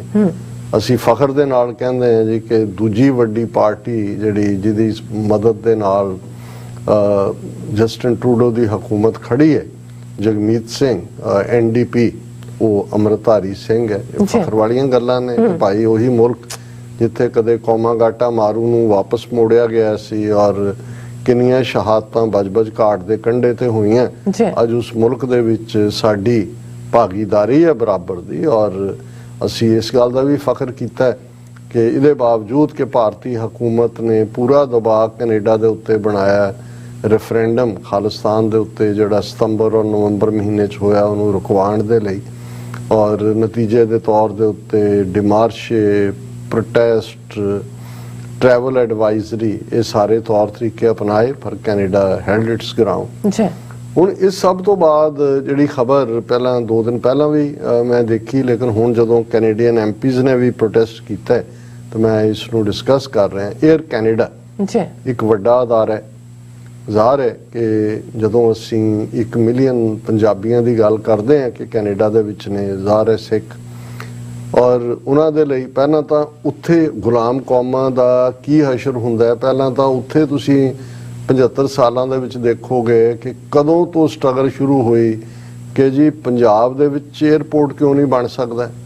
ਕਿੰਨੇ ਸਾਲ ਲੰਗੜਾ ਜਿਹਾ ਰਾਜਾ ਸਾਂਸੀ 에ਅਰਪੋਰਟ ਦੇ ਥੱਲੇ, ਜਿਹਨੂੰ ਹੁਣ ਗੁਰੂ ਰਾਮਦਾਸ 에ਅਰਪੋਰਟ ਦਾ ਨਾਂ ਦਿੱਤਾ ਗਿਆ ਹੈ, ਅੱਜ ਵੀ ਉਹ ਕੋਈ ਉਹਨੂੰ ਉਸ ਲੈਵਲ ਤੇ ਡਿਵੈਲਪ ਨਹੀਂ ਕੀਤਾ ਗਿਆ। ਲੇਕਿਨ ਚਲੋ ਇੱਕ ਉੱਥੇ ਬਣਿਆ। ਚੰਡੀਗੜ੍ਹ 에ਅਰਪੋਰਟ ਦਾ ਨਾਂ ਜੀ ਭਗਤ ਸਿੰਘ ਦੇ ਨਾਂ ਤੇ ਰੱਖ ਦਿੰਦੇ ਜੀ, ਹੁਣ ਭਗਤ ਸਿੰਘ ਚੰਡੀਗੜ੍ਹ ਦਾ ਹੋ ਗਿਆ। ਹੁਣ ਮੈਕਸਿਮਮ ਜਦੋਂ ਤੁਸੀਂ ਕਿਤੇ ਵੀ ਇੱਥੇ ਵੀ ਕੋਈ ਟਰੈਵਲ ਰਾਊਟ ਬਣਾਉਂਦੇ ਹੋ, ਗੱਡੀਆਂ ਬੱਸਾਂ ਕੋਈ ਜਹਾਜ਼ ਚੱਲਦੇ ਨੇ, ਤੇ ਇਹ ਹੁੰਦਾ ਵੀ ਕਿਨੇ ਕਿੱਥੇ ਜਾਣਾ ਹੈ ਉਹਨਾਂ ਦੀ ਸਹੂਲਤ ਦੇ ਲਈ। ਜੀ ਹੁਣ 에ਅਰ ਕੈਨੇਡਾ ਤੋਂ ਲੰਬੇ ਵਕਤ ਤੋਂ ਸਿੱਖ ਪੰਜਾਬ 'ਚ ਮੰਗ ਕਰਦੇ ਆਏ ਨੇ ਵੀ ਸਾਡੀ ਦੋਹਰੀ ਲੁੱਟ ਹੁੰਦੀ ਹੈ, ਸਾਨੂੰ ਜਿਹੜੀਆਂ ਫਲਾਈਟਸ ਨੇ ਉਹ ਦਿੱਲੀ ਉਤਰਦੀਆਂ ਨੇ, ਦਿੱਲੀ ਅੱਧਿਆਂ ਦਾ ਸਮਾਨ ਗਾਇਬ ਹੁੰਦਾ ਹੈ, ਫਿਰ ਛੋਟੀ ਫਲਾਈਟ ਅੰਮ੍ਰਿਤਸਰ ਵੱਲ ਚਾੜੀ ਹੁੰਦੀ ਹੈ, ਕਈ ਤਾਂ ਉੱਥੋਂ ਫਿਰ ਟ੍ਰੇਨ ਲੈਂਦੇ ਨੇ, ਸ਼ਤਾਬਦੀ ਐਕਸਪ੍ਰੈਸ ਲੈ ਲਈ, ਕੋਈ ਦੂਜਾ, ਕਈ ਜਿਹੜੇ ਨੇ ਉਹ ਗੱਡੀਆਂ ਲੈਂਦੇ ਨੇ ਆਪਣੇ ਟੈਕਸੀਆਂ ਜਾਂ ਦੂਜੇ ਰਾਹ ਦੇ ਵਿੱਚ ਲੁੱਟ ਖਸੁੱਟ ਹੁੰਦੀ ਹੈ। ਕਿੰਨੀ ਇਨਕਨਵੀਨੀਅੰਸ, ਤੁਸੀਂ 14 16 18 ਘੰਟੇ ਫਲਾਈ ਕਰਕੇ ਜਾਂਦੇ ਹੋ, ਪਹਿਲਾਂ ਹੀ ਕਿਸੇ ਦੀ ਜਿਹੜੀ ਉਹ ਡਾਇਰੈਕਟ ਫਲਾਈਟਸ ਤਾਂ ਘੱਟ ਹੁੰਦੀਆਂ ਨੇ, ਕੋਈ ਦੁਬਈ ਰੁਕੀ, ਕੋਈ ਪਤਾ ਨਹੀਂ ਉੱਥੇ ਇਸਤਨਬੁਲ ਤੋਂ ਜਾਂਦੀ ਹੈ ਕਿ ਕਿੱਥੋਂ ਜਾਂਦੀ ਹੈ, ਅੱਗੋਂ ਫੇਰ ਲੁੱਟ ਖਸੁੱਟ ਜਿਹੜੀ ਹੈ ਉਹ ਤੁਹਾਨੂੰ ਉੱਥੇ ਦਿੱਲੀ ਦੇ ਕਸਟਮ ਵਾਲੇ ਲੁੱਟਦੇ ਨੇ, ਬਾਹਰ ਕੁਲੀ ਲੁੱਟ ਰਹੇ ਨੇ, ਦੂਜੇ ਲੁੱਟ ਰਹੇ ਨੇ ਕਿ ਵੀ ਜੇ ਪੰਜਾਬ ਤੋਂ 1 ਮਿਲੀਅਨ ਸਿੱਖ ਜਿਨ੍ਹਾਂ ਨੇ ਮਾਝਾ ਮਾਲਵਾ ਦੁਆਬਾ ਉਹਨਾਂ ਦੀ ਡੈਸਟੀਨੇਸ਼ਨ ਹੈ ਜਾਣਾ, ਤੇ ਕਿਉਂ ਨਹੀਂ 에ਅਰਪੋਰਟ ਡਾਇਰੈਕਟ ਫਲਾਈਟਸ ਜਿਹੜੀਆਂ ਨੇ ਪੰਜਾਬ ਦੇ ਅੰਮ੍ਰਿਤਸਰ ਜਾਂ ਚੰਡੀਗੜ੍ਹ 'ਚ ਬਣਾਏ ਹੀ ਨੇ, ਉੱਥੇ ਕਿਉਂ ਨਹੀਂ ਹੋ ਸਕਦੀਆਂ? ਔਰ ਇਹ ਮੰਗ ਚੱਲ ਰਹੀ ਸੀ ਵੱਡੇ ਪੈਮਾਨੇ ਦੇ ਉੱਤੇ, ਪੈਟੀਸ਼ਨ ਵੀ ਦੂਜੀ। ਹੁਣ 에ਅਰ ਕੈਨੇਡਾ ਦੇ ਨਾਲ ਜਿਹੜਾ ਸਮਝੌਤਾ ਇੰਡੀਅਨ ਗਵਰਨਮੈਂਟ ਨੇ ਕੀਤਾ ਪਿਛਲੇ ਹਫਤੇ, ਜਿਸ ਦਾ ਸਾਹਮਣੇ ਆਇਆ, ਉਹਦੇ 'ਚ ਜਿਹੜੀਆਂ ਫਲਾਈਟਸ 에ਅਰ ਕੈਨੇਡਾ ਦੀਆਂ ਕੀਤੀਆਂ ਗਈਆਂ ਕਿ ਜਾਣਗੀਆਂ ਬੈਂਗਲੁਰੂ, ਚੇਨਈ, ਦਿੱਲੀ, ਹੈਦਰਾਬਾਦ, ਕਲਕੱਤਾ, ਮੁੰਬਈ, ਨਾ ਉਹਦੇ 'ਚ ਅੰਮ੍ਰਿਤਸਰ ਹੈ ਨਾ ਚੰਡੀਗੜ੍ਹ ਹੈ। ਹੁਣ ਤੁਸੀਂ ਇਸ ਤੋਂ ਵੱਡਾ, ਕਿਉਂਕਿ ਇਹਦੇ 'ਚ ਹੋ ਨਹੀਂ ਸਕਦਾ ਕਿ 에ਅਰ ਕੈਨੇਡਾ ਨੂੰ ਇਤਰਾਜ਼ ਹੋਏ ਕਿ ਉਹ ਅੰਮ੍ਰਿਤਸਰ ਜਾਂ ਚੰਡੀਗੜ੍ਹ, ਇੰਡੀਆ ਨੇ ਕਿਹਾ ਹੋਣਾ ਜੀ ਨਹੀਂ ਇਵੇਂ, ਕਿਉਂਕਿ ਜਦੋਂ ਤੁਸੀਂ ਗੁਲਾਮ ਹੋ ਤੁਹਾਡੀ ਲੁੱਟ ਖਸੁੱਟੀ ਕਰਨੀ ਹੈ। ਔਰ ਇਹ ਗੱਲ ਕਿ ਵੀ ਇਸ ਲੈਵਲ ਤੱਕ ਜਾ ਕੇ ਤੁਸੀਂ ਜਿਹੜਾ ਹੈ ਉਹ ਛੁਟਿਆ ਰਹੇ ਹੋ ਆਪਣੇ ਲੋਕਾਂ ਨੂੰ, ਤੇ ਉਹ ਮਨ 'ਚ ਫਿਰ ਇਹੀ ਆਏਗਾ ਨਾ, ਫਰੀਦਾਬਾਦ ਪਰਾਇਆ ਬੈਸਟ, ਔਰ ਜਿਹੜੇ ਪ੍ਰੋਮੀਨੈਂਟ MP ਨੇ ਉਹਨਾਂ ਨੇ 에ਅਰ ਕੈਨੇਡਾ ਨੂੰ ਚਿੱਠੀ ਵੀ ਲਿਖੀ ਹੈ। MP ਦੇ ਵਿੱਚ ਟਿਮ ਉੱਪਲ ਹੈ, ਜਸਰਾਜ ਸਿੰਘ ਹਲਾਨ ਹੈ, ਬ੍ਰੈਡਲੀ ਵਿਸ ਹੈ ਤੇ ਮਾਰਕ ਸਟਰਾਹੀ ਹੈ। ਉਹਨਾਂ ਨੇ they have called for direct flights between Canada and Amritsar to booster tourism and empower families to stay connected, ਕਿ ਵੀ ਪਰਿਵਾਰਾਂ ਦੇ ਲਈ ਸਹੂਲਤ, ਔਰ ਪੰਜਾਬ 'ਚ ਜਾਣਗੀਆਂ ਜੇ ਸਹੂਲਤਾਂ, ਉੱਥੇ ਕਿਸੇ ਨੂੰ ਰੁਜ਼ਗਾਰ ਮਿਲਦਾ, ਕੋਈ ਬਾਹਰ ਰੇਹੜੀਆਂ ਬਣਦੀਆਂ, ਕੋਈ ਬਾਹਰ ਦੁਕਾਨਾਂ ਬਣਦੀਆਂ। ਹੁਣ ਉਹ ਰਾਜਾ ਸਾਂਸੀ ਦੇ ਆਲੇ ਦੁਆਲੇ ਬਹੁਤ ਮਹਿੰਗੀਆਂ ਜ਼ਮੀਨਾਂ ਖਰੀਦੀਆਂ ਬਹੁਤਿਆਂ ਨੇ ਕਿ ਜੀ ਟੂਰਿਸਟ ਆਣਗੇ ਜਿਹੜੇ ਉਤਰਦੇ ਨੇ, ਕੋਈ ਸ਼ਾਪਿੰਗ ਕਰਨਗੇ, ਕੋਈ ਜਾਣ ਲੱਗੇ ਸੋਵੀਨੀਅਰ ਲਏਗਾ, ਉਹ ਭੁੱਖੇ ਮਰਦੇ ਨੇ, ਕਿਉਂਕਿ ਇਹਨਾਂ ਨੇ ਤਾਂ ਦਿੱਲੀ ਰੱਖ ਕੇ ਲੁੱਟਣਾ ਪੰਜਾਬੀਆਂ ਨੂੰ ਡਬਲ ਟ੍ਰਿਪਲ। ਔਰ ਉਹਨਾਂ ਨੇ ਕਿਹਾ ਕਿ as Canadian MPs representing vast and diverse communities we write to highlight the significant economic and social value in establishing direct flights between Canada and the state of Punjab। ਹੁਣ ਜ਼ਾਹਰ ਹੈ ਵੀ ਇਹ discrimination ਉਹ ਤਾਂ ਕਰ ਰਹੇ ਨੇ, ਪਰ ਕੈਨੇਡੀਅਨ ਗਵਰਨਮੈਂਟ ਵੀ ਕਹਿੰਦੀ ਜੀ ਬਾਕੀ 에ਅਰਪੋਰਟ ਨੇ ਤੁਸੀਂ ਇਹਦੇ 'ਚ ਐਡ ਕਰੋ, ਪਰ ਉਹਨਾਂ ਨੂੰ ਵੀ ਲੱਗਦਾ ਵੀ ਪਹਿਲਾਂ ਹੀ ਉਹਨਾਂ ਨੇ ਜਿਹੜਾ ਮੂੰਹ ਪੁੱਠਾ ਕੀਤਾ ਹੋਇਆ, ਔਰ ਉਹਨਾਂ ਦੇ ਥੱਲੇ ਉਹਨਾਂ ਨੇ ਪ੍ਰੈਸ਼ਰ ਥੱਲੇ ਕੇਵਿਨ ਕੀਤਾ ਹੋਏਗਾ। ਔਰ ਨਾਲ ਦੀ ਨਾਲ ਆਲਮੋਸਟ 14,000 ਲੋਕਾਂ ਨੇ, over 14,000 Canadian citizens and permanent residents joined an official parliamentary petition this year calling for the creation of a direct flight from Canada to Amritsar। ਉਸ ਲੈਟਰ 'ਚ ਉਹਨਾਂ ਨੇ ਕਿਹਾ ਕਿ ਜੀ ਆ ਸਾਲ ਦੇ ਸ਼ੁਰੂ 'ਚ 14,000 ਲੋਕਾਂ ਨੇ ਆਫੀਸ਼ੀਅਲ ਵੈਬਸਾਈਟ ਤੇ ਪੈਟੀਸ਼ਨ ਪਾਈ ਸੀ ਕਿ ਭਾਈ ਇਸ ਸਾਰੇ ਦੇ ਵਿੱਚ ਤੁਸੀਂ ਇਸ ਸਾਰੇ ਨੂੰ ਸ਼ੁਰੂ ਕਰੋ। ਲੇਕਿਨ ਜਿਹੜਾ ਇਸ ਸਾਰੇ ਚੋਂ ਨਿਕਲਣਾ ਨਿਕਾਲਣਾ ਕੀ ਸੀ, ਪਰ ਮੈਨੂੰ ਇਹ ਹੁੰਦਾ ਹੈ ਹੁਣ ਕੈਨੇਡਾ ਦਾ ਟਰਾਂਸਪੋਰਟ ਮਿਨਿਸਟਰ ਉਮਰ ਅਲ ਗਾਬਰ ਹੈ, ਔਰ ਉਹਦੇ 'ਚ ਉਹਨੇ ਕਿਹਾ ਕਿ ਵੀ ਅਸੀਂ ਬੜਾ ਖੁਸ਼ ਹਾਂ ਕਿ ਜੀ ਡਾਇਰੈਕਟ ਸਮਝੌਤਾ ਹੋ ਗਿਆ 에ਅਰ ਕੈਨੇਡਾ ਦੇ ਨਾਲ ਔਰ ਇਹ ਫਲਾਈਟਸ ਜਾਣਗੀਆਂ। ਲੇਕਿਨ ਮੈਨੂੰ ਜਿੱਥੇ ਇਹ ਮੋਸਟਲੀ MP ਜਿਹੜੇ ਨੇ ਕੰਜ਼ਰਵੇਟਿਵ ਮੈਨੂੰ ਲੱਗਦੇ ਨੇ ਜਾਂ ਕੋਈ ਦੂਸਰਾ ਵੀ ਹੋਏਗਾ, ਲੇਕਿਨ ਕਿੱਥੇ ਨੇ 16-17 MP ਲਿਬਰਲ ਪਾਰਟੀ ਦੇ ਜਿਨ੍ਹਾਂ ਨੂੰ ਅਸੀਂ ਸਿੱਖ MP ਉਹਨਾਂ 'ਚ ਵਜ਼ੀਰ ਵੀ ਨੇ। ਇਹਦਾ ਮਤਲਬ ਇਹ ਹੈ ਕਿ ਵੀ ਉਹ ਵੀ ਬਿਲਕੁਲ ਜਿਹੜੇ ਨੇ ਉਹ ਬੇਬਸ ਨੇ ਕਿ ਵੀ ਉਹ ਨਹੀਂ ਪ੍ਰਵੇਲ ਕਰ ਸਕਦੇ ਕਿ ਭਾਈ 에ਅਰ ਕੈਨੇਡਾ ਦੀ ਕਮਾਈ ਹੋਏਗੀ, ਉਹਦੇ ਦੋਨਾਂ ਨੂੰ ਫਾਇਦਾ ਹੈ। ਔਰ ਲੇਕਿਨ ਅਲਟੀਮੇਟਲੀ ਇਸ ਗੱਲ ਦਾ ਧਿਆਨ ਰਹੇ ਕਿ ਇਹੀ ਜੇ ਸਾਡਾ ਮੁਲਕ ਖਾਲਿਸਤਾਨ ਹੁੰਦਾ, ਫਿਰ ਉਹਨਾਂ ਨੇ ਜੇ ਉਹ ਕਹਿੰਦੇ ਜੀ ਕਿ ਅੰਮ੍ਰਿਤਸਰ ਫਲਾਈਟ ਹੋਣੀ ਚਾਹੀਦੀ, ਉਹਨਾਂ ਨੇ ਕਹਿਣਾ ਨਹੀਂ ਇੱਕ ਦੁਆਬੇ 'ਚ ਜਲੰਧਰ ਹੋਣੀ ਚਾਹੀਦਾ 에ਅਰਪੋਰਟ, ਇੱਕ ਜਿਹੜਾ ਮਾਲਵੇ 'ਚ ਹਲਵਾਰੇ ਨੂੰ ਵੀ ਬਣਾ ਦਿਓ, ਇੱਕ ਬਠਿੰਡੇ 'ਚ ਬਣਾ ਦਿਓ, ਕਿਉਂਕਿ ਇਹ ਹੁੰਦਾ ਆਜ਼ਾਦ ਔਰ ਗੁਲਾਮ ਕੌਮਾਂ ਦੇ ਵਿੱਚ ਫਰਕ। ਜੀ ਰਾਸਾ ਨੋ ਡਾਊਟ। ਸੋ ਇੱਥੇ ਲੈਣਾ ਬ੍ਰੇਕ। ਵਿਊਅਰਸ ਤੁਸੀਂ ਇਸੇ ਤਰ੍ਹਾਂ ਬਣੇ ਰਹਿਣਾ, ਮਿਲਦੇ ਹਾਂ ਛੋਟੇ ਜਿਹੇ ਬ੍ਰੇਕ ਤੋਂ ਬਾਅਦ।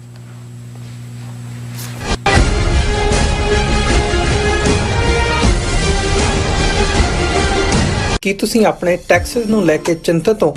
ਤੁਸੀਂ ਆਪਣੀ ਕਮਾਈ ਲਈ ਮਿਹਨਤ ਕਰਦੇ ਹੋ, ਭਾਵੇਂ ਤੁਸੀਂ ਨੌਕਰੀ ਵਿੱਚ ਹੋਵੋ ਜਾਂ ਆਪਣਾ ਬਿਜ਼ਨਸ ਚਲਾਉਂਦੇ ਹੋ। ਜਦੋਂ ਟੈਕਸ ਭਰਨ ਦਾ ਸਮਾਂ ਆਉਂਦਾ ਹੈ ਤਾਂ ਤੁਹਾਨੂੰ ਇੱਕ ਭਰੋਸੇਯੋਗ ਟੈਕਸ ਅਕਾਊਂਟੈਂਟ ਦੀ ਲੋੜ ਹੈ ਜੋ ਟੈਕਸ ਬੈਲੈਂਸ ਦਾ ਤੁਹਾਡੇ ਪੱਖ ਵਿੱਚ ਜਾਣਾ ਯਕੀਨੀ ਬਣਾਵੇ। ਸਿਆਟਲ ਦੀ ਜਾਣੀ ਪਛਾਣੀ company Accurate Accountants and Taxes ਤੁਹਾਡੀ ਸੇਵਾ ਵਿੱਚ ਹਾਜ਼ਰ ਹੈ। ਅਸੀਂ ਹਰ ਤਰ੍ਹਾਂ ਦੇ ਟੈਕਸ ਭਰਨ ਵਿੱਚ ਤੁਹਾਡੀ ਮਦਦ ਕਰਾਂਗੇ। ਟੈਕਸ ਸੰਬੰਧੀ ਕਿਸੇ ਵੀ ਤਰ੍ਹਾਂ ਦੇ ਸਵਾਲ ਲਈ ਅੱਜ ਹੀ ਸਾਡੇ ਤੱਕ ਪਹੁੰਚ ਕਰੋ। Accurate Accountants and Texas. Signature truck service route 81 ਉੱਤੇ ਐਗਜ਼ਿਟ 235 ਤੇ ਟਰੱਕਰ ਵੀਰਾਂ ਲਈ 24 ਘੰਟੇ ਰੋਡ ਸਰਵਿਸ ਦੀ ਸੁਵਿਧਾ ਮੌਜੂਦ। Heavy duty repair, oil change, ਪੁਰਾਣੇ ਅਤੇ ਨਵੇਂ tyre, computer diagnostic, DPF cleaning, brake service ਜਾਂ ਰਸਤੇ ਵਿੱਚ ਆਈ ਹਰ ਤਰ੍ਹਾਂ ਦੀ ਰਿਪੇਅਰ ਪ੍ਰੋਫੈਸ਼ਨਲ ਟੀਮ ਵੱਲੋਂ ਕੀਤੀ ਜਾਂਦੀ ਹੈ।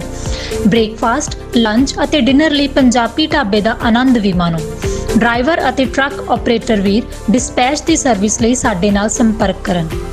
Signature truck service 58 triangle drive, Weyers Cave, Virginia 24486।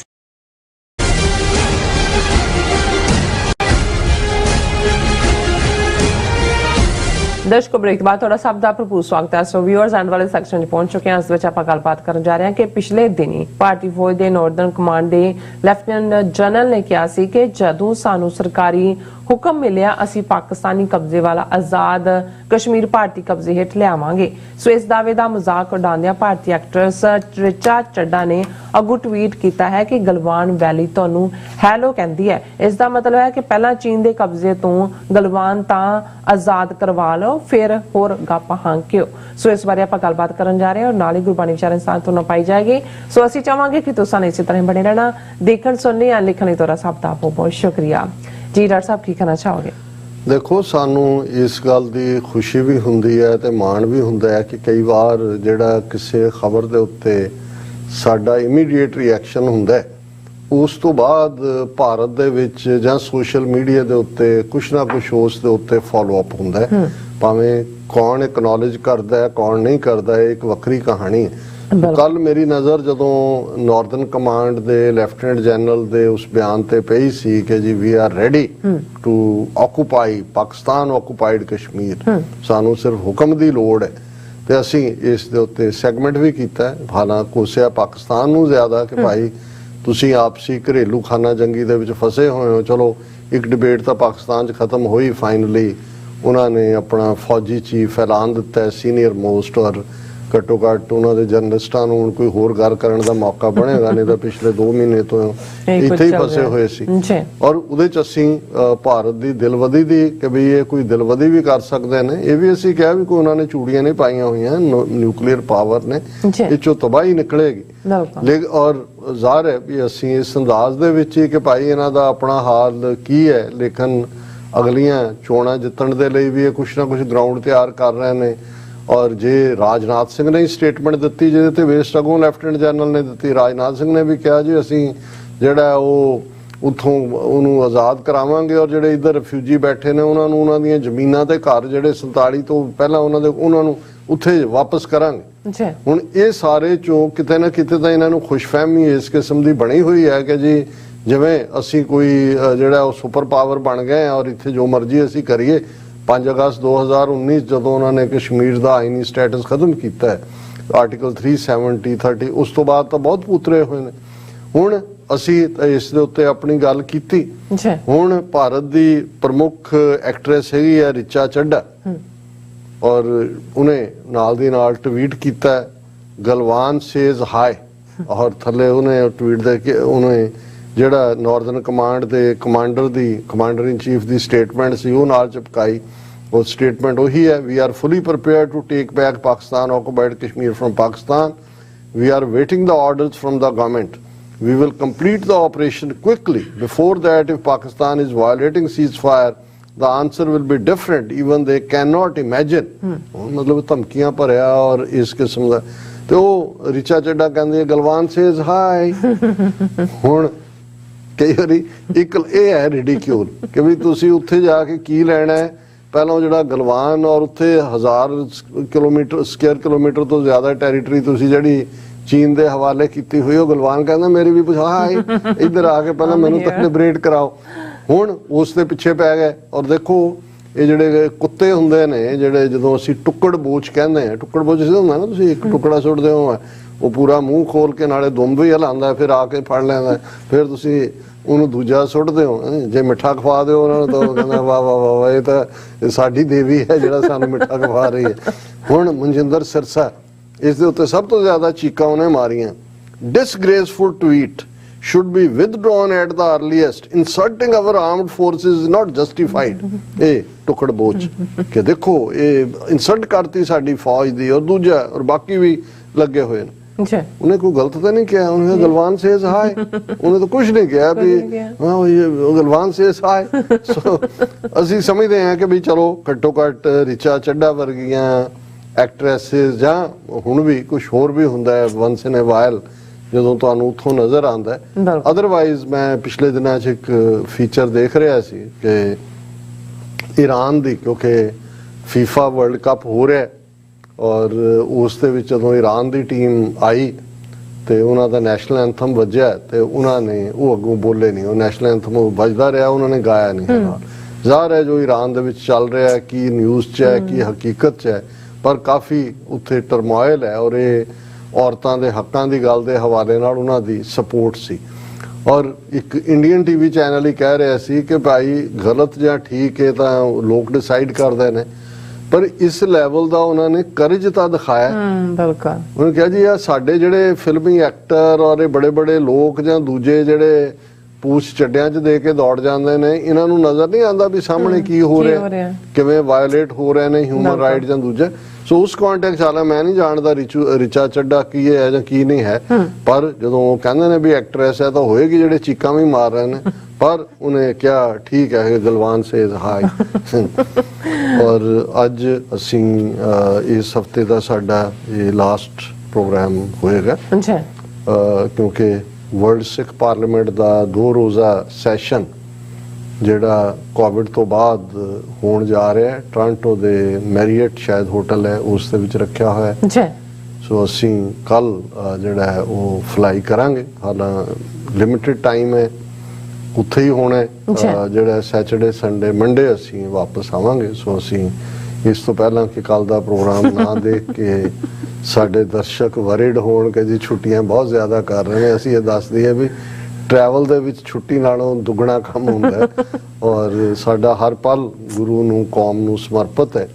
ਲੇਕਿਨ ਇਹ ਜ਼ਰੂਰੀ ਵੀ ਹੁੰਦਾ ਹੈ ਕਿ ਜਿਹੜੀਆਂ ਬਾਕੀ ਐਕਟੀਵਿਟੀਜ਼ ਨੇ, ਵਰਲਡ ਸਿੱਖ ਪਾਰਲੀਮੈਂਟ 2015 ਦੇ ਸਰਬੱਤ ਖਾਲਸਾ ਚੋਂ ਨਿਕਲਿਆ ਹੋਇਆ ਉਹਦੇ ਰੈਜ਼ੋਲੂਸ਼ਨ ਚੋਂ ਇੱਕ ਬਾਡੀ ਹੈ ਔਰ ਸਾਡੀ ਕੋਸ਼ਿਸ਼ ਹੈ ਕਿ ਆਉਣ ਵਾਲੇ ਪੀਰੀਅਡ 'ਚ ਇੱਕ ਅੰਬਰੇਲਾ ਵਾਂਗ ਵਰਲਡ ਸਿੱਖ ਪਾਰਲੀਮੈਂਟ ਸਿੱਖ ਕੌਮ ਨੂੰ ਆਜ਼ਾਦੀ ਦੇ ਰਾਹ ਤੇ ਜਿਹੜੀ ਤੁਰੀ ਹੋਈ ਹੈ, ਜ਼ਾਹਰ ਹੈ ਪੰਜਾਬ ਦੇ ਵਿੱਚ ਇੱਕ ਵੱਡੀ ਤਬਦੀਲੀ ਹੈ, ਪੰਜਾਬ ਦੇ ਧਾਰਮਿਕ ਔਰ ਸਿਆਸੀ ਅਸਮਾਨਾਂ ਦੇ ਉੱਤੇ ਖਾਲਿਸਤਾਨ ਗੂੰਜ ਰਿਹਾ ਹੈ, ਖਾਲਸੇ ਦੀ ਚੜ੍ਹਤ ਪੰਥ ਤੇਰੇ ਦੀਆਂ ਗੂੰਜਾਂ ਦਿਨੋਂ ਦਿਨ ਪੈਣਗੀਆਂ, ਇਹ ਮਾਹੌਲ। ਔਰ ਕੱਲ ਅਸੀਂ ਡਿਸਕਸ ਕੀਤਾ ਸੀ ਕਿ ਕਿਵੇਂ ਖਾਲਸਾ ਵਹੀਰ ਨੂੰ ਥਾਂ ਥਾਂ, ਅਜੇ ਤਾਂ ਕੱਲ ਤਾਂ ਸ਼ੁਰੂਆਤ ਹੀ ਹੋਈ ਸੀ, ਅੱਜ ਦੀਆਂ ਰਿਪੋਰਟਿੰਗਸ ਦੇ ਵਿੱਚ ਹੈ ਪਹਿਲਾ ਪੜਾਅ ਜੰਡਿਆਲਾ ਗੁਰੂ, ਹਜ਼ਾਰਾਂ ਦੀ ਗਿਣਤੀ ਸਿੱਖ ਸੰਗਤਾਂ ਕਿਤੇ ਫੁੱਲਾਂ ਦੀ ਵਰਖਾ ਹੋ ਰਹੀ ਹੈ ਔਰ ਇੰਨਾ ਉਮਾ ਇੰਨਾ ਉਤਸ਼ਾਹ ਹੈ। ਅਸੀਂ ਜਿਹੜਾ ਇਹ ਸਮਝਦੇ ਹਾਂ ਕਿ ਅਲਟੀਮੇਟਲੀ ਗੱਲ ਸਾਡੇ ਆਜ਼ਾਦ ਮੁਲਕ ਖਾਲਿਸਤਾਨ ਨਾਲ ਜੁੜੀ ਹੋਈ ਹੈ। ਸਾਡੇ ਹਾਲਾਂਕਿ 1-2 ਵਿਊਅਰਸ ਨੇ ਸਾਨੂੰ ਲਿਖਿਆ ਕਿ ਜੀ ਉਹਨਾਂ ਨੂੰ ਕਹੋ ਵੀ ਨਾਲ ਖਾਲਿਸਤਾਨ ਦੇ ਝੰਡੇ ਵੀ ਚੁੱਕਣ। ਮੈਂ ਸਮਝਦਾ ਵੀ ਬਹੁਤ ਸਾਰੀਆਂ ਚੀਜ਼ਾਂ ਗਰਾਊਂਡ ਦੇ ਉੱਤੇ ਜਿਹੜੇ ਕੰਮ ਕਰ ਰਹੇ ਹੁੰਦੇ ਨੇ ਉਹਨਾਂ ਨੇ ਕਿਵੇਂ ਕੰਮ ਕਰਨਾ ਉਹਨਾਂ ਤੇ ਹੁੰਦੀਆਂ, ਲੇਕਿਨ ਅਸੀਂ ਇਹ ਸੁਝਾਅ ਜ਼ਰੂਰ ਭਾਈ ਅੰਮ੍ਰਿਤਪਾਲ ਸਿੰਘ ਔਰ ਉਹਨਾਂ ਦੇ ਵੈਲ ਵਿਸ਼ਰਸ ਤੱਕ ਪਹੁੰਚਾਉਣ ਦੀ ਕੋਸ਼ਿਸ਼ ਕੀਤੀ ਹੈ ਕਿ ਹੁਣ ਦਾਇਰਾ ਵੱਡਾ ਹੋ ਰਿਹਾ ਔਰ ਇੱਕ ਐਡਵਾਈਜ਼ਰੀ ਕੌਂਸਲ ਉਹਨਾਂ ਨੂੰ, ਜ਼ਾਹਰ ਹੈ ਉਹਨਾਂ ਦੇ ਇੰਟਰਨਲ ਐਡਵਾਈਜ਼ਰ ਵਾਰਿਸ ਪੰਜਾਬ ਦੇ ਤਾਂ ਹੋਣਗੇ ਜਿਨ੍ਹਾਂ ਰਾਹੀਂ ਉਹ ਇਸ ਰਾਹ ਤੱਕ ਤੁਰੇ ਨੇ ਜਾਂ ਪਹੁੰਚੇ ਨੇ, ਪਰ ਜਿਸ ਦੇ ਵਿੱਚ ਕੌਮ ਦੇ ਨਾਮੀ ਗ੍ਰਾਮੀ ਵਕੀਲ ਹੋਣ, ਦਾਨਿਸ਼ਵਰ ਹੋਣ, ਮਜ਼ਹਬੀ ਲੀਡਰ ਹੋਣ, ਆਰਥਿਕ ਮਾਹਰ ਹੋਣ, ਉਹ ਤੁਹਾਡੇ ਲਈ ਇੱਕ ਅੰਬਰੇਲਾ ਵੀ ਹੋਏਗੀ। ਸਿਕਿਉਰਿਟੀ ਅੰਬ੍ਰੈਲਾ ਵੀ ਹੋਏਗੀ ਔਰ ਇਵੇਂ ਵੀ ਹੋਏਗਾ ਕਿ ਵੀ ਚਲੋ ਜਦੋਂ ਠੀਕ ਹੈ ਬੱਲੇ ਬੱਲੇ ਵੀ ਇੱਕ ਇਨਸਾਨ ਦੀ ਹੁੰਦੀ ਹੈ ਜਦੋਂ ਗੁਰੂ ਵਡਿਆਈ ਦਿੰਦਾ ਪਰ ਜਦੋਂ ਨਾ ਪੱਖੀ ਸ਼ੁਰੂ ਹੁੰਦਾ ਕੁਝ ਵੀ ਫਿਰ ਉਹ ਵੀ ਇੱਕੋ ਦੇ ਸਿਰ ਤੇ ਹੀ ਆ ਕੇ ਭੱਜਦਾ ਔਰ ਅਸੀਂ ਬੀਤੇ ਦੇ ਵਿੱਚ ਦੇਖਿਆ ਕਿ ਜਦੋਂ ਡਿਸੀਜਨ ਮੇਕਿੰਗ ਕਿਸੇ ਇੱਕ ਦੇ ਹੱਥ 'ਚ ਰਹਿ ਜਾਂਦੀ ਹੈ ਉਹਦੇ 'ਚ ਸਰਕਾਰਾਂ ਵੀ ਆਪਣੀਆਂ ਸਾਜ਼ਿਸ਼ਾਂ 'ਚ ਕਾਮਯਾਬ ਹੁੰਦੀਆਂ ਤੇ ਕਈ ਵਾਰ ਕਮਜ਼ੋਰੀ ਵੀ ਕਿਤੇ ਨਾ ਕਿਤੇ ਹੁੰਦੀ ਹੈ। ਸੋ ਇਹ ਜਿਹੜੇ ਵੀ ਇਸ ਪ੍ਰੋਗਰਾਮ ਰਾਹੀਂ ਕਿਉਂਕਿ ਜਦੋਂ ਜਿਸ ਸੈਗਮੈਂਟ ਨੂੰ ਅਸੀਂ ਕਰਦੇ ਹਾਂ ਜਿਵੇਂ ਕੱਲ ਕੀਤਾ ਉਹਨੂੰ ਵੱਡਾ ਹੁੰਗਾਰਾ ਮਿਲਦਾ ਹੈ ਪੰਜਾਬ 'ਚ ਵੀ ਜਿਹੜੇ ਨੇ ਸਾਡੇ ਵੀਰ ਦੇਖਦੇ ਨੇ ਤੇ ਇਹ ਅਸੀਂ ਜ਼ਰੂਰ ਸੁਝਾਅ ਦੇਣਾ ਚਾਹਾਂਗੇ ਕਿ ਭਾਈ ਹੁਣ ਦਾਇਰਾ ਵੱਧ ਰਿਹਾ ਹੈ ਜ਼ਿੰਮੇਵਾਰੀ ਵੀ ਬਹੁਤ ਵੱਡੀ ਹੈ ਤੇ ਚੰਗਾ ਹੋਏਗਾ ਕਿ ਜਿਹੜੀ ਡਿਕਲੇਅਰਡ ਐਡਵਾਈਜ਼ਰੀ ਕਾਉਂਸਲ ਇੱਕ ਤੁਹਾਡੀ ਇੰਟਰਨਲ ਹੈ ਪਰ ਜਿਹਦੇ 'ਚ ਤੁਸੀਂ ਹਰ ਖੇਤਰ ਦੇ ਜਿਹੜੇ ਜਿਨ੍ਹਾਂ ਦਾ ਪੂਰਾ ਨਾਂ ਹੈ ਔਰ ਪੰਥ ਪ੍ਰਸਤ ਨੇ ਉਹਨਾਂ ਨੂੰ ਤੁਸੀਂ ਲਓ ਤਾਂ ਕਿ ਉਹ ਤੁਹਾਡੇ ਲਈ ਫਿਰ ਤੁਹਾਡੀ ਆਵਾਜ਼ ਵੀ ਬਣਨਗੀ ਔਰ ਕਨਕਲੂਜਨ 'ਚ ਅੱਜ ਜਿੱਥੇ ਥੈਂਕਸ ਗਿਵਿੰਗ ਦੀ ਗੱਲ ਹੋਈ ਔਰ ਅਸੀਂ ਜਿਹੜਾ ਸ਼ਬਦ ਪੰਜਵੇਂ ਪਾਤਸ਼ਾਹ ਦਾ ਸ੍ਰੀ ਰਾਗ ਦੇ ਵਿੱਚ ਸ਼ੁਰੂਆਤ ਕੀਤਾ ਸੀ ਜਿਸ ਦੇ ਅੱਜ ਕੁੱਲ 29 ਪਦੇ ਸਨ ਅੱਜ ਉਸ ਸ਼ਬਦ ਦੀ ਸਮਾਪਤੀ ਹੈ ਔਰ ਉਹ ਅਸੀਂ ਵਿਚਾਰ ਕਰ ਰਹੇ ਹਾਂ ਗੋਸਾਈ ਦਾ ਪਹਿਲਵਾਨੜਾ ਮੈਂ ਗੁਰਮਿਲ ਉੱਚ ਦੁਮਾਲੜਾ ਸਭ ਹੋਈ ਛਿੰਝ ਇਕੱਠੀਆ ਦੈ ਬੈਠਾ ਵੇਖੈ ਆਪ ਜਿਉ। ਹੁਣ ਜਦੋਂ ਤੁਸੀਂ ਰੱਬ ਦੇ ਰਸਤੇ ਤੇ ਤੁਰਦੇ ਹੋ ਤੇ ਇਹ ਵੀ ਇੱਕ ਛਿੰਝ ਵਾਂਗ ਹੈ ਜਿਨ੍ਹਾਂ ਨੇ ਪਹਿਲਵਾਨਾਂ ਦੀਆਂ ਕੁਸ਼ਤੀਆਂ ਦੇਖੀਆਂ ਪੰਜਾਬੀ ਦਾ ਲਫ਼ਜ਼ ਛਿੰਝ ਹੈ ਜਿੱਥੇ ਪਹਿਲਵਾਨ ਘੁਲਦੇ ਨੇ ਅਖਾੜਾ ਉਹਨੂੰ ਮੱਲ ਅਖਾੜਾ ਵੀ ਜਿਹੜੇ ਘੁਲਣ ਵਾਲੇ ਨੇ ਉਹਨਾਂ ਨੂੰ ਪਹਿਲਵਾਨ ਵੀ ਕਹਿੰਦੇ ਨੇ ਮੱਲ ਵੀ ਕਹਿੰਦੇ ਨੇ। ਗੁਰੂ ਅੰਗਦ ਸਾਹਿਬ ਦਾ ਗੁਰਦੁਆਰਾ ਖਡੂਰ ਸਾਹਿਬ ਦੇ ਵਿੱਚ ਜਿਹੜਾ ਉਹਨਾਂ ਨੇ ਐਸਟੈਬਲਿਸ਼ ਕੀਤਾ ਗੁਰਦੁਆਰੇ ਦਾ ਨਾਂ ਹੀ ਮੱਲ ਅਖਾੜਾ ਹੈ ਕਿਉਂਕਿ ਗੁਰੂ ਅੰਗਦ ਸਾਹਿਬ ਨੇ ਜਿੱਥੇ ਗੁਰਮੁਖੀ ਸਕ੍ਰਿਪਟ ਨੂੰ ਪ੍ਰਮੋਟ ਕੀਤਾ ਉੱਥੇ ਉਹਨਾਂ ਨੇ ਬੱਚਿਆਂ ਦੇ ਵਿੱਚ ਵਿਦਿਆ ਨੂੰ ਪ੍ਰਮੋਟ ਕੀਤਾ ਐਜੂਕੇਸ਼ਨ ਔਰ ਸਰੀਰਕ ਤੰਦਰੁਸਤੀ ਦੇ ਲਈ ਮੱਲ ਅਖਾੜਿਆਂ ਦੀ ਜਿਹੜੀ ਸਥਾਪਤੀ ਔਰ ਪਹਿਲਾ ਮੱਲ ਅਖਾੜਾ ਜਿਹਦੇ ਨਾਂ ਤੇ ਹੀ ਗੁਰਦੁਆਰਾ ਖਡੂਰ ਸਾਹਿਬ ਮੈਨੂੰ ਦਰਸ਼ਨ ਕਰਨ ਦਾ ਵੀ ਸੁਭਾਗ ਮਿਲਿਆ ਉਹ ਗੁਰਦੁਆਰਾ ਮੱਲ ਅਖਾੜਾ ਹੈ। ਹੁਣ ਕਿਉਂਕਿ ਇਹ ਸਾਡੇ ਪੰਜਾਬ ਦੀ ਤਹਿਜ਼ੀਬ ਦਾ ਇਨਸੈਪਰੇਬਲ ਹਿੱਸਾ ਹੈ ਸਾਡੀਆਂ ਖੇਡਾਂ ਜਿਹੜੀਆਂ ਬਾਅਦ ਦੇ ਵਿੱਚ ਹਾਕੀ ਜਾਂ ਦੂਜੇ ਰੂਪ ਸਾਹਮਣੇ ਆਈਆਂ ਪਰ ਇਹ ਕੁਸ਼ਤੀ ਦੰਗਲ ਇਹ ਮੂਲ ਤੌਰ ਦੇ ਉੱਤੇ ਜ਼ੋਰ ਅਜਮਾਈ ਦਾ ਇਹੀ ਸਾਧਨ ਸੀ ਔਰ ਉਹਦੇ ਨਾਲ ਜੁੜਿਆ ਹੋਇਆ ਬਹੁਤ ਕੁਛ ਹੈ। 47 ਤੋਂ ਪਹਿਲਾਂ ਕਿੰਨਾ ਪ੍ਰਾਈਡ ਸੀ ਜੇ ਅੰਮ੍ਰਿਤਸਰ ਦਾ ਜ਼ਿਕਰ ਹੁੰਦਾ ਸੀ ਜਿੱਥੇ ਗਾਮਾ ਪਹਿਲਵਾਨ ਤੋਂ ਬਿਨਾਂ ਹੁਣ ਗਾਮਾ ਮੁਸਲਮਾਨ ਸੀ ਲੇਕਿਨ ਸਾਰਾ ਅੰਮ੍ਰਿਤਸਰ ਪ੍ਰਾਈਡ ਕਰਦਾ ਸੀ ਜੀ ਸਾਡਾ ਪਹਿਲਵਾਨ ਗਾਮਾ ਹੈ। ਇਸੇ ਤਰ੍ਹਾਂ ਬਾਕੀ ਥਾਵਾਂ ਦੇ ਉੱਤੇ ਸੀ। ਸੋ ਗੁਰੂ ਸਾਹਿਬਾਨ ਨੇ ਬਾਣੀ ਦੇ ਵਿੱਚ ਇਹਨਾਂ ਸਾਰਿਆਂ ਨੂੰ ਵੀ ਇੱਕ ਅਲੰਕਾਰ ਦੇ ਤੌਰ ਤੇ ਇਸਤੇਮਾਲ ਕੀਤਾ ਹੈ ਜਿਨ੍ਹਾਂ ਲੋਕਾਂ ਨੂੰ ਤੁਸੀਂ ਸਮਝਾਉਣਾ ਹੈ ਉਹਨਾਂ ਨੂੰ ਪਤਾ ਹੈ ਕਿ ਭਾਈ ਜਿਹੜੀ ਹੈ ਜਿਹੜਾ ਪਹਿਲਵਾਨ ਹੁੰਦਾ ਹੈ ਜਿਹਨੂੰ ਰਮਾਲੀ ਮਿਲਣਾ ਵੀ ਕਹਿੰਦੇ ਨੇ ਜਾਂ ਜਿਹੜਾ ਜਿੱਤਦਾ ਉਸ ਪਿੜ ਦੇ ਵਿੱਚ ਉਹ ਫਿਰ ਕਿਵੇਂ ਆਪਣੀ ਉੱਚੀ ਕਰਕੇ ਉਹ ਗੇੜਾ ਲਾਉਂਦਾ ਉਹ ਸਾਰੇ ਦਾ ਫਿਰ ਜਿਹੜੇ ਅੱਡ ਅੱਡ ਪਹਿਲਵਾਨਾਂ ਦੇ ਜਿਹੜੇ ਉਸਤਾਦ ਹੁੰਦੇ ਨੇ ਉਹਨਾਂ ਦੇ ਜਿਹੜੇ ਮੱਲ ਘੁਲ ਰਹੇ ਨੇ ਜਿਹਨੇ ਅਖਾੜੇ ਦੇ ਵਿੱਚ ਉਤਰਨਾ ਹੈ ਪਹਿਲਾਂ ਜਾ ਕੇ ਉਹਦੇ ਪੈਰੀਂ ਹੱਥ ਲਾਉਂਦਾ ਥਾਪੀ ਦਿੰਦਾ ਉਹ ਫਿਰ ਇੱਕ ਗੇੜਾ ਕੱਢਦਾ ਫਿਰ ਡੰਡ ਬੈਠਕਾਂ ਕੱਢਦਾ ਫਿਰ ਉਹਦੇ ਵਿੱਚ ਆਉਂਦਾ ਹੈ ਫਿਰ ਉਹ ਘੋਲ ਹੁੰਦਾ ਹੈ ਫਿਰ ਜਿਹੜਾ ਅਲਟੀਮੇਟਲੀ ਜਿੱਤਦਾ ਉਸ ਨੂੰ ਉੱਚਾ ਧਮਾਲਾ ਮਿਲਦਾ ਉੱਚਾ ਆਨਰ ਔਰ ਉੱਚਾ ਉਹਨੂੰ ਕਹਿੰਦੇ ਸੀ ਜੀ ਇਹ ਧਮਾਲੇ ਵਾਲਾ ਹੈ ਔਰ ਇਹ ਆਨਰ ਇਹਨੂੰ ਮਿਲਿਆ।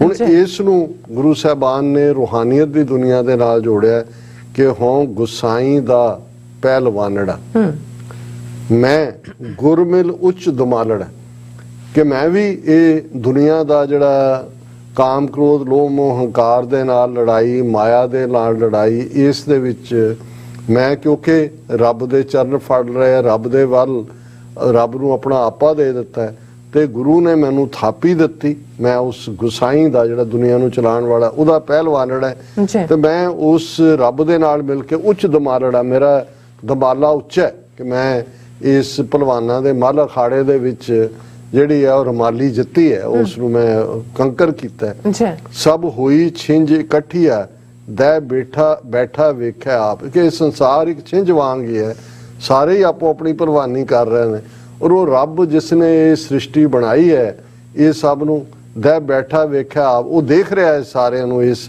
ਮਲ ਅਖਾੜੇ ਨੂੰ, ਇਸ ਕਿਤੇ ਤਮਾਸ਼ਾ ਕਿਆ ਹੈ, ਦੇਖਣ ਆਇਓ ਜਗਤ ਤਾਂ ਕਿਤੇ ਤਮਾਸ਼ਾ ਹੈ। ਜੀ ਇੱਥੇ ਮਲ ਅਖਾੜੇ ਦਾ ਅਲੰਕਾਰ ਹੈ।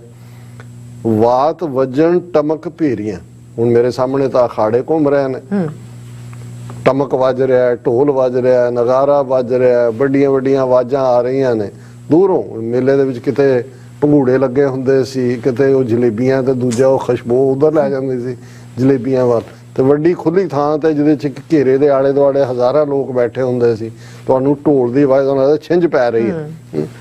ਵਾਤ ਵੱਜਣ ਟਮਕ ਭੇਰੀਆਂ, ਕਿ ਚਾਰ ਚੁਫੇਰੇ ਨਗਾਰੇ ਵੱਜ ਰਹੇ ਨੇ, ਦੂਜਾ ਮਲ ਲੱਥੇ ਲੈਂਦੇ ਫੇਰੀਆਂ, ਪਹਿਲਵਾਨ ਉਤਰੇ ਨੇ ਔਰ ਉਹ ਗੇੜੇ ਦੇ ਰਹੇ ਨੇ, ਜਿਹੜੇ ਗੇੜਾ ਦਿੰਦੇ ਨੇ ਜਿਹਦੀ ਵਾਰੀ ਆ। ਜੀ ਨੇਤੇ ਪੰਜ ਜਵਾਨ ਮੈਂ ਗੁਰ ਥਾਪੀ ਦਿੱਤੀ ਕੰਡ ਜਿਓ। ਮੈਂ ਜਦੋਂ ਸੰਸਾਰ ਦੇ ਮਲ ਅਖਾੜੇ ਦੇ ਵਿੱਚ ਮੈਨੂੰ ਗੁਰੂ ਦਾ ਗੁਰਮੇਲ ਉੱਚ ਦਮਾਲੜਾ ਮੈਂ ਉਤਰਿਆ, ਤੇ ਮੇਰੀ ਲੜਾਈ ਕਿਹਦੇ ਨਾਲ ਸੀ? ਪੰਜ ਵੈਰੀਆਂ ਦੇ ਨਾਲ, ਕਾਮ ਕ੍ਰੋਧ ਲੋਭ ਮੋਹ ਹੰਕਾਰ। ਜੀ ਨੇਤੇ ਪੰਜ ਜਵਾਨ, ਉਹ ਪੰਜ ਜਵਾਨ ਨੇਤੇ ਪੰਜ ਜਵਾਨ, ਪੰਜ ਆ ਗਏ, ਕਾਮ ਕ੍ਰੋਧ ਲੋਭ ਮੋਹ ਹੰਕਾਰ ਵੀ ਆਪਣੇ ਪੱਟਾਂ ਤੇ ਤੇਲ ਲਾ ਕੇ। ਮੈਂ ਗੁਰ ਥਾਪੀ ਦਿੱਤੀ ਕੰਡ ਜਿਓ, ਤੇ ਮੈਂ ਕਿਉਂਕਿ ਗੁਰੂ ਨੂੰ ਆਪਣਾ ਆਪਾ ਦਿੱਤਾ ਹੈ, ਗੁਰੂ ਨੇ ਮੇਰੀ ਕੰਡ ਦੇ ਉੱਤੇ ਮੇਰੀ ਪਿੱਠ ਤੇ ਥਾਪ, ਕਿਉਂਕਿ ਉਸਤਾਦ ਬੈਠੇ ਹੁੰਦੇ ਨੇ ਪਹਿਲਵਾਨਾਂ ਜਿਹੜੇ ਥਾਪੀ ਦੇ ਕੇ ਤੋਰਦੇ ਨੇ, ਕਿ ਮੇਰੇ ਕੰਡ ਦੇ ਉੱਤੇ ਥਾਪੀ ਦਿੱਤੀ ਗੁਰੂ ਨੇ। ਸਭ ਇਕੱਠੇ ਹੋਏ ਆਇਆ ਘਰ ਜਾਸਨ ਵਾਟ ਵਟਾਇਆ, ਗੁਰਮੁਖ ਲਾਹਾ ਲੈ ਗਏ ਮਨਮੁਖ ਚੱਲੇ ਮੂਲ ਗਵਾਏ ਜੀ। ਕਿ ਇਹ ਸੰਸਾਰ ਇੱਕ ਮਲ ਅਖਾੜੇ ਵਾਂਗ ਹੈ, ਸਭ ਇਕੱਠੇ ਸਭ ਆਏ ਨੇ ਇੱਥੇ, ਆ ਰੰਗ ਬਰੰਗਾਂ ਦੇ ਪਹਿਲਵਾਨ ਅੱਡ ਅੱਡ ਅਖਾੜਿਆਂ ਦੇ ਇਸ ਅਖਾੜੇ ਚ ਉਤਰੇ ਹੋਏ ਨੇ, ਸਭ ਇਕੱਠੇ ਹੋਏ ਆਇਆ ਘਰ ਜਾਸਨ ਵਾਟ ਵਟਾਇਆ। ਪਰ ਜਾਣਗੇ ਵੱਖੋ ਵੱਖਰੇ ਰਸਤਿਆਂ ਤੋਂ, ਕਿਹਦੀ ਮੌਤ ਕਦੋਂ ਹੈ, ਕਿਹਦੀ ਮੌਤ ਕਦੋਂ ਹੈ। ਜਿਵੇਂ ਅਸੀਂ ਸੰਸਾਰ ਦੇ ਇਸ ਅਖਾੜੇ ਦੇ ਵਿੱਚ ਉਤਰੇ ਹਾਂ, ਆਪੋ ਆਪਣੇ ਰਾਹ ਅਸੀਂ ਤੁਰਨਾ। ਗੁਰਮੁਖ ਲਾਹਾ ਲੈ ਗਏ ਮਨਮੁਖ ਚੱਲੇ ਮੂਲ ਗਵਾਏ ਜਿਓ।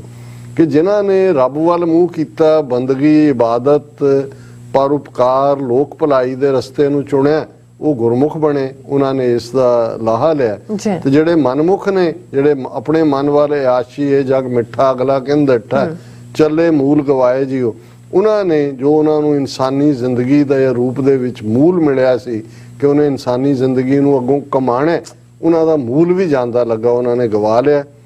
ਤੂੰ ਵਰਨਾ ਚਿਹਨਾ ਬਾਹਰਾ ਹਰ ਦਿਸੈ ਹਾਜ਼ਰ ਜਾਹਰਾ, ਸੁਣ ਸੁਣ ਤੁਝੇ ਧਿਆਨ ਦੇ ਤੇਰੇ ਭਗਤ ਰੱਤੇ ਗੁਣਤਾਸ ਜਿਓ। ਹੁਣ ਉਸ ਵਾਹਿਗੁਰੂ ਨੂੰ ਬਿਆਨੇ ਕਿ ਉਸ ਵਾਹਿਗੁਰੂ ਦਾ ਕੋਈ ਜ਼ਾਤ ਨਹੀਂ ਹੈ ਜੀ, ਨਾ ਹੀ ਉਸ ਦੇ ਉੱਤੇ ਕੋਈ ਨਿਸ਼ਾਨ ਲੱਗਾ ਹੋਇਆ। ਜਿਵੇਂ ਹੁੰਦਾ ਨਾ ਤੁਸੀਂ ਜਦੋਂ ਫਾਰਮ ਵੀ ਭਰਦੇ ਹੋ, ਐਨੀ ਪਰਮਾਨੈਂਟ ਸਾਈਨ ਜੀ, ਫਲਾਣੀ ਥਾਂ ਤਿਲ ਹੈ, ਫਲਾਣੀ ਥਾਂ ਇਹ ਹੈ, ਵੀ ਤੇਰੇ ਤੇ ਕੋਈ ਵੀ ਤੂੰ ਵਰਨਾ ਚਿਹਨਾ ਬਾਹਰ, ਵੀ ਤੁਹਾਡੇ ਤੇ ਕੋਈ ਨਾ ਤੁਹਾਡਾ ਕੋਈ ਰੰਗ ਹੈ, ਵਰਨ ਰੰਗ ਨੂੰ ਕਹਿੰਦੇ ਨੇ, ਨਾ ਹੀ ਕੋਈ ਨਿਸ਼ਾਨ। ਔਰ ਇਹੀ ਦਸਵੇਂ ਪਾਤਸ਼ਾਹ ਨੇ ਫਰਮਾਇਆ, ਚੱਕਰ ਚਹਿਨ ਅਰ ਵਰਨ ਜਾਤ ਅਰ ਪਾਤ ਨਹਿਨ ਜੈ, ਰੂਪ ਰੰਗ ਅਰ ਰੇਖ ਪੇਖ ਕੋ ਕਹਿ ਨ ਸਕਤ ਕਹਿ। ਕਿ ਵੀ ਨਾ ਰੂਪ ਹੈ, ਨਾ ਰੰਗ ਹੈ, ਨਾ ਵਰਨ ਹੈ, ਨਾ ਜਿਹੜਾ ਅਮਿਤੋਜ ਕਹਿਜੈ, ਉਹ ਅਮਿਤੋਜ ਹੈ, ਪਰ ਉਸ ਦਾ ਕੋਈ ਵਰਨ ਚੈਨ ਚੱਕਰ ਨਹੀਂ ਹੈ। ਤੂੰ ਵਰਨਾ ਚਹਿਨਾ ਬਾਹਰ ਹਰ ਦਿਸੈ ਹਾਜ਼ਰ ਜਾਹਰਾ, ਪਰ ਤੂੰ ਹਾਜ਼ਰਾਂ ਹਜ਼ੂਰ ਹੈ। ਜਿਉਂ ਹੀ ਤੁਹਾਨੂੰ ਯਾਦ ਕਰੋ ਤੂੰ ਹਰ ਥਾਂ ਮੌਜੂਦ ਹੈ, ਹਰ ਥਾਂ ਵਿਆਪਤ ਹੈ। ਸੁਣ ਸੁਣ ਤੁਝੇ ਧਿਆਨ ਦੇ ਤੇਰੇ ਭਗਤ ਰੱਤੇ ਗੁਣਤਾਸ ਜਿਓ। ਕਿ ਤੇਰੇ ਭਗਤ ਜਿਨ੍ਹਾਂ ਨੇ ਤੁਹਾਡੇ ਗੁਣਾਂ ਦੇ ਖਜ਼ਾਨੇ ਹੈ ਵਾਹਿਗੁਰੂ ਤੁਹਾਨੂੰ ਦੇਖਿਆ, ਉਹ ਤਾਂ ਤੁਹਾਡੇ ਉਸ ਪਿਆਰ ਦੇ ਵਿੱਚ ਰੱਤੇ ਹੋਏ, ਉਹ ਹਰ ਛਿਨ ਹਰ ਪਲ ਤੁਹਾਨੂੰ ਯਾਦ ਕਰਦੇ ਨੇ। ਮੈਂ ਜੁਗ ਜੁਗ ਦੈ ਸੇਵੜੀ ਗੁਰ ਕੱਟੀ ਮੇਂਢੀ ਜੇਵੜੀ, ਹਉ ਬਹੁੜ ਛਿੰਝਣਾ ਨਚਾਉ ਨਾਨਕ ਔਸਰ ਲੱਦਾ ਭਾਲ ਜਿਓ। ਪੰਜਵੇਂ ਨਾਨਕ ਗੁਰੂ ਅਰਜਨ ਸਾਹਿਬ ਫਰਮਾਉਂਦੇ ਨੇ ਕਿ ਹੇ ਵਾਹਿਗੁਰੂ ਰਹਿਮਤ ਕਰ ਕਿ ਮੈਨੂੰ ਹਰ ਵਕਤ ਜੁਗ ਜੁਗ ਦੇ ਵਿੱਚ ਆਪਣੀ ਸੇਵਾ ਦਾ ਮੌਕਾ ਦੇ, ਮੈਨੂੰ ਆਪਣੀ ਸੇਵਾ ਦੇ ਵਿੱਚ ਲਾ ਲੈ। ਕਿਉਂਕਿ ਮੈਂ ਗੁਰੂ ਦੇ ਨਾਲ ਮਿਲ ਕੇ ਮੇਰੇ ਜਿਹੜੀ ਮਾਇਆ ਦੀ ਰੱਸੀ ਨੇ, ਮਾਇਆ ਦਾ ਜੰਜਾਲ, ਮਾਇਆ ਦੀ ਚੇਨੀ ਨੇ ਮੈਨੂੰ ਬੰਨਿਆ ਹੋਇਆ ਸੀ ਦੁਨੀਆ ਨਾਲ, ਗੁਰੂ ਨੇ ਰਹਿਮਤ ਕੀਤੀ। ਗੁਰਕੱਟੀ ਮੇਂਢੀ ਜੇਵੜੀ, ਮਹਾਰਾਜ ਨੇ ਰਹਿਮਤ ਕੀਤੀ ਤੇ ਮੇਰੀ ਬੰਦ ਖਲਾਸੀ ਹੋ ਗਈ, ਮੇਰੇ ਬੌਂਡ ਜਿਹੜੇ ਸੀ ਉਹ ਖਤਮ ਹੋ ਗਏ ਸਾਰੇ। ਹਾਂ ਬਹੁੜ ਛਿੰਝਣਾ ਨਚੋ, ਹੁਣ ਮੈਂ ਆਵਾ ਗਾਉਣ ਦੇ ਚੱਕਰ ਤੋਂ ਮੁਕਤ ਹੋ ਗਿਆ, ਦੁਨਿਆਵੀ ਛਿੰਝ ਦੇ ਵਿੱਚ ਹੁਣ ਆ ਕੇ ਮੈਨੂੰ ਦੁਬਾਰਾ ਭਲਵਾਨੀ ਕਰਨ ਦੀ, ਨੱਚਣ ਦੀ ਲੋੜ ਨਹੀਂ ਹੈ। ਨਾਨਕ ਔਸਰ ਲੱਦਾ ਭਾਲ ਜਿਓ। ਪੰਜਵੇਂ ਨਾਨਕ ਫਰਮਾਉਂਦੇ ਨੇ ਕਿ ਹੇ ਵਾਹਿਗੁਰੂ, ਇਹ ਤੇਰੀ ਰਹਿਮਤ ਦੇ ਨਾਲ ਮੈਨੂੰ ਇਸ ਇਨਸਾਨੀ ਜ਼ਿੰਦਗੀ ਦੇ ਵਿੱਚ ਹੀ ਇਹ ਮੇਰਾ ਸਬਬ ਬਣਿਆ, ਮੌਕਾ ਬਣਿਆ ਕਿ ਮਾਇਆ ਦੀ ਜੇਵੜੀ, ਮਾਇਆ ਦੇ ਬੰਧਨ ਤੋਂ ਮੈਂ ਮੁਕਤ ਜੀ। ਹਾਂ ਔਰ ਮੈਂ ਤੇਰਾ ਹਾਂ ਔਰ ਮੈਨੂੰ ਯੁੱਗ ਯੁੱਗ ਦੇ ਵਿੱਚ ਹਮੇਸ਼ਾ ਆਪਣਾ ਬਣਾ ਕੇ ਰੱਖ। ਇਹ ਅੱਜ ਦਾ ਵਿਚਾਰ ਹੈ। ਜੀ ਡਾਕਟਰ ਸਾਹਿਬ, ਤੁਹਾਡਾ ਬਹੁਤ ਬਹੁਤ ਸ਼ੁਕਰੀਆ। ਤੁਸੀਂ ਅਧਿਆਇ ਸ਼ੁਰੂ ਤੇ ਅੱਜ ਦਾ ਵਿਚਾਰ ਸਾਡੇ ਦਰਸ਼ਕਾਂ ਨਾਲ ਸਾਂਝਾ ਕੀਤਾ। ਸੋ ਇਸ ਨਾਲ ਆਪਣੇ ਵਿਊਅਰਸ ਕੋਲ ਇਜਾਜ਼ਤ। ਵਿਊਅਰਸ, ਸਾਡੇ ਪ੍ਰੋਗਰਾਮ ਦਾ ਸਮਾਂ ਇੱਥੇ ਸਮਾਪਤ ਹੁੰਦਾ ਹੈ। ਤੁਸੀਂ ਆਪਣੀ ਰਾਏ ਤੇ ਸੁਝਾਅ ਸਾਨੂੰ ਭੇਜਣਾ ਭੁੱਲਣਾ ਸਾਡੇ ਇਸ ਪਤੇ ਤੇ sos@tv84.tv ਤੇ ਅਸੀਂ ਆਪਣਾ ਪ੍ਰੋਗਰਾਮ ਲੈ ਕੇ ਫਿਰ ਦੁਬਾਰਾ ਤੁਹਾਡੇ ਸਾਹਮਣੇ ਹੋਵਾਂਗੇ। ਤਦ ਤੱਕ ਲਈ ਮੈਨੂੰ ਤੇ ਆਪਣਾ ਸੁਣਾ ਗਿਆ ਦੋ ਦੇਖਦੇ ਰਹੋ TV84। ਬੁਲਾ ਦਿਓ ਫਤਿਹ। ਵਾਹਿਗੁਰੂ ਜੀ ਕਾ ਖਾਲਸਾ, ਵਾਹਿਗੁਰੂ ਜੀ ਕੀ ਫਤਿਹ। ਰੱਬ ਰਾਖਾ।